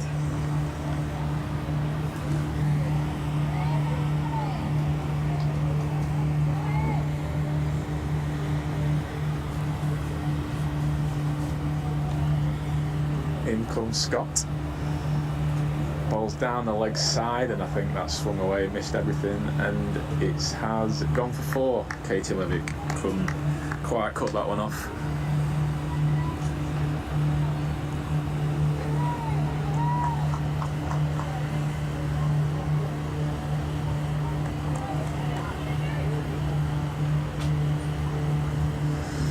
So the Thunder's innings off with forwards. Scott in again. Balls. Better this time. Still just flicked off the hip for the first.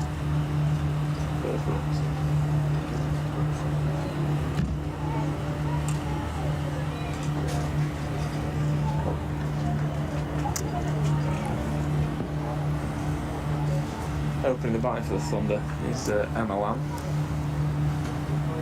On strike here, and Sarah Smale.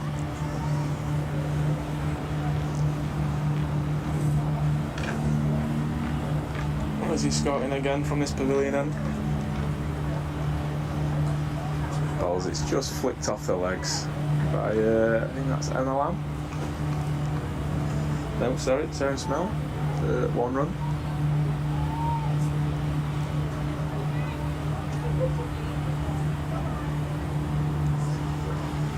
Clouds starting to build now slightly. Temperature's dropped a little bit. Looks like there could be rain over in the distance. So hopefully that rain stays away. We can get the full game in here. Slightly down the leg side again by Lizzie Scott. Just flicked off the hit it off the hip there, down to fine leg.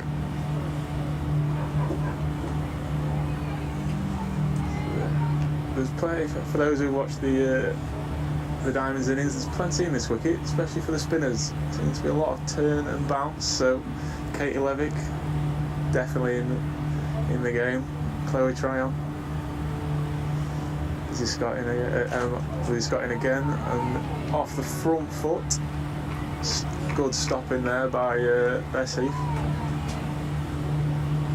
Saves the single.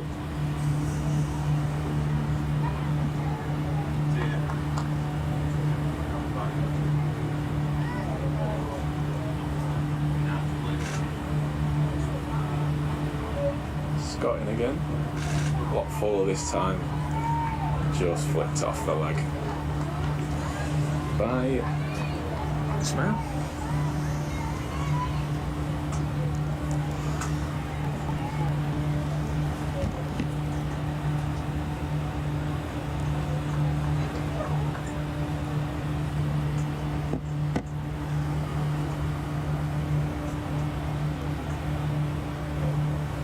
Down the leg side again by Lizzie Scott, and Lauren Winfield Hill just couldn't get a hand to that one. It's gone through, but cut off by Katie Levick. In return for 2 runs. Thunder 8 without loss off the first over. Diamonds probably a little bit under par in their innings, but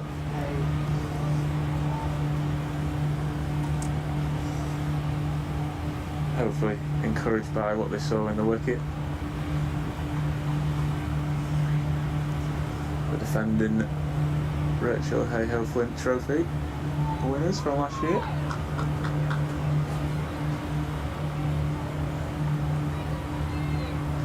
So, from the far end, Jessica Woolston. That's it. Emma Lamb will be facing. Another young talent from the Northern Diamonds.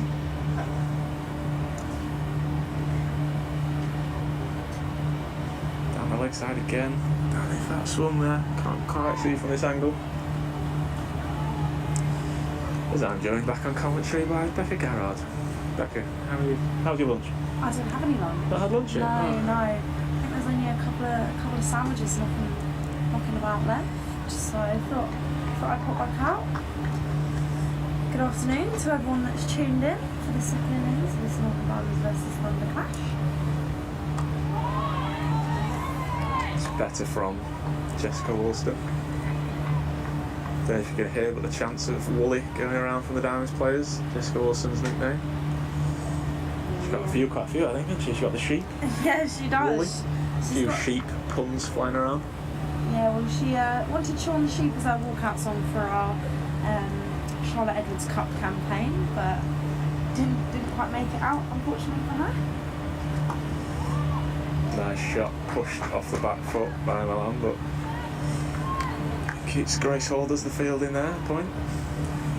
Yeah, you can probably hear they're quite loud in the field, the Northern Diamonds. They'll be looking to defend their 167 total.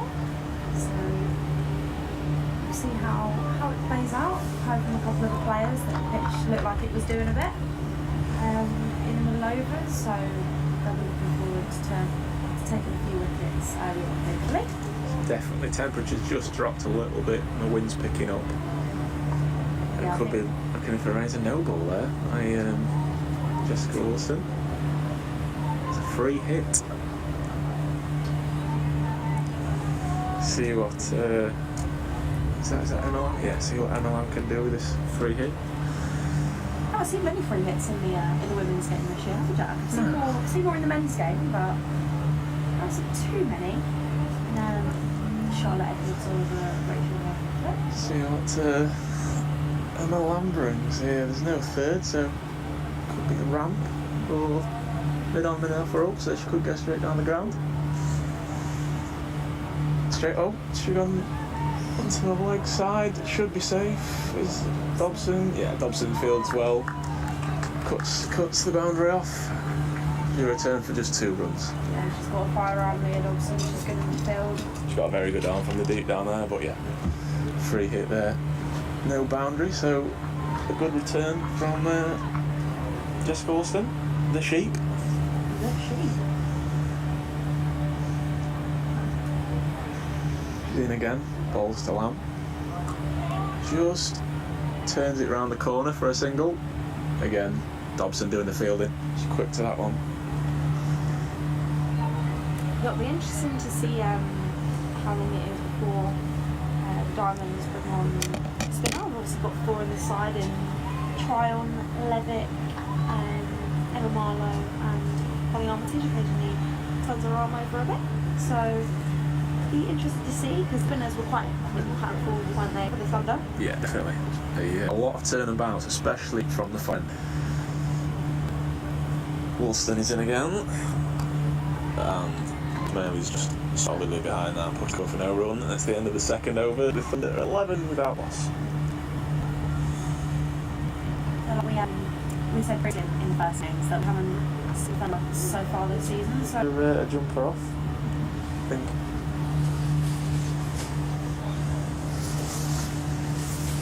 The coat's coming on in the commentary, on the commentary balcony.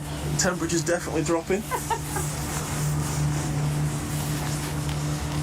yeah, I think conditions are certainly suiting the bowlers at the moment. Quite overcast and grey clouds have started to appear out. I think we are due a bit of rain at some point. fingers crossed it just misses us. But we'll see. Lizzie Scott with the ball in hand. Her second over. Been impressed with Lizzie Scott so far in her Northern Diamonds career. Does a lot with the ball early on. Gets it to swing her. She's got very, very good in swinging. She's a young talent that we'll no doubt see plenty more of in the future. She's in here to MLM. Just a little bit of extra bounce there. Comes off the splice of the back, but drops straight down in front of her. I find with Lizzie Scott, she's a feisty bowler. She likes to bang it in. She's, like you say, an exciting one for the future. Hopefully she can have a couple of wickets here. I think some early wickets on this pitch will make a huge difference. 100%. After a fast start here, the Thunder run rate is already at about 6.5. Obviously over the first couple. So the Diamonds will be looking to restrict that as much as they can with it's probably subpar total here at York Cricket Club. Yeah, I suspect that the weather may be in the Thunder's minds. They want to get a good score on the board. Get ahead of that Duckworth Lewis. I think it often does come into players' minds when they head out to bat with the weather about and the Duckworth score.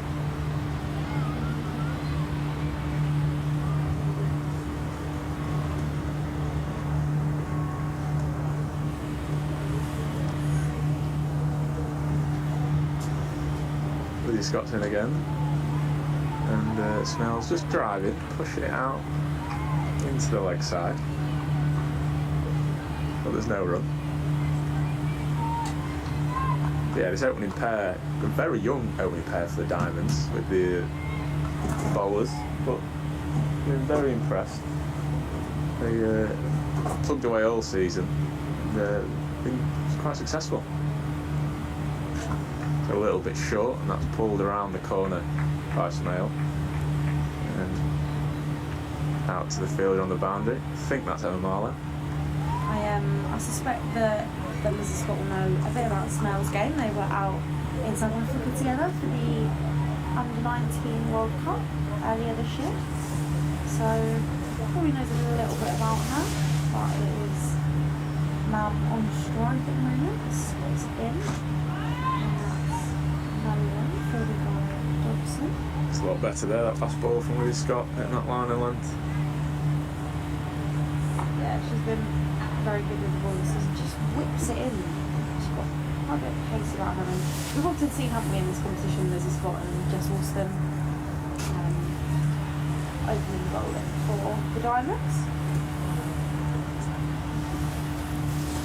It's not the only game here at York today. I think the Diamonds second team and academy have got a friendly over on the one of the other pitches here at York.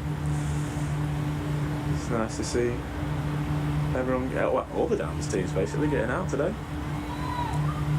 They came down and watched just before the start of their game. Nice to see the academy watching the first. Jess Alston to continue then. She's in and that's defended and by the bowler. Probably rhythmic run up, Jess Alston. She's probably a textbook bowler compared to maybe a Grace Hall who we'll probably see later on in the first or second change, who was a little bit like Malinga used to, but comes outside a little bit more. Yes, very impressed by the young bowler. Quite tall in stature. She's in again. Oh, and it's cut powerfully by Smale, and that's gone all the way for 4. Yeah, that's a lovely shot.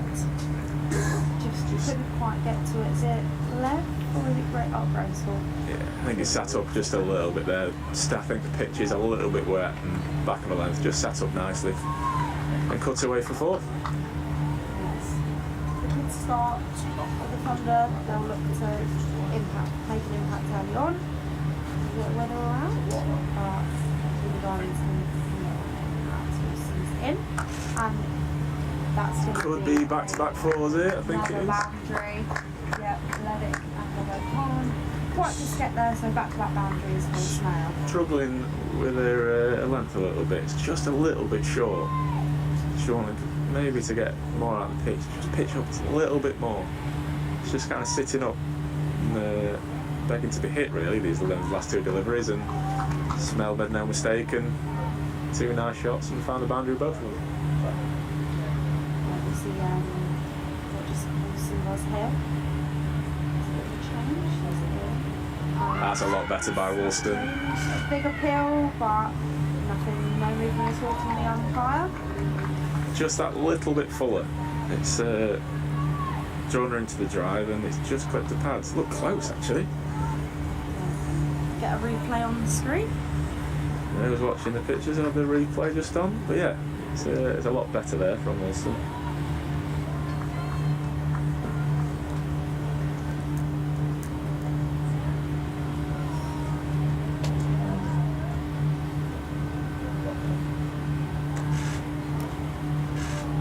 Just flicked off a hit there by Smale for the one run. Yes. Good comeback by Wilson after those back-to-back boundaries. A single. If you'd like to get in contact with us, you can drop us a tweet at North_Diamonds. Send us any questions. Wilson is in to Lamb. And Down the leg side again, Katie Levitt gives chase, should cut it off, and does. Just be a single. That ends the third over. I think might have a sub here. end of the fourth over. I think we do. I think Leah Dobson's coming off here. Phoebe Turner, nicknamed Tina Turner, he's just come off the field and come onto the field, and Leah Dobson's just come off, so Phoebe Turner on now.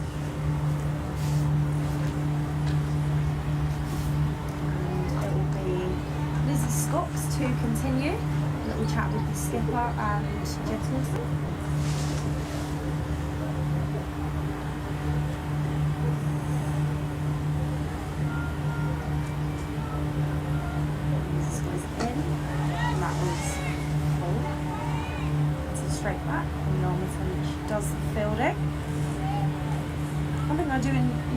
Enjoy about the Diamonds in the field. They're very loud.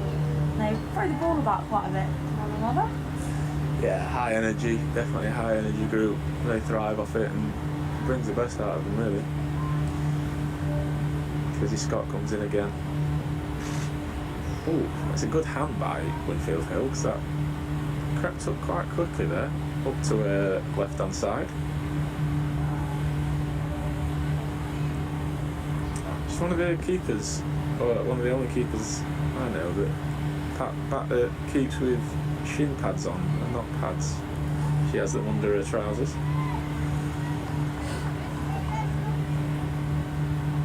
She always wears flamboyantly coloured spikes as well. She's normally got the red ones on. She swapped out the red for the Roses clash. Great hands there by Lauren. Yeah, we've seen a lot this season with Lauren behind the stumps, just different class really.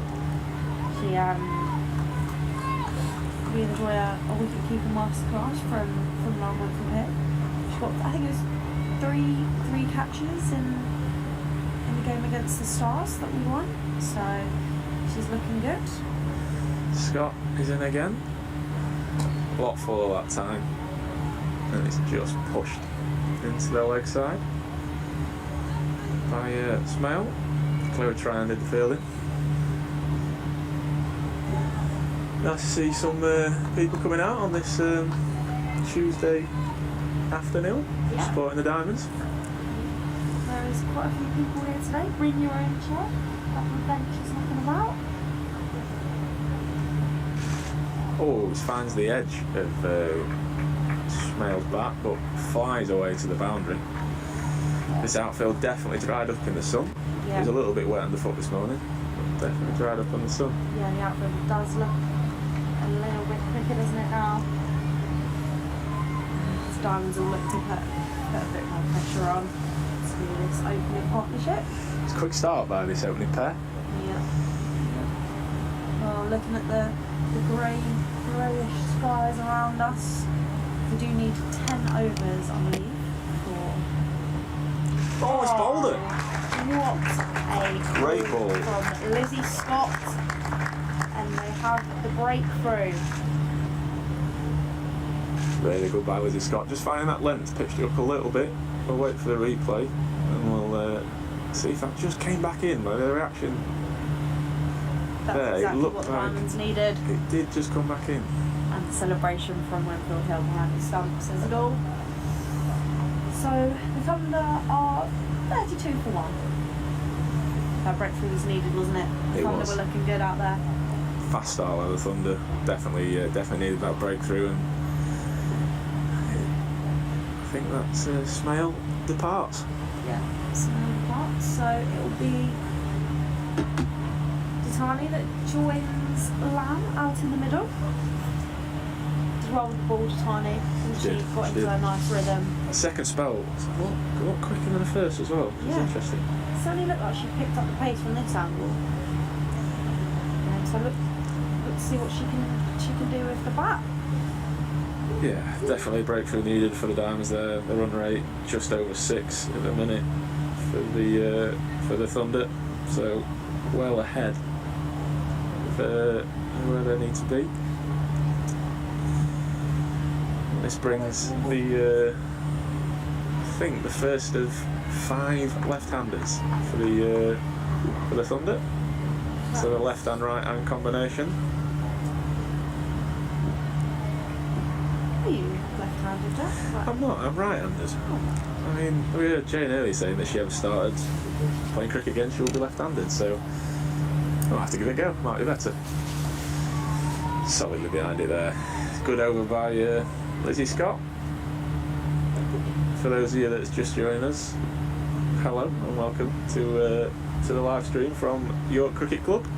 Different voices on commentary today, joined by myself, Jack Harris, and Becca Gerrard, along with our third voices. No BBC today, so it is the Yorkshire in-house marketing team sweeping up and joining you on comms. And I think we'll have Jessica Alston to continue. Yeah, Jessica Alston to continue from the far end.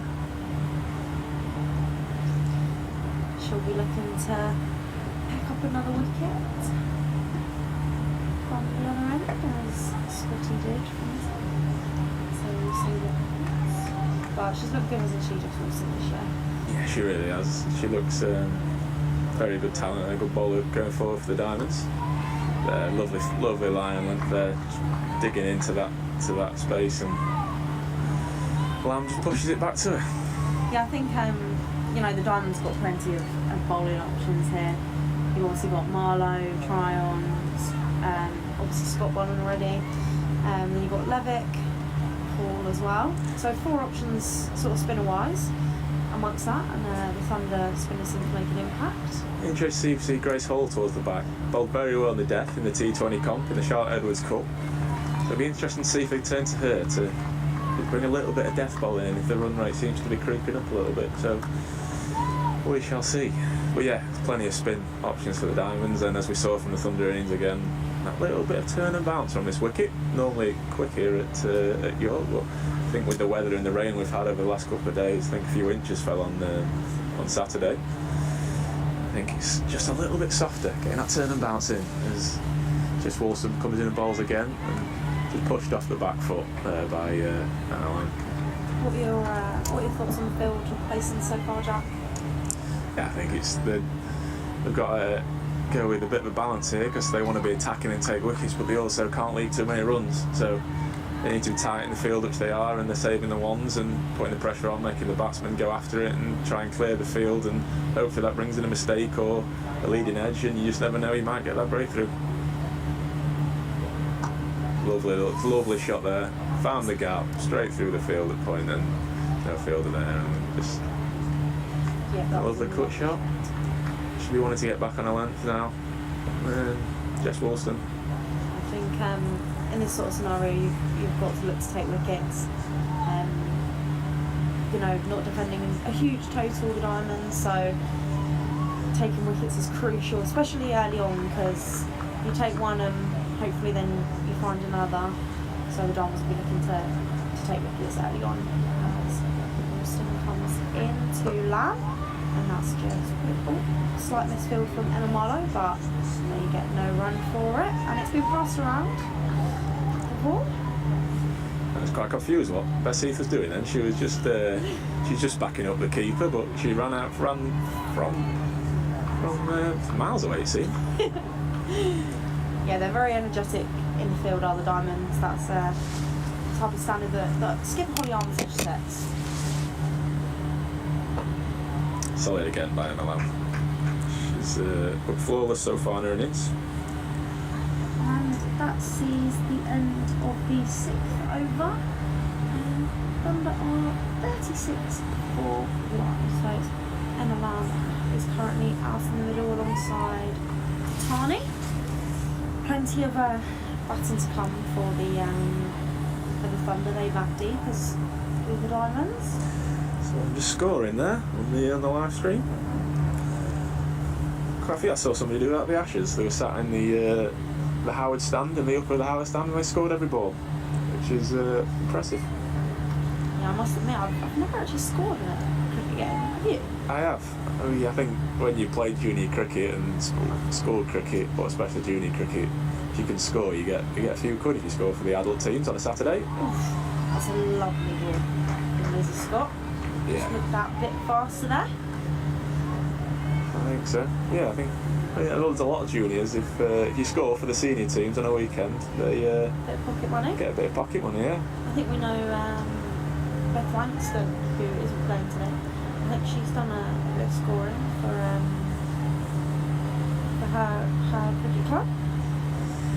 Scott in again on bowls, and it's just left alone. Left alone. Right.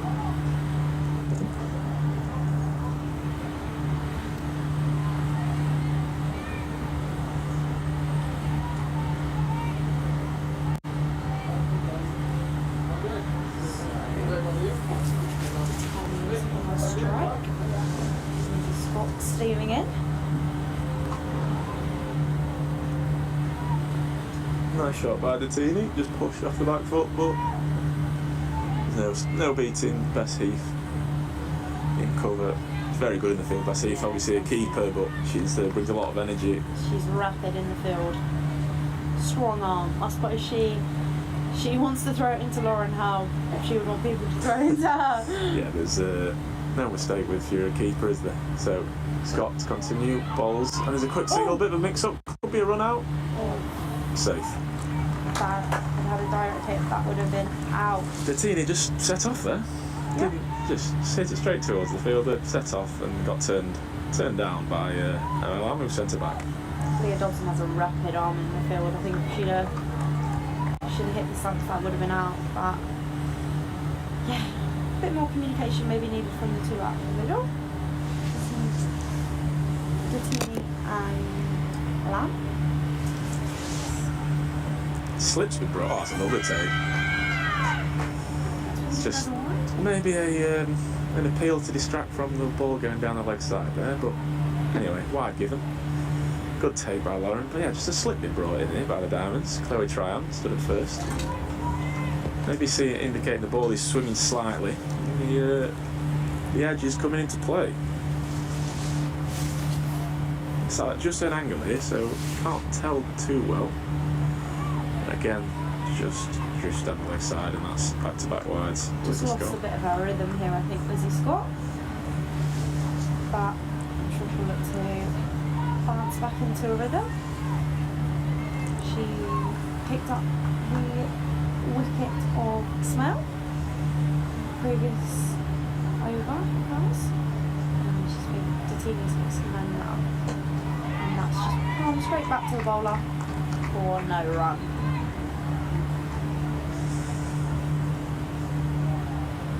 The grey clouds are starting to come in. I believe it is 10 overs to get a game in. I know it's 5 in the T20, but I believe, could be wrong, pretty sure it's 10. See if the rain managed to hold off. Fingers crossed, because I think we're in for a bit of a belter of a game here. Tini just shoulders arms to that one and lets it through to Winfield Hill, and that is the end of the over. The Diamonds are 38. The Thunder are 38 for 1.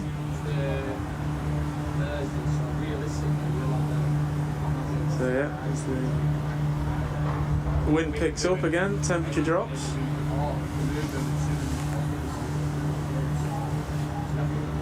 I think it'll be Jess Woolston to continue. The one you're on now, this one, and that one, Yep, Jess Woolston to continue. yes, I see him on there, so I'll scaffold him wise to me and pop up that.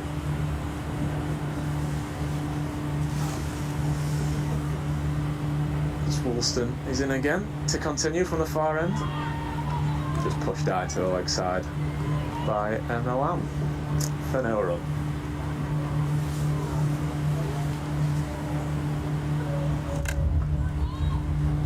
I thought we might have seen them turn to spin a little bit earlier than they have done, the Diamonds, but they're sticking with the opening pair. Yeah, we often see a bit of pace early on and then switch to spin, but that Diamond said there was something in the pitch with spinners, so that's nice. Quick single take and chance for a run out, but they get safely through.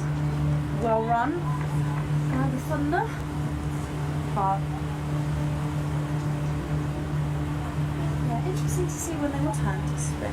Yeah, they had Lizzie Smith last year, obviously. Majority of the time they opened up with spin. Obviously, she departed to the Vipers. But Holly isn't afraid to go to spin early doors, and interesting to see when it does come on. We'll see. Still, Jessica Wilson to continue. It's the left-handed Bettini.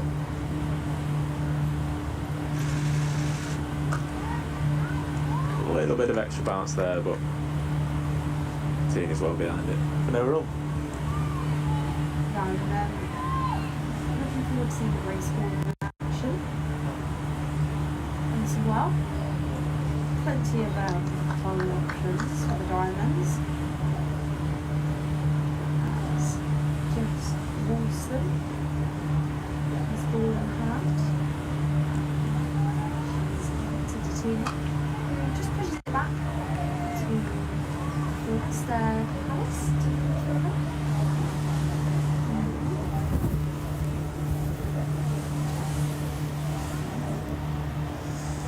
So, what are we up to run rate wise? I think my laptop's died. Oh no, we're alright. Mine's just dropped slightly now.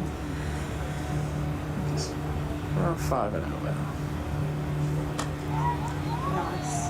Nice bowling from Jess Wilson. Actually, seems to be in a rhythm with her bowling. She's looking really good. Duckworth Lewis at this stage is currently 15 and the Thunder on 39 for 1.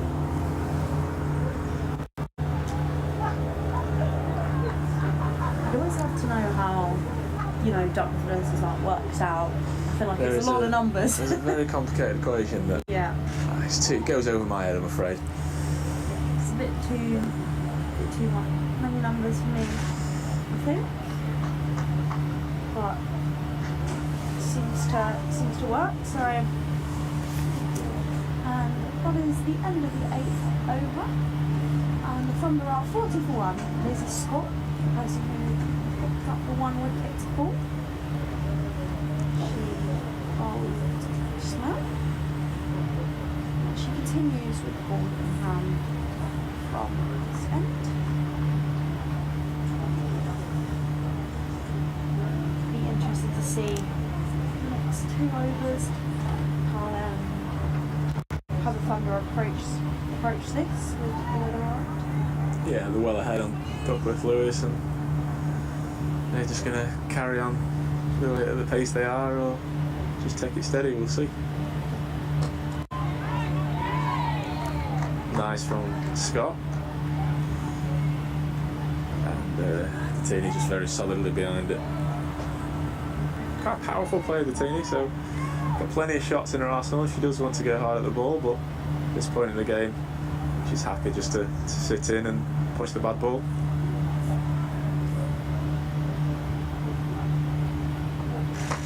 Yeah, you've seen some of that power there. She just pulls that with a flat bat straight past the bowler, and that is gone for fun. Yeah, that outfield is looking fast, isn't it? Like I say, it's certainly dried out since this morning, and I think anything that misses the fielder is going straight down to the boundary. So that's 4 more to the total for the Thunder. I think it just stayed low a little bit, that one. I think she was looking to pull that more orthodox and ended up hitting it straight past the bowler.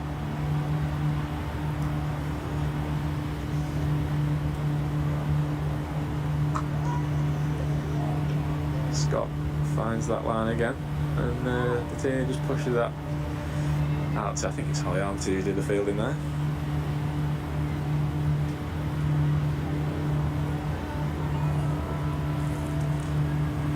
The flags in the distance continue to fly and to flap around. The wind definitely picking up. Yeah. Some of the umbrellas have been taken down. Oh, we've got plane cam overhead. Scott in, bowls. Just deep out in the yeah, she's doing a replacement here, which is fast. She's not with us. Watch out, it's just means it's happening again. They show that play against Billboard Lobby in the championship. She's playing the English side. Yeah, we've had a lot of them there, and some of the reasons. So I saw a lot of runs. Very much clear. Big man trying to flip in and out of the field. Put it up. So, that's the end of the first song done. I think that's the right. So we're going with pace for now. Seeing what happens. Holly back in her 2 opening bowlers. Been a breakthrough sort of year for the championship do bands obviously 5 first, but incredibly strong leading from the forefront. And that's a huge race by Leah Dobson. Back for 2. Strong wrist position. That's carry on. Get a little bit of swing. She releases it from. She's actually quite tall. She is quite tall. She's not quite as tall as one of the Thunder player, but she's tall nonetheless. And releases it from a nice high point. Strong wrist behind it, and looks solid. Lovely rhythmic run up. Looks like she just slightly back of her length, just rocked back, pulled that, and I think that's picked up in the lap. That's good proper. So might not be the way she wanted to, and it's getting dark and something's there.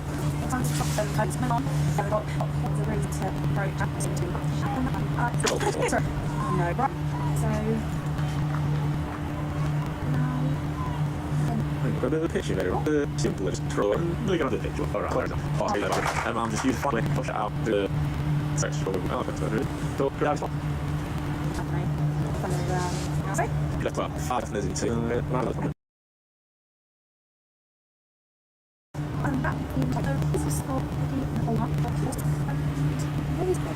Scott.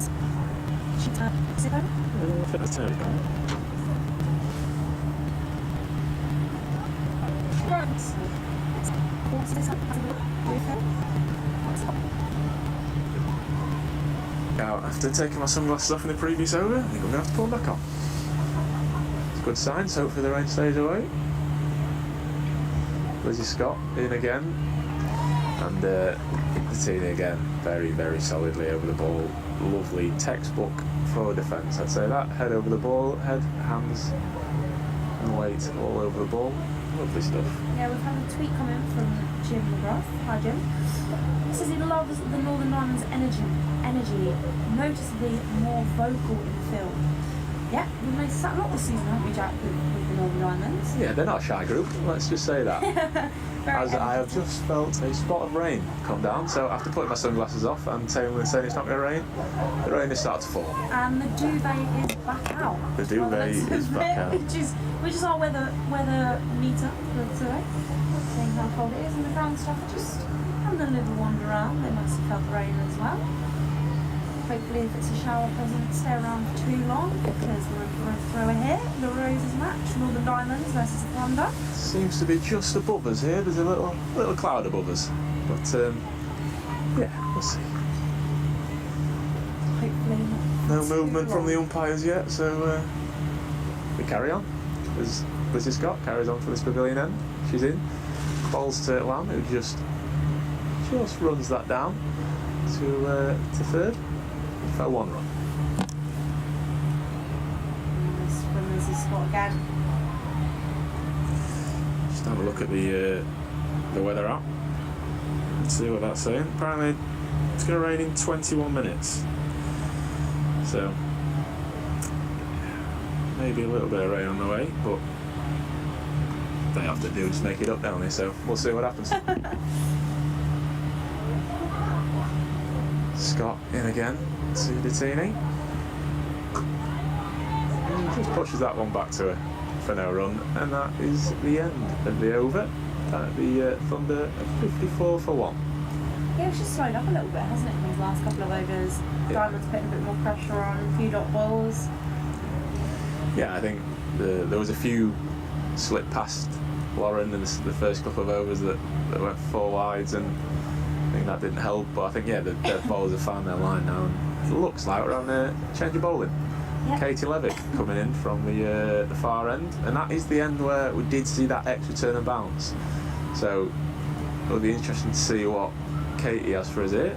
Yeah, I think certainly the cool kid will be licking her lips, looking at this pitch now. What happened with the Thunder? She often does come straight in with a wicket, so hopefully. She is a partnership breaker, isn't she? She is. Katie She is a Levick. partnership breaker. Over 300 wickets to her name. There's the covers on the pitch just adjacent to us to our right, and being pulled on by the tractor of the ground staff over there, so hopefully that's not a bad sign. Katie Levick is in, and Lamb just pushes that straight back to her. Showing a bit of respect to that one.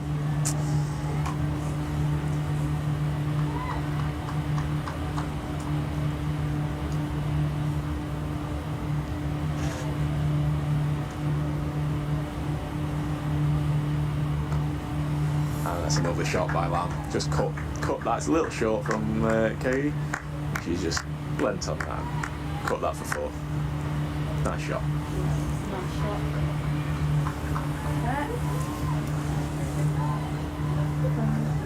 Emma, she's looked good today. Out with the ball and with the bat. Oh, that's a lot better from Katie. Oh, she got it. Katie Levick strikes. We said that she likes to break partnerships, and that's exactly what she's done. She's got Emma Lamb. She was looking very, very solid. So a great wicket for the Diamonds there. And as we were saying, Lev has done the trick. Lev, the partnership breaker. She loves to get amongst it, doesn't she? Straight away. Lovely ball there from Lev. So both hands in the air for the cracking appeal. And that has been given. Val will be disappointed she couldn't go on further, but a massive breakthrough for the Diamonds. Katie Levick doing what she does best, the cool kid. No, I'm disappointed there, visibly disappointed, but she looked very, very strong for a 20 odd, and the Diamonds have the breakthrough. Let's hope this rain stays off and a few more wickets fall. Yeah, we said, haven't we, we're sort of a lower total than they would have wanted. The Diamonds, that taking wickets is just crucial to slow the run rate down and really get amongst the Thunder players.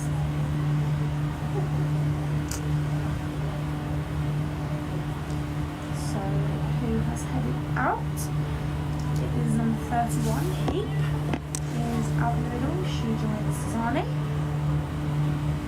We'll see how she goes about her game. Don't know too much about her. It could be Freya Morris actually. Oh really? Could have the. Apologies.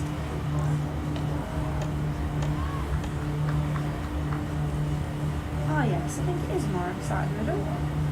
I do apologise. Freya Morris. I do apologise for my false information. Good job we have Jack Harris alongside me to correct me there. It is easily done. I do have 2 31s on my sheet, so it's my poor planning coming into this one-off one-off commentary stint. I think I might have, that might be my fault when I read the teams out to you this morning, but I think I've done you like a kipper there. As Lev continues the over. And Morris just taps it back to her.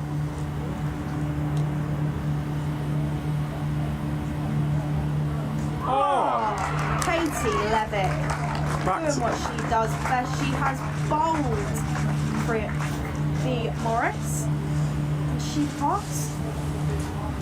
Just a little bit extra flight on that from Katie Levick, enticed her into the big shot, and she's gone straight through the gate and bowled her. Well, what have we said? Putting the pressure on, taking wickets, and that's certainly what the Diamonds are doing. Bowling changes made an impact straight away. 2 wickets in the over. We said that spin had come into the game. It definitely has here with 2 wickets in the over. It brings to the crease the self-proclaimed world boss. See if she can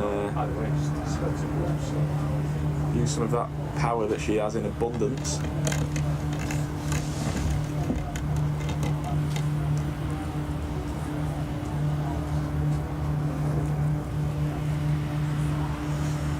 What a opening over from the cool kid Katie Levick. Certainly a strong start from her. Will we see a bowling change, Alison? I believe. No, I don't think we are. No, I think Lizzie Scott is to continue from the pavilion end with the Teenie on strike.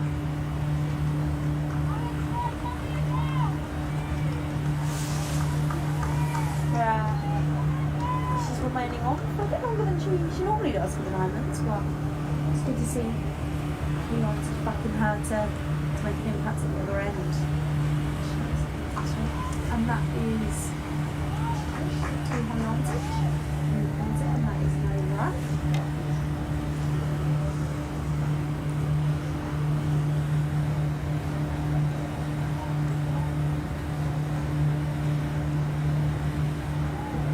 Don't forget you can get in contact with us via Twitter, North_Diamonds. Send us any questions, your thoughts.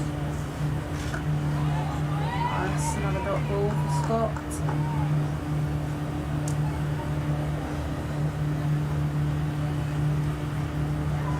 So, a bit of a change here. Obviously, 3 wickets down now after a very good start for the Thunder. Scores 58-3. Scott in again. It's a top edge from the Teenie. Just playing a cut shot, but falls safe, and they come through for the single. I think the rain is holding off for now.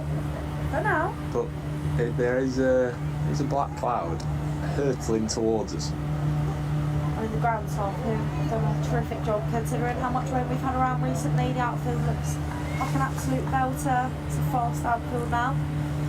So kudos to the ground staff for ensuring we've got an excellent pitch to play on here at York. Yeah. The head of grounds here was at Headingley for the Ashes, helping out Robbo down there. So he's done especially well. Seems he's been down there as well. As Dottin just pushes that back to Scott for no run.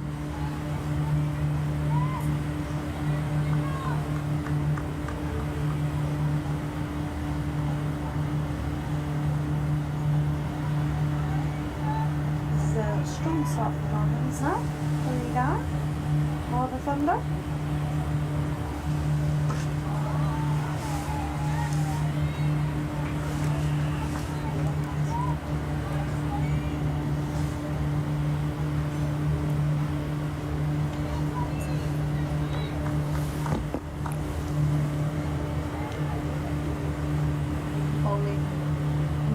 Now certainly favouring the bowlers. It is overcast. Maybe it's on. That's a Scottish team. That to graceful, and that concludes the end of the 13th over.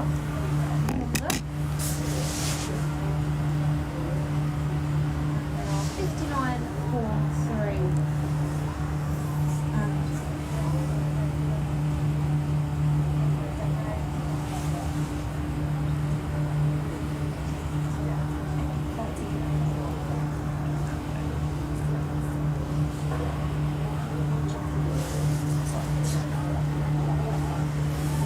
think, yeah, Katie Levitt to continue from the far end.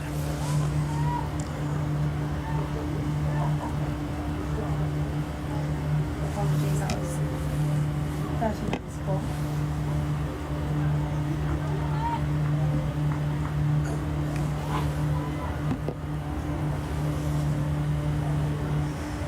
Levitt is in to the Teeny. Oh, just skidded on through that one a little bit. Not expecting the. Oh, maybe the Teeny expecting a little bit more bounce. It's just indicating there. It's just skidding on through a little bit. Just quickly in again. Levitt, no time to wait. Yeah, she gets through her overs very quickly, doesn't she, Levitt? She really does. She really does. I think it's good. It puts that pressure on the batter out in the middle. You get through your overs pretty quickly. And that was just missed. Rachael, she's certainly been running around. Oh, it's Bessie. Bessie has certainly had a lot to do in the field as well. Change field again for the right hand. It's batting on strike. I've just been told it's the cousin of Otis Gibson. Really? The Yorkshire head coach. Oh, you learn something new every day. There you go. So cricket clearly runs in their family. Otis had an unbelievable career as both player and as now coach, and so is Dottin. So there you go, learn something new. As Lev comes in, Dottin just pushes that straight back to Lizzie Scott at cover. Should probably look to play a big shot earlier, I would have thought. Dottin. Yeah. And, she's a very, very powerful player with a couple of the players up on the offside. She'll probably look to go over the top, but we shall see. As Levitt continues. She just rocks back and puts that out to Chloe Tryon on the cover boundary. Run rate has certainly slowed down since the beginning of the innings. Diamonds making an impact. I think those 3 wickets have made a huge difference, and the Diamonds will be looking to take a few more. Will we see a bowling change? We won't, by the looks of it. Nope. This has got to continue. Will she bowl her overs out? Looks like she very well could do. I think the Thunder did it in their innings. Their opening bowlers bowled more than we expected. They kept them on for a little bit longer, and it looks like the Diamonds are doing that with Lizzie Scott. Just keeping pace on there. See what doesn't go after it, maybe. See. Popped up a little bit on her there, and Dottin just pushes that out to Leah Dobson, who does the fielding. Always in the game, Leah Dobson. Another one of the high energy players. Actually, they've all got high energy really, but especially she's all over in the field. A little bit of a chat here between skipper and bowler. Making a little bit of a field change as Bess Heath, I think that is, heads out onto the boundary. Deep cover.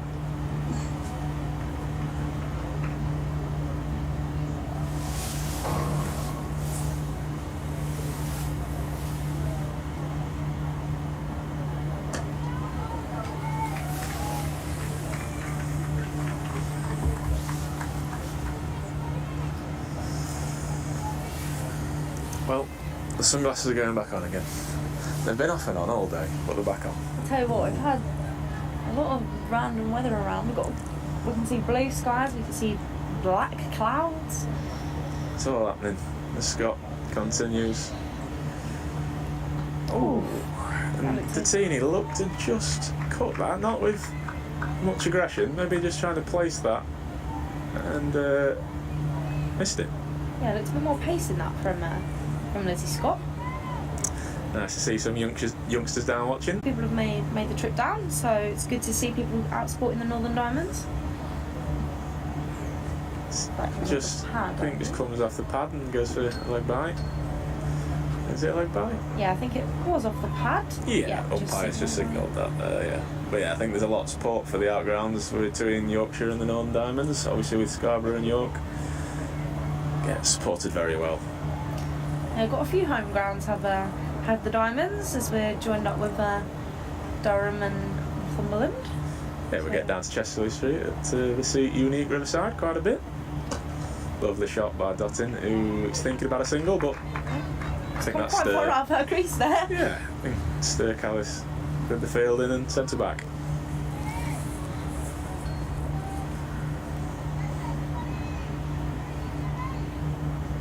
Some encouragement in the field from Chloe Tryon for Lizzie Scott.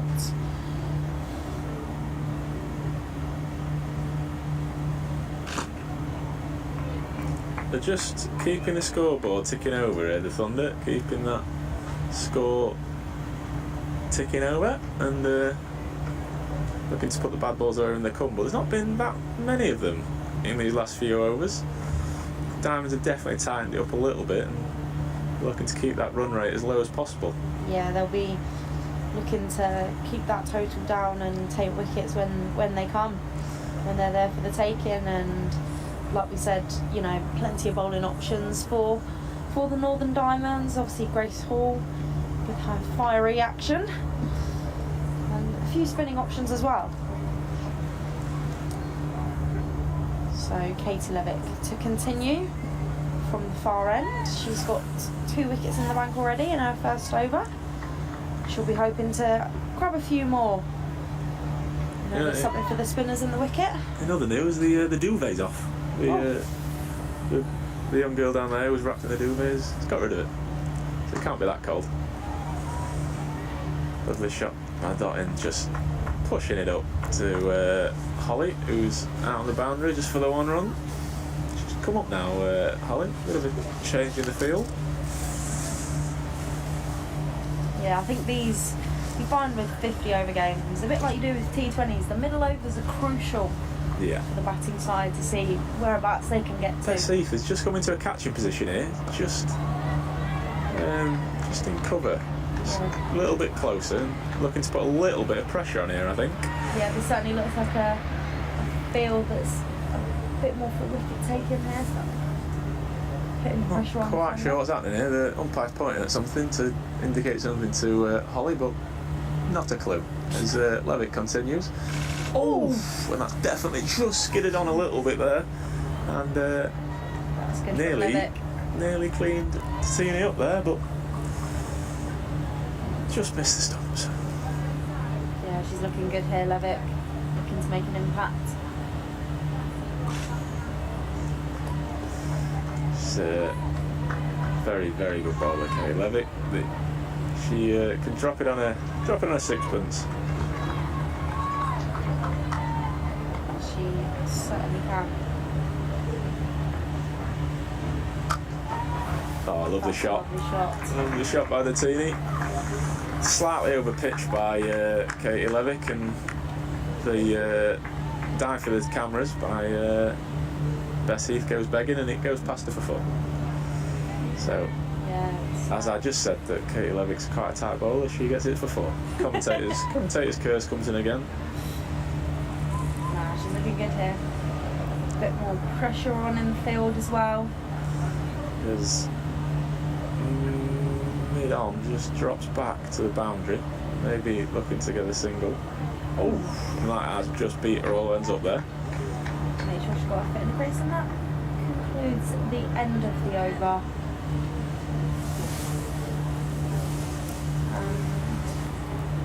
It looks like we may see Grace Hall coming into the attack, just having a little chat with the skipper about the field. And we've said already, myself and Jack, alongside some of our special guests that we've had in, that she looks like a class act. Grace Hall, and she'll be looking to make an impact with a wicket early on. Interested to see what field she will have. There's a big chat here with between her and Holly. But yeah, for anyone that's not seen Grace Hall before, she bowls a little bit like Malinga, bit of a slingy action, and she is very effective. 5 wickets in the other day, was it? Have I read that up? 4. 4. 4. Yeah, she got 4 wickets in a game recently. And here she comes. Well, that's slingy action. Bit Right loose, start. bit loose to start, but she'll soon find a rhythm. I think that's where that experience of maybe some of the older players comes in a little bit. I mean, you never attempt to bowl a wide, but you tend to find the older players just keep their mistakes a little bit smaller. But she's found her line now. She's in. And a dot ball. Yeah, she runs in with pace, doesn't she? And then that arm just comes round and yeah, I think if I was facing her, I wouldn't know what to do. So Yeah, it's just that slightly different action. The release point slightly lower. Sometimes harder to pick up because it can come from right behind the umpire, and it's almost harder to see. That's just a nice shot there, but no run. Yeah, she runs in with great intent. She's got high energy and she'll run in all day for you. yeah, she often I have fun with Rosie. She gets with her overs quite quickly as well. She's almost straight back to her mark and then with the next one before you can almost get used to the action. I think. Yeah, it's another one in the Diamonds team to keep your eye on. I think she's a very talented player, and the older she gets, the stronger she gets. She'll pick up a little bit more pace, and she'll be definitely an impressive player. As Dottin just flicks that off her legs for 1 run to Bess Heath.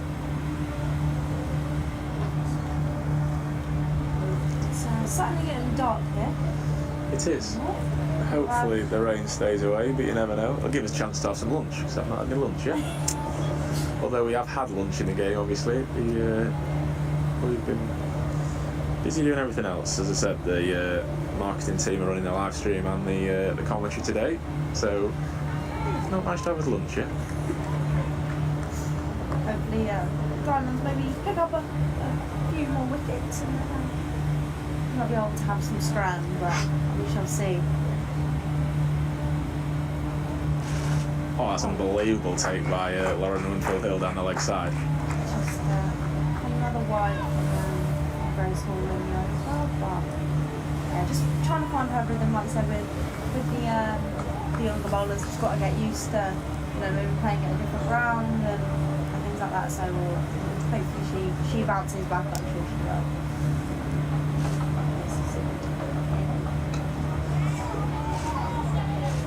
Misfield there by Stair, but no boundary, but they are going to get back for 2. That is well run by the Thunder. Great throw by Leah Dobson, straight down. Yeah, she has a Thunder Lauren arm. Winfield, she has got a Thunder arm. She's got a Thunder arm, just not for the Thunder. Yeah, got some good fielders in the Northern Diamonds. A lot of work with the coaches over the winter to ensure they're ready. And certainly good fit.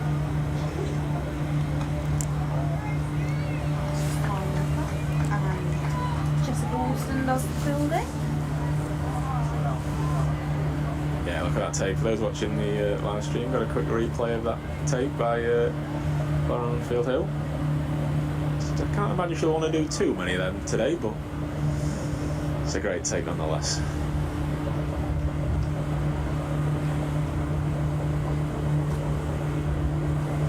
In comes Grace Hall again.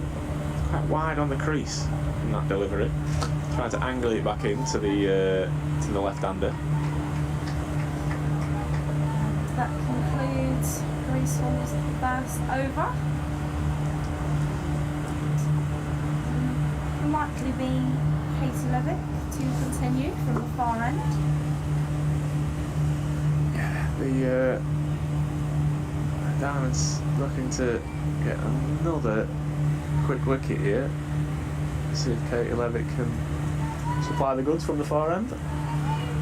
As we're seeing the Diamonds Academy game on the other pitch. I think there's a mixture going on there, so that's a mixture of the teams, so that'll be good. But anyway, Levick's in, and Dotson just pushes that to Holly Armitage at cover for no run. Yeah, got run rate's dropped slightly here for the Thunder. Not seeing a big shot in a while. Not that they particularly need to, but I know that they're all very positive players and look for the big shots. Run rate hovering around 4 at the minute, but as I've said that, Dotton's just smashed it over cover for 4. So, commentator's curse strikes again. And the Diamonds concede another boundary to the total. The Thunder are 78 for 3.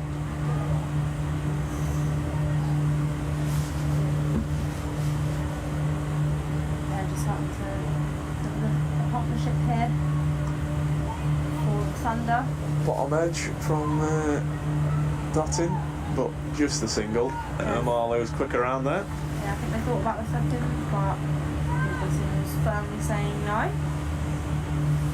So yeah, just starting to put a partnership here between Titini and Dottin.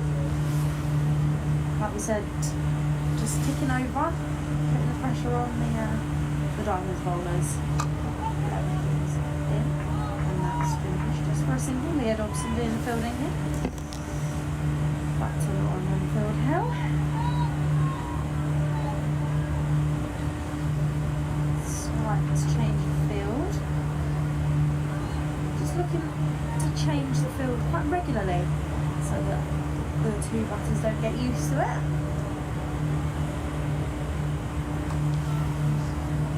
Same placement from Dixon again. Leah Dobson doing the fielding.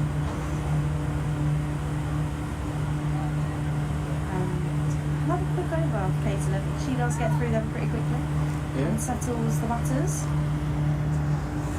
Grace. It will be Grace Hall to continue from. So we've got Digger Camp on the live stream. Bit of work going on at the back of the York Sports Club there, across on the rugby ground. Yeah, we don't get that at Headingley. Digger Camp, so something a bit different. Planes at Headingley, Diggers at York.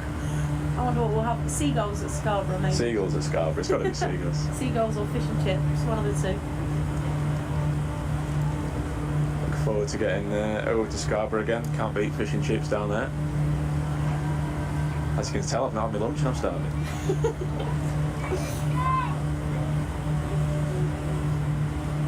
Grace Hall continues here from the pavilion end. Runs in with that slingy action of hers. And Dottie just pushes that straight back to her for no run. Grace will be looking to get amongst the wickets. 3 to Paul so far, 1 to Scott, 2 to Levitt. Levitt, of course, taking those two in her first over. She's an impactful player, as is Grace Hall. And that's no run called firmly by Little. The ball makes its way back to Grace Hall. What are we thinking here, Jack? Sort of 18 overs in now. Who do you think maybe the favours? Well, if the rain holds off, the Thunder are in a strong position, I think, and the Diamonds will be looking to break this partnership and get a few quick wickets. Still doable for the Diamonds. They probably might be looking to go to spin soon. I think Harrison, the analyst who we had on earlier, just popped out and indicated that he'd probably go to a bit of spin next. But I think it's well poised. But however, I think we might be in for a little bit of rain. Yeah, Count the Duckworth-Lewis score has gone off the scoreboard, so absolutely no idea what's happening. But we'll carry on before the rain comes, and Grace will continue. But the team just pats it back to her for no run.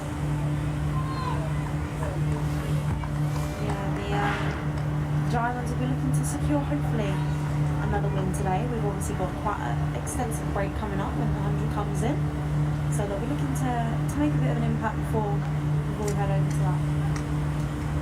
As the rain has just started to fall here at York, it's looking in distance quite heavy, and it's starting to fall on us out here on the balcony. Yeah. So no lunch for the commentators and now a bit of rain. It looks like. Oh no, they're carrying on for now. Yeah, umpires haven't moved. They may indicate soon as it does start to get pretty heavy here. But Grace Hall to continue. The ground staff are on the covers, but yeah, Grace Hall is in, and Dottin just pats it back to her, and they are carrying on. Yeah, it looks like they are carrying on. We are pretty hard off scales, don't mind a bit of rain, so I think it's just okay for the minute, maybe. It's kind of heavy, but it's not coming down that hard. So they'll be carrying on for the minute as we get soaked here on the balcony, sat in the rain. Where else would you rather be? To continue from the far end in the rain. Yeah, it starts to get a little bit heavier here. Coats are on, hoods are up. Yeah, just put the hood up on my coat, but sunglasses still on, still bright. As the teeny just flicks that off her hip to, I think that's Callis there, and does the fielding for no run. As it's a bit of a mad dash out here to try and get all the cameras in from getting wet, but the game carries on, so do we. Katie Levick is in, balls to the teeny, who again just pushes it out to Callis at square leg. Yep. It's sort of stopping now. Great decision from the umpires to carry on. Never in doubt. Levick is in again. Respect again shown by the teeny. Just pats that back. And Levick is already at the top of the mark. She does get through these overs very quickly, Katie Levick. She likes to put that pressure on, doesn't like the batters to get comfortable out in the middle. And that's just a little bit shorter, but gets away with it. Katie Levick is it's pulled down to the fielder, Marlow. As you can see on the commentary cam, we might be getting a bit wet. Yeah, had all sorts of weather here today. And then Levick to continue to dot it. And just flicks that. Leah Dobson does the fielding once again. Yeah, bit of a run around in the field to get to the next over, and that is the end of the over. The Diamonds are Thunder 84 for 3. The rain has just about. It's trying to stop, but it's not stopped just yet. The players are still out there. The umpires look like they're not budging, so play continues. Much to our delight out here on the gantry. We going to have a change of bowler at this end. We did suspect we'd have to see some more spin coming into the game, so Chloe Tryon has ball in hand from the Vivian end. She'll look to make an impact straight on. Clifton is going to face the first ball, so spin from both ends now. We saw the Thunder make an impact with the spinner, so can the Diamonds, should we say. Stop ball to start from Chloe Tryon. Spoke about the Thunder's left armers, and Diamonds have got her own in Chloe Tryon. She's a very, very talented all-rounder, brings a lot with the ball. She's into Dottin. A little bit of extra bounce there. Dottin just pats that back to Holly, who does the fielding. She's a powerful player with the bat and the ball. As Chloe Tryon, we've seen her take a fair few wickets this season when she's been given the opportunity. The rain just falls a little. There's been a bit of collision. I think Chloe could be hurt here. She's grasped the back. I don't think. No, Holly has just waved and shouted, "Don't run her out." So a lovely bit of. Good bit of the spirit of cricket. The spirit of cricket. Spirit of cricket's been in the news a lot recently, but Holly showing the spirit of cricket is well and truly alive here by instructing her players not to run her out when she was on the floor. Yeah, good decision from skipper Holly Armitage. As the rain has really begun to fall here now, it's straight into Chloe Tryon's face, and I think the umpires will have a chat here and maybe look to bring them off. Yep, the players are coming off, and the ground staff are running on the covers. Yep. As we are going to cut off comms shortly, as we're going to go and stand inside. So thanks for listening, and We'll be back to you when the play's back on. Thank you.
I'm probably it's pretty so in the so we have to pause and from the farm. This one takes a good tackle.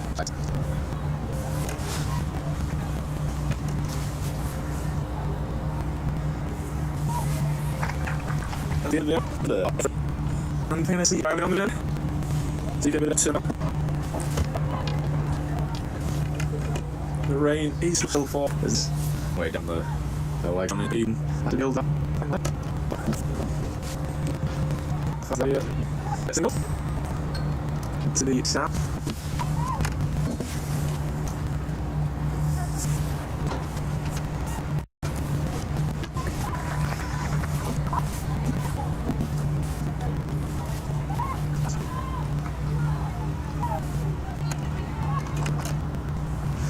Any single and they're very good in their 690, 867.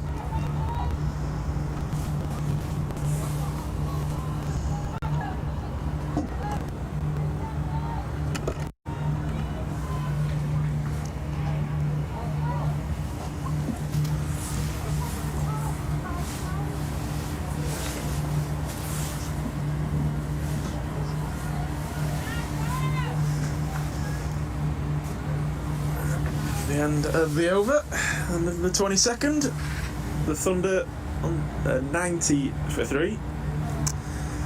Quite surprised we've not seen spin from that top end. I mean, we've seen in the Thunder's innings that worked quite well. A little bit of extra turn and bounce from the far end worked well for the Thunder, and we've got plenty of spin options in the Diamonds. But we'll turn to Chris Gorston, who continues.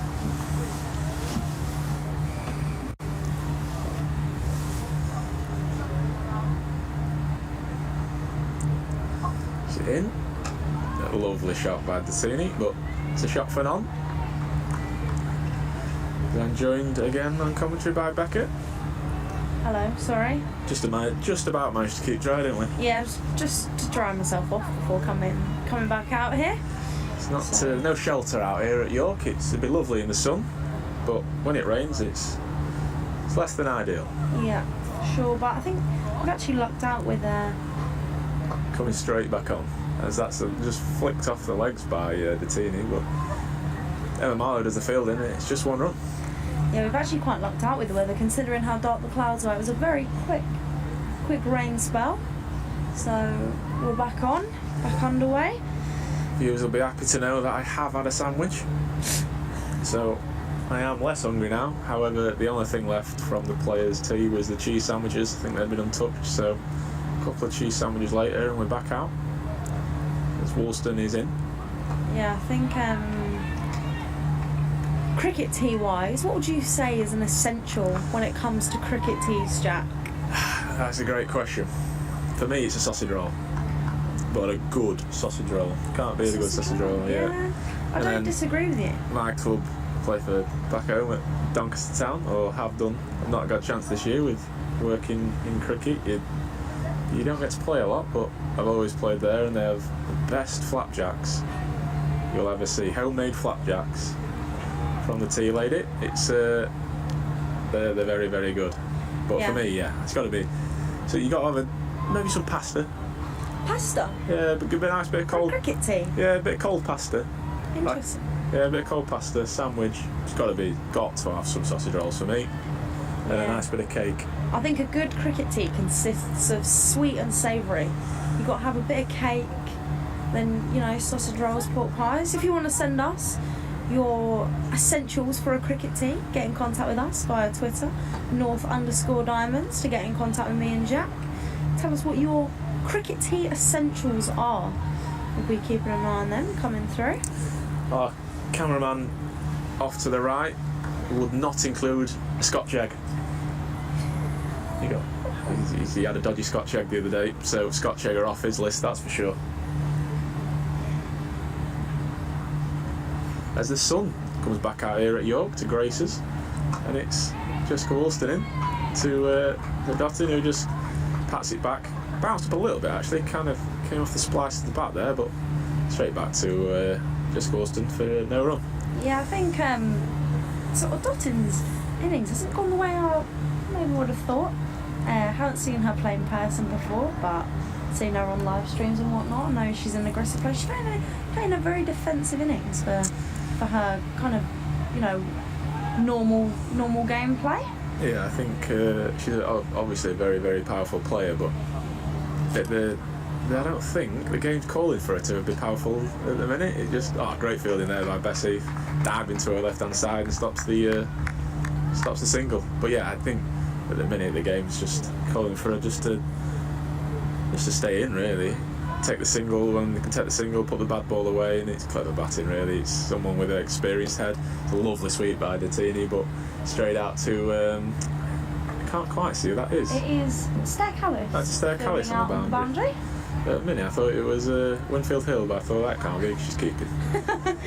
That would be a certain mix-up in the field.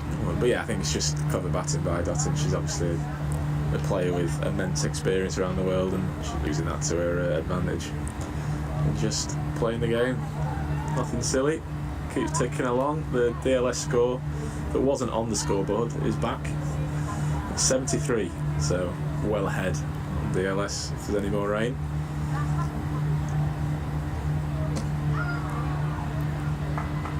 Lovely bowling there from Chloe Tryon. Just managed to get the bat down in time. Dottin and pushes that back out. The team is back on strike. Yeah, the Thunder well ahead of the Duckworth Lewis now. Yeah, well ahead of the Duckworth Lewis. They are on 93, and from the board the Duckworth Lewis is 74. So they'll be pretty pleased with the position they're in, I think. Looking to sort of continue to build upon this partnership. The Northern Diamonds look to take wickets at this stage.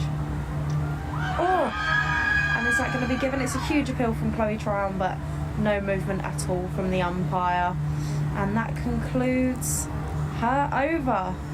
Got a bowl there from Chloe Tryon. Did forget I was on commentary there and nearly appealed, but stopped myself. Very professional, Jack. Very impressed. Ever the professional. Yes. I just see a replay here for the people watching the stream. Lovely flight. A little bit of drifters there. Just a good ball from Chloe Tryon. And do we have a change of bowling? We don't. It is Jessica Walston from the far end. We've had a message from the digital content creator from the Thunder, Charlie Hines. Charlie, if you're still listening and you haven't turned us off, thanks for tuning in. Even though you probably have to be. He said it's just like the BBC. Well, thanks a lot, Charlie. Appreciate that. Bigger shot there by Dottin straight down the ground, but no run. She almost looked frustrated that she played that shot as soon as she hit it. Like I said, she's just showing her experience here, digging in, doing the job that needs to be done for her team. I'm sure she would just like to stand and deliver, but it's not what the game's calling for at the minute, and she's just using that experience to keep the scoreboard ticking over. Woolston comes in again to Dottin, who flicks it off a hip, and they're looking for two. Yeah, they're going to get two. Good running there by the two in the middle. Partnership really building here. Yes, they are sitting pretty settled out in the middle, these two. It's always good to build a partnership in the middle overs. It's something that the Diamonds couldn't quite get going. We saw a little glimpse of it, but unfortunately didn't quite happen after Callis and Winfield Hill get out. But partnership up to 35 now. It's looking strong from these two. Breakthrough certainly needed for the Diamonds. And that's a dot ball from Jessica Wilson. We were speaking previously around, sort of seeing a bit of spin in the pitch. It's quite close, sorry, the replay's just been shown on the live stream of Chloe Tryon. It's quite close actually. It's a very good appeal, but I think the right decision was made. Anyway, sorry, as you were saying. I can't remember what I was saying now, sorry. Apologies. Right. Apologies. Wilson was in, just Dottin pushes that out to Holly Armitage. Yeah, so 3 wickets to fall so far for the Thunder. We've seen Katie Levitt take 2 and Lizzie Scott take 1. But it's been a while since that third wicket fell. And back with pace with Jessica Worston. Just dropped that in short, I think. That's been given a wide. Yeah, it's a wide. By the umpire. Just dropped that in short. I think Dottin's a bit frustrated she didn't cash in there. Yeah, might be getting a bit frustrated out in the middle of the world, boss. Looking to score a few boundaries now, get that Thunder total up into an even more comfortable position.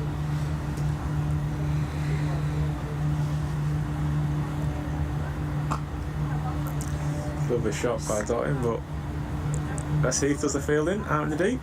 It's just a single. It's a nice shot for 1.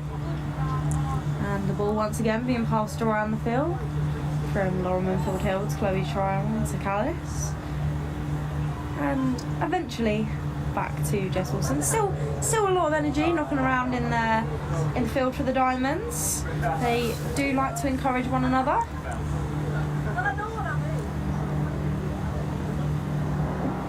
I think I'll go down as a leg by. Don't think she got any bat on that.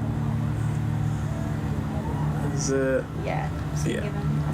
over comes to an end, and in the 25th, I think perfect time to cut to the new shirt competition that we are running for 2024. So if you want to design the Northern Diamonds or Yorkshire Vikings T20 shirt for the 2024 season, head to our website, download the competition pack, and you can either get your paints and crayons out, you can colour it in pen, you can use Illustrator, Photoshop, anything you need.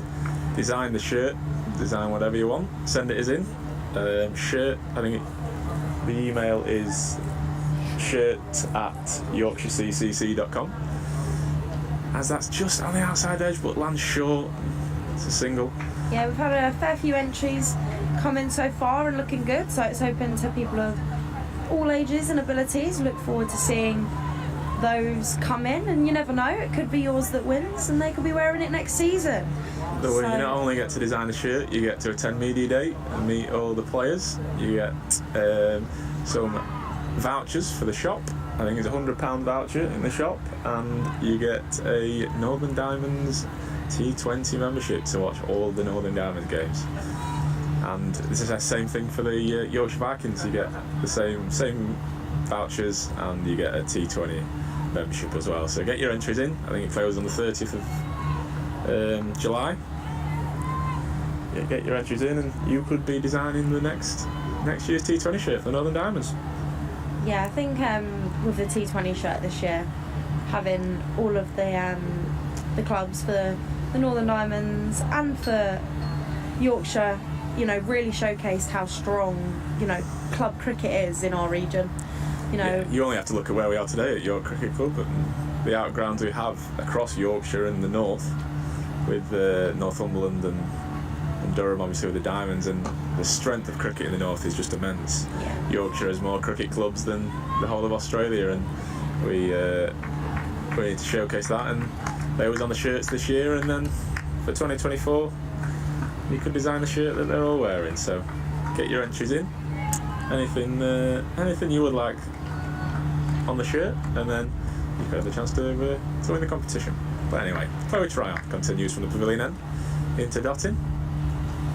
Just works it around the front leg for a single.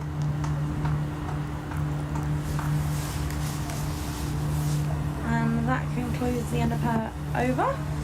Will we see a bit of spin from the other end, or will we see Jess Wilson continue? I think Katie Levick. Yeah, we see the return of the cool kid, Katie Levick, returning to bowl. She made an impact in her first over, picking up 2 big wickets. Will she be able to break the partnership once again? We will see. I think Diamond's definitely into a crucial period now. They need a wicket to slow these Thunder players down. 102 for 3 on the board.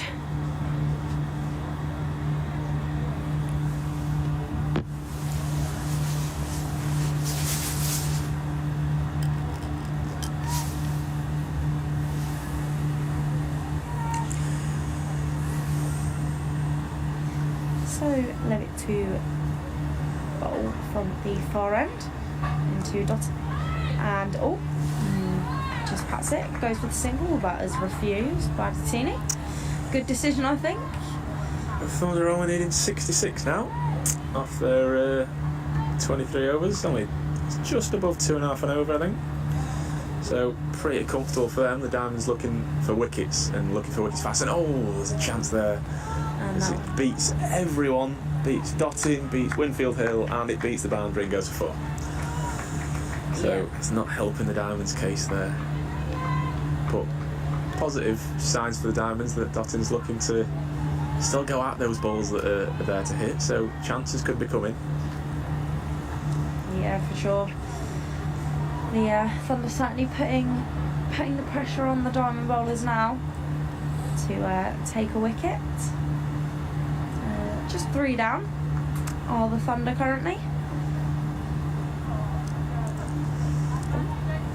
And that could be another boundary. And Emma Marlowe and Grace Hall will chase after it, but unfortunately it's back boundaries for the Thunder, just what they'd be looking for at this stage.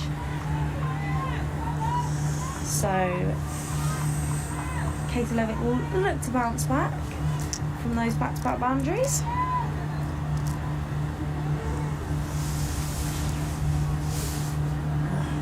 You won't be surprised if you just see Dottin just pat these all back to Katie Levick. Have 8 off the over. They only need just over 2.5 and over. Sorry. So don't be surprised if you just see all these just pat back straight to her. Nothing silly.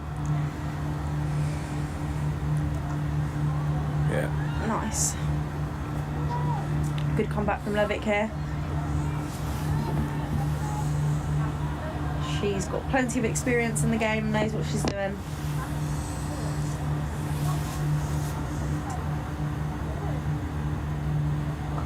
Yeah, Jack, little predictor there, going exactly how he planned it. Good work from you, Jack, and good work from Katie Levick to end that over. End of the 27th, 110 for 3, the Thunder. Pretty smooth sailing for them at this point in the game. Diamonds will be looking for wickets, and wickets fast. And they turn to Chloe Tryon again from this pavilion end to try and make the breakthrough. Yeah, I think there's something in the wicket for spin. So Holly just turning back to Chloe Tryon. Good work in the field there by skipper Holly Armitage, cutting that single out.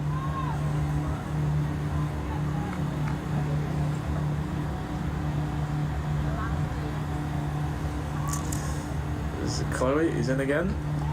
Bettini on the drive, but is met by Bess Heath in cover and cuts it off for no run.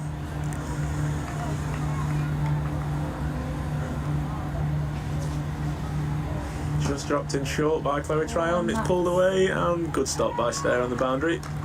Bit of a sliding stop, always a little trickier after a bit of rain. The surface is a bit slicker, comes to you a lot quicker than you think it might do. But good fielding in the deep there by Stair. She's always a good fielder. Yeah, good fielding by Stair.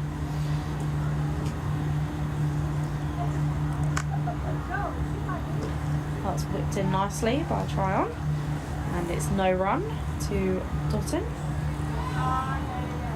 And 1-1-1 on the board for the Thunder.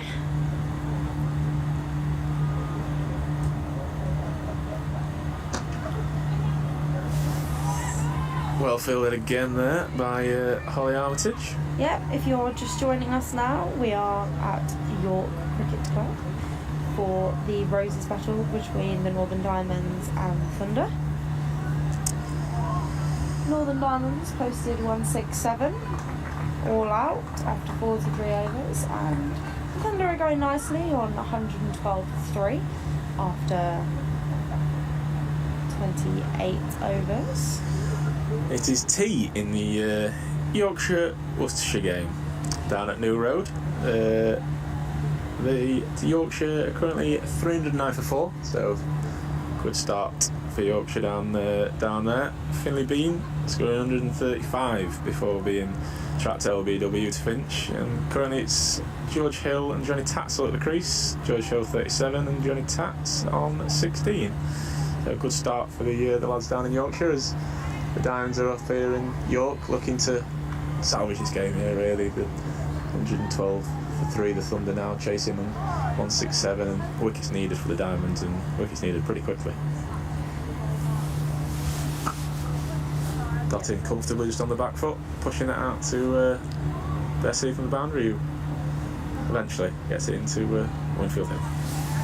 Yeah, I think we'll continue to see spin for a little while now. We've also still got the options of Emma Marlowe. We haven't seen her bowl yet. She's obviously been bumped up the order batting wise, but we haven't seen her with the ball yet, so interested to see if she'll get a little go. Looks like it before, and it's nice shot. Another boundary to the Thunder, the Teeny this time. A little bit of rain around the grounds. Southeast Stars and Sunrisers off for rain. Southeast Stars ended on 290 for 9. Sunrisers are 61 without loss in the chase.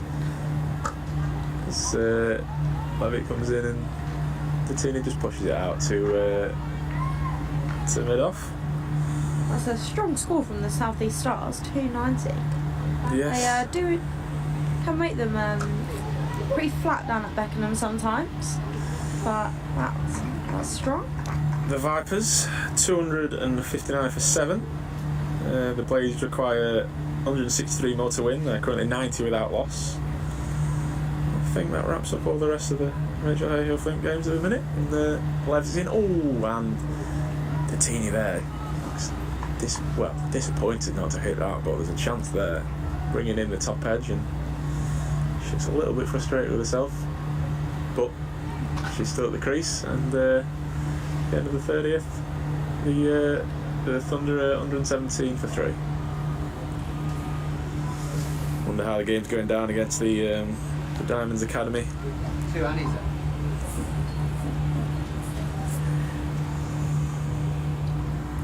Oh, looks like there's just been a wicket down there. There's a bit of confusion. Someone was walking off. She didn't look very impressed. Maybe run out. Anyway, Chloe Tryon's in on this game, and Dottin just pats it back to her.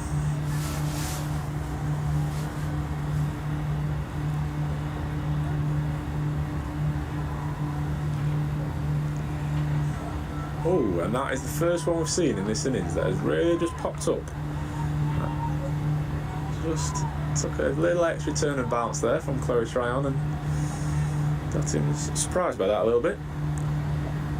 She's in again. And that one this time just skids on, and Dottin meets it with the full face of the bat.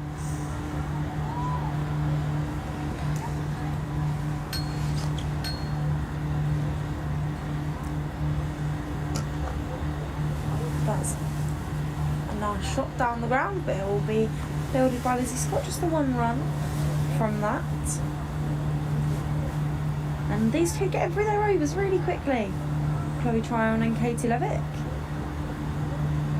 But the Thunder just not looking uncomfortable in this situation. They've got plenty more batters to come in and not too many runs more to secure the win at this stage. And that's just palmed back to Chloe Tryon, who does the fielding, picks up the ball, turns around and is ready to go again to Teeny. It's in and same again, just palmed back to her, picked up. I'm not going to do anything silly at this stage, are the Thunder, and that concludes the end of Chloe Tryon's over. And I suspect we'll see Katie Levick continue from the far end. We've said it before, she is a partnership breaker. But just looking more and more comfortable ticking over are the Thunder.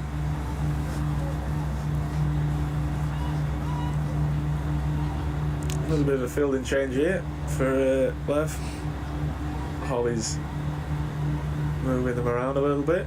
I think think that's Bess Heath down on at long off.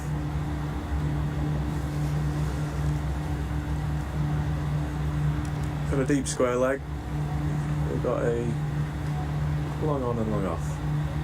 And Dottin has just paddled that round the corner. And it'll be a big chase here, but I think it should be cut off. It is. Emma Marlowe as the fielding down there. That's probably one of the longer. Oh, the boundary rope is quite far out down here. Probably one of the longest parts of the ground. Yeah. Quite a very long boundary straight. A long boundary down there. And you don't see on most grounds, but yeah, it is a long boundary down here. At York Cricket Club. Oh, not sure what happened there. I don't know if she's left that and that's beating everyone, or if she's left it and it's just caught the edge of the bat. But there's a big chase on again, but I think that rain is helping the Diamonds there, slowing that ball up, and it is stopped just before the boundary and fielded by Sturkallis. Yeah, that outfield just slowed up a little bit, didn't it? That You little saw bit it of rain. speeding Sure at the what beginning of the happened there. innings. A bit of sun sort of dried it up, but yeah, I think you're right there, Jack. The rain has slowed up this outfield. Ooh, finding the inside edge there. Katie Webb, and they run through for a single. Yeah, Diamond's really under pressure to take a wicket here now. 123 on the board for the Thunder. They'll be feeling confident. And still plenty of batting to come. For the Thunder, they've been strong. They've already secured a win over us in the Charlotte Edwards Cup, which saw us get knocked out of the competition, unfortunately. But we shall see how things play out today here at York Cricket Club. You just see from the replay there, I think I can't decide if she's going to leave that or if she's played that intentionally. I think she's caught in a little bit of two minds, and it's just come off the face of the bat and she's ended up being a really nice shot actually, and ran it down. Oh, and that's short and has been dispatched by the Teenie. Katie Levick just dropping that ball in just a fraction too short of length, and the Teenie just leant back and smashed it for 4. The Thunder now 127 for 3 and looking a very commanding position here at York Cricket Club. Yeah, they might look to maybe get going with things now, get their run rate looking good in the competition.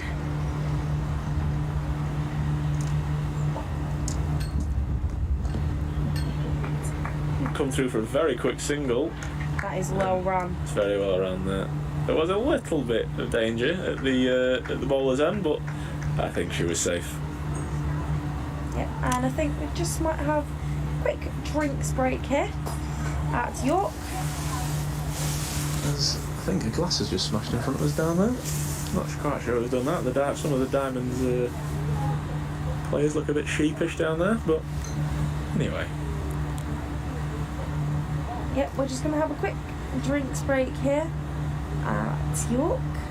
Maybe a little huddle for the Northern Diamonds team. Decide what they're going to do, and a drinks break for the Dottin and Teenie, who've been out in the middle for a while. Their partnership moves to 70 now, so strong and solid with these two out in the middle. What would you be thinking, Jack, if you were skipper Of the Diamonds, of the Diamonds? I think you just got to go all in now. You've got to get the wickets. They look pretty comfortable now, so you've got to set some attacking fields and look to get them playing some more aggressive shots. Whether that's Katie Levick flighting the ball up a little bit more, like you saw earlier in the day, that got her that wicket. It got her the wicket of Freya Morris when she just flighted it up a little bit more. So maybe look at that and look, maybe if the ball is still swinging and moving off the seam a little bit, maybe look to get a slip in place and get Lizzie Scott back in. But I think you just got to try and break this partnership. Be very aggressive. I think they're well within the run rate now. So the only way of doing it is getting those wickets. So just got to look to be ultra attacking, and Holly She's a brilliant captain and always looks to be positive and attacking. So I think that's what she'll be telling her there, just to stick to their plans, be attacking, keep the energy high, and hopefully these wickets will come. But the batters are looking very strong and well set. So been interesting next 5 or 10 minutes. The Diamonds will need the breakthrough and just see if the Thunder can hold their patience and keep ticking along. Yeah, for sure. I'm sure Holly will be having a chat with the Diamonds, just telling them the game plan for the next 18 overs. Diamonds are in action at Headingley on Saturday the 15th.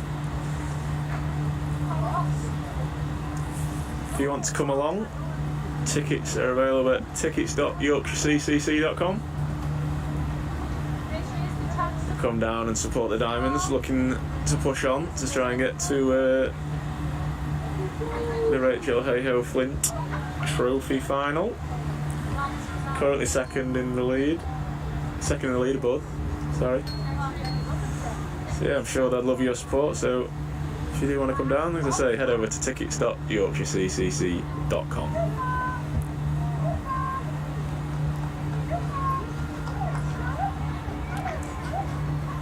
Got a bit more encouragement for the Diamonds here, as I think that's Holly Armitage's dog has just arrived. I believe that's Holly's dad and the dog.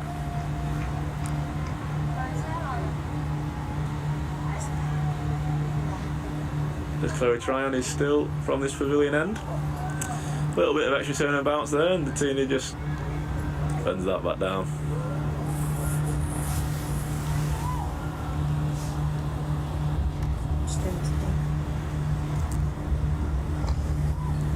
There's a chance, but it just beats both the fielders. Downs will be disappointed that that's just not gone the right way for them. But Thunder leading just over 2.2 runs an over, so pretty comfortable for them. They'll just keep plugging away and taking those singles like they have just there, and they don't need to take any risks. They can just carry on doing that. I think I can't quite see the DLS score again. I think that's gone off, but I think they're ahead than the DLS. So, oh, it's Tatini goes for the pull shot and just misses it. There's a shout of LBW by Lauren, but it's quickly muted.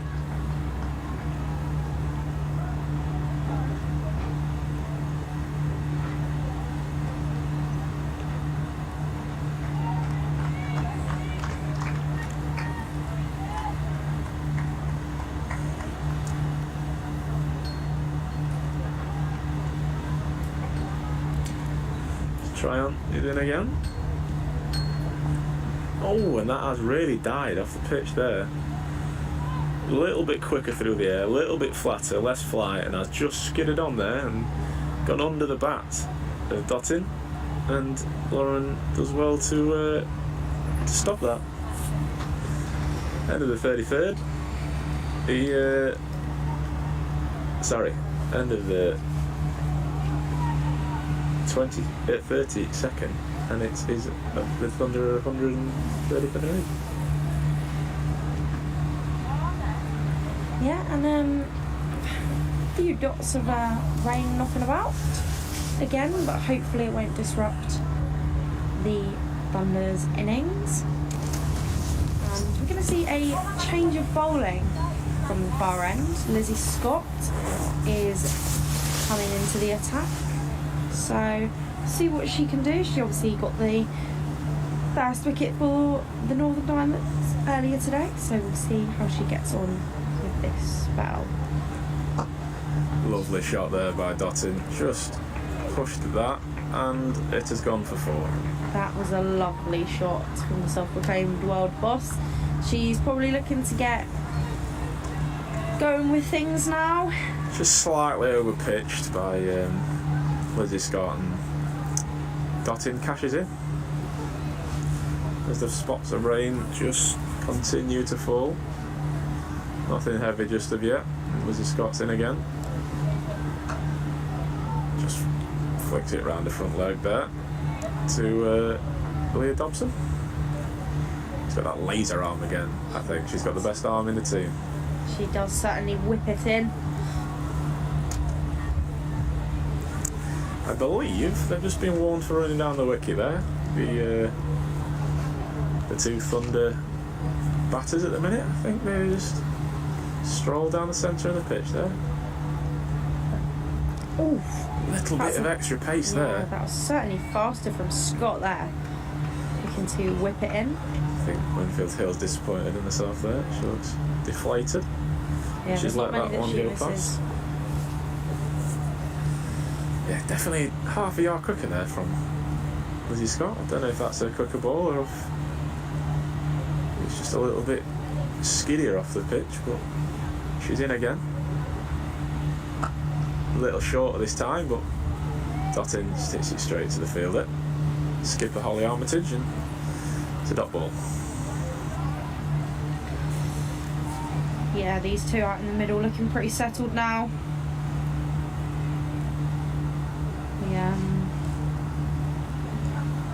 We'll see if the Diamonds can take a wicket, and Lizzie Scott is into Dottin. Just fix that one down to Katie Levick, who does the field. Katie Levick, who does the fielding. She's been brought up. Oh, the umpire's dashing over to the other side for the left-hander. Would you be the umpire that changes side, or the lazy one who says I'm just going to stand here if that's all right? Well, so I know which one I'd do. You know me, Jack, and my work ethic. I would certainly be the one who stands still. I think I'd join you. I think I'd say, do you mind if I just stand here? Yeah, right. Don't mind doing a bit of... I certainly would get your steps in with this team. The amount of left-handers they've got. So, Yorkshire have just lost another wicket. Johnny Tattersall is the man who's out. 315 for 5 down at Worcestershire. Interesting to see how that game plays out. A bit of weather around down there at New Road, which is a shame. You'd think that sort of going into July we'd have beautiful blue skies over in England, but not quite the case, and it's try on to continue from this end. Let us know where you're watching from today. We've had the President of Yorkshire, Jane Powell, on. Her sister's tuning in from Perth. So see if we can get anyone further afield than Perth, although it's quite a tall ask. Let us know. North_Diamonds on Twitter. As the Thunder just need the 31 now. 16 overs left, just under 2 and over, so they are happy just to tick along and take the singles. Plenty of batting left in the shed, so they're happy just to take the single to the fielder in the deep and keep ticking over. Yeah, they're looking pretty settled, these two now. It's been a pretty well measured innings from Dottin. She's really shown her class, and we know how powerful she is and how hard she hits the ball, but it's been rather tame for her standards. She's just played the innings that she needed to play and kept the scoreboard ticking over. It's been very impressive. Yeah, she moves on to 47 now. Played a good innings for the Thunder. Knew what needed to be done. Didn't do anything too silly, and just joined Datini after those couple of wickets fell. And yeah, she's been classy as well as Datini. And that's well fielded by Bess Heath. We know she's good in the field.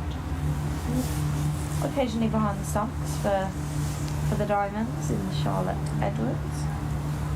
But Lauren Winfield Hill, of course, with the gloves today, and that sees the end of the over.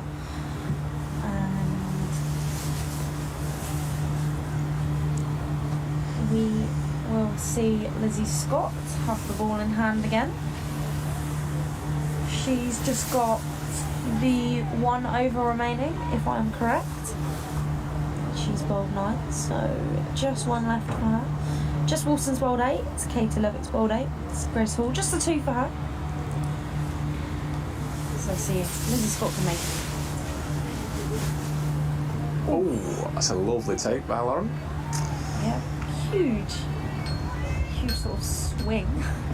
It was to say that they only need less than 2 and over. That was quite a big swing there from Dottin.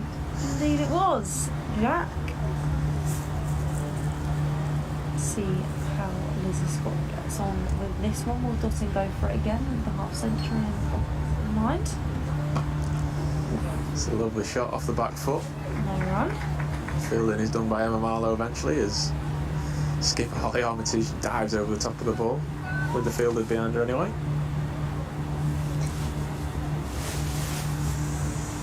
I think the Diamonds inter-squad game between the academies is finished as some of the coaches stroll across to see the end of this game. Oh, Dottin feels like she's missed out there. The ball back of a length from Lizzie Scott, set up nicely, and Dottin couldn't cash in that time. Another single added to the scoreboard. Yeah, just taking them over, aren't they, the Thunder? It's looking less and less likely. Does that make sense? For the Diamonds now, unfortunately. Oh, and Datini just slaps this one, and that'll go straight to the boundary for 4. That was a lovely shot. Straight down to the boundary. No one in sight. And that's 4 more to the total. Datini now up into the 40s alongside Dottin. Apologies. There they are, just on the screen, some of the academy staff. Oh, and it's a dot ball. Got the head of the academy there, Thomas Kahn, and a couple of the S&Cs.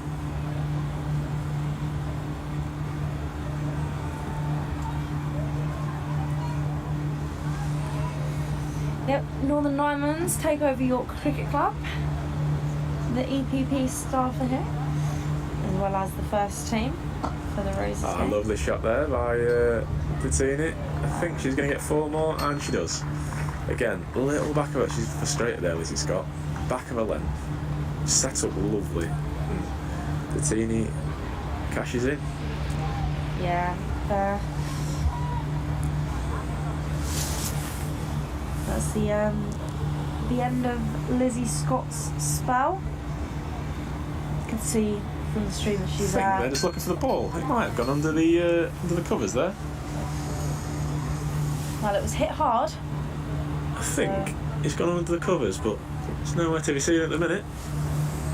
Yeah, Lizzie Scott will be disappointed, I think, from that last over, but They've got the ball. It's been retrieved. Bess Heath, I think, found it in the end. A white ball laying on top of white covers. Probably not the easiest thing to spot.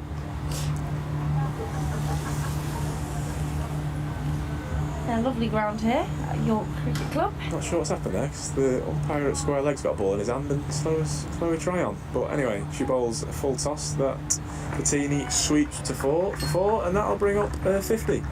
Very well battered by Dottin. She's looked in command at every single point. Very impressive player. Rather measured innings by her standards, but she's done exactly what's been asked of her team. It's a very impressive innings. Yeah, and I think we'll see her go on the attack now that she's reached that half century. Like you said, very classy innings. And she has led the Thunder to a very strong position alongside Bettini. So she's on to 52. Less than 20 needed now for the Thunder, so just ticking along nicely. Yeah, Still 13 overs or so left, so plenty of time. Just under 1 and over now, so I can imagine it'll be done in the next few overs. yeah, we shall see. Oh, Holly Armitage just saving that single there. Yep, Bettini's on 46 now. Dottin on 52. So both played a solid solid stance in this game. Oh, and that's played straight down the ground, but it will fielded by Lizzie Scott, who comes round.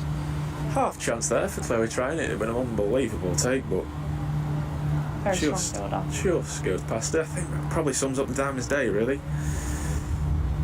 Just chances, but not quite going their way today. There's a big appeal and she's gone. Given. She'll be very frustrated there, Dettini, not to reach the half century and to see her team home. But she departs for 46. Yeah, Chloe Tryon deserves that wicket, I think.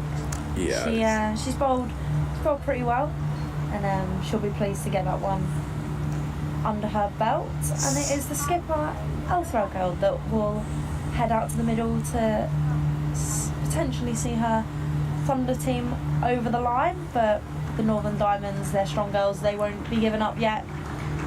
But yeah, very classy innings.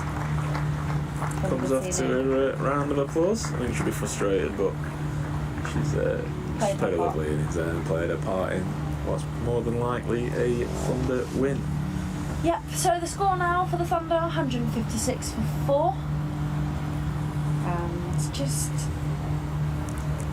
how many I think it's just required? looking back at the replay there. I think just a little bit extra flight there from Chloe Tryon. She often fires them in quite low and with a bit of pace, but just that little extra bit of flight there, and it's drawn the batsman into a shot, and she's gone. Yeah. So maybe something they could have looked to. I mentioned at drinks that maybe they looked to draw the batters into some more expansive shots by just flighting that ball up a little bit more, and that's what's ended up with a wicket. Yeah, I think you're completely right there, Jack. Sort of in terms of when you score sort of something that's below par, like the Diamonds probably would have said to themselves today, that 167 definitely below par for the Thunder's batting lineup. But you need to take wickets in those sort of middle overs, and unfortunately the Diamonds couldn't quite do that. But we move on. So we've seen the Grace Hall change of bowling. She replaces Katie Levick, and that's just pushed down the ground. Lizzie Scott comes up, does the fielding. So Grace Hall into the attack, bit of pace. Again, she replaces Lizzie Scott, I believe. So once again, Holly Armitage backing some pace here at York Cricket Club. Good chance for Grace Hall to work on a little bit of death bowling here, with the only 11 needed, so prepared to see plenty of Yorkers, maybe a little bit of pace off the ball as well, some variations, so it's just interesting to see what she's got in her locker here. It's a lovely chance to work on some death bowling in a game situation, so we'll see what this over brings.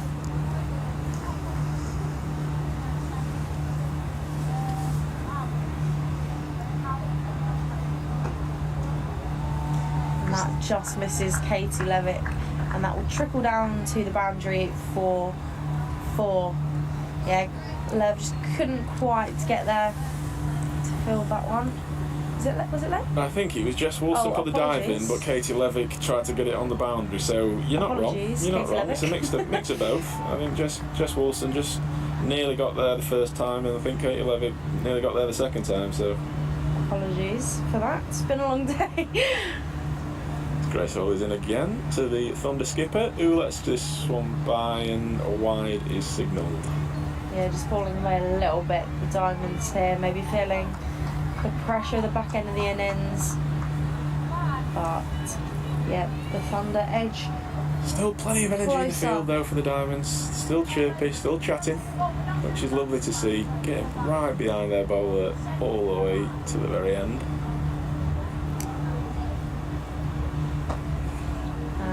Well fielded there by Bess Heath. Lovely drive, but it's a shot for none. She's been good in the field today, has Bess Heath. Been diving about, swinging it in. Just what you'd expect from your keeper. Very, very good work from her. And the score now 162 for 4 for the Thunder.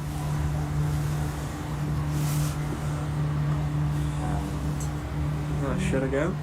Now the skipper runs it down to third, just for the single.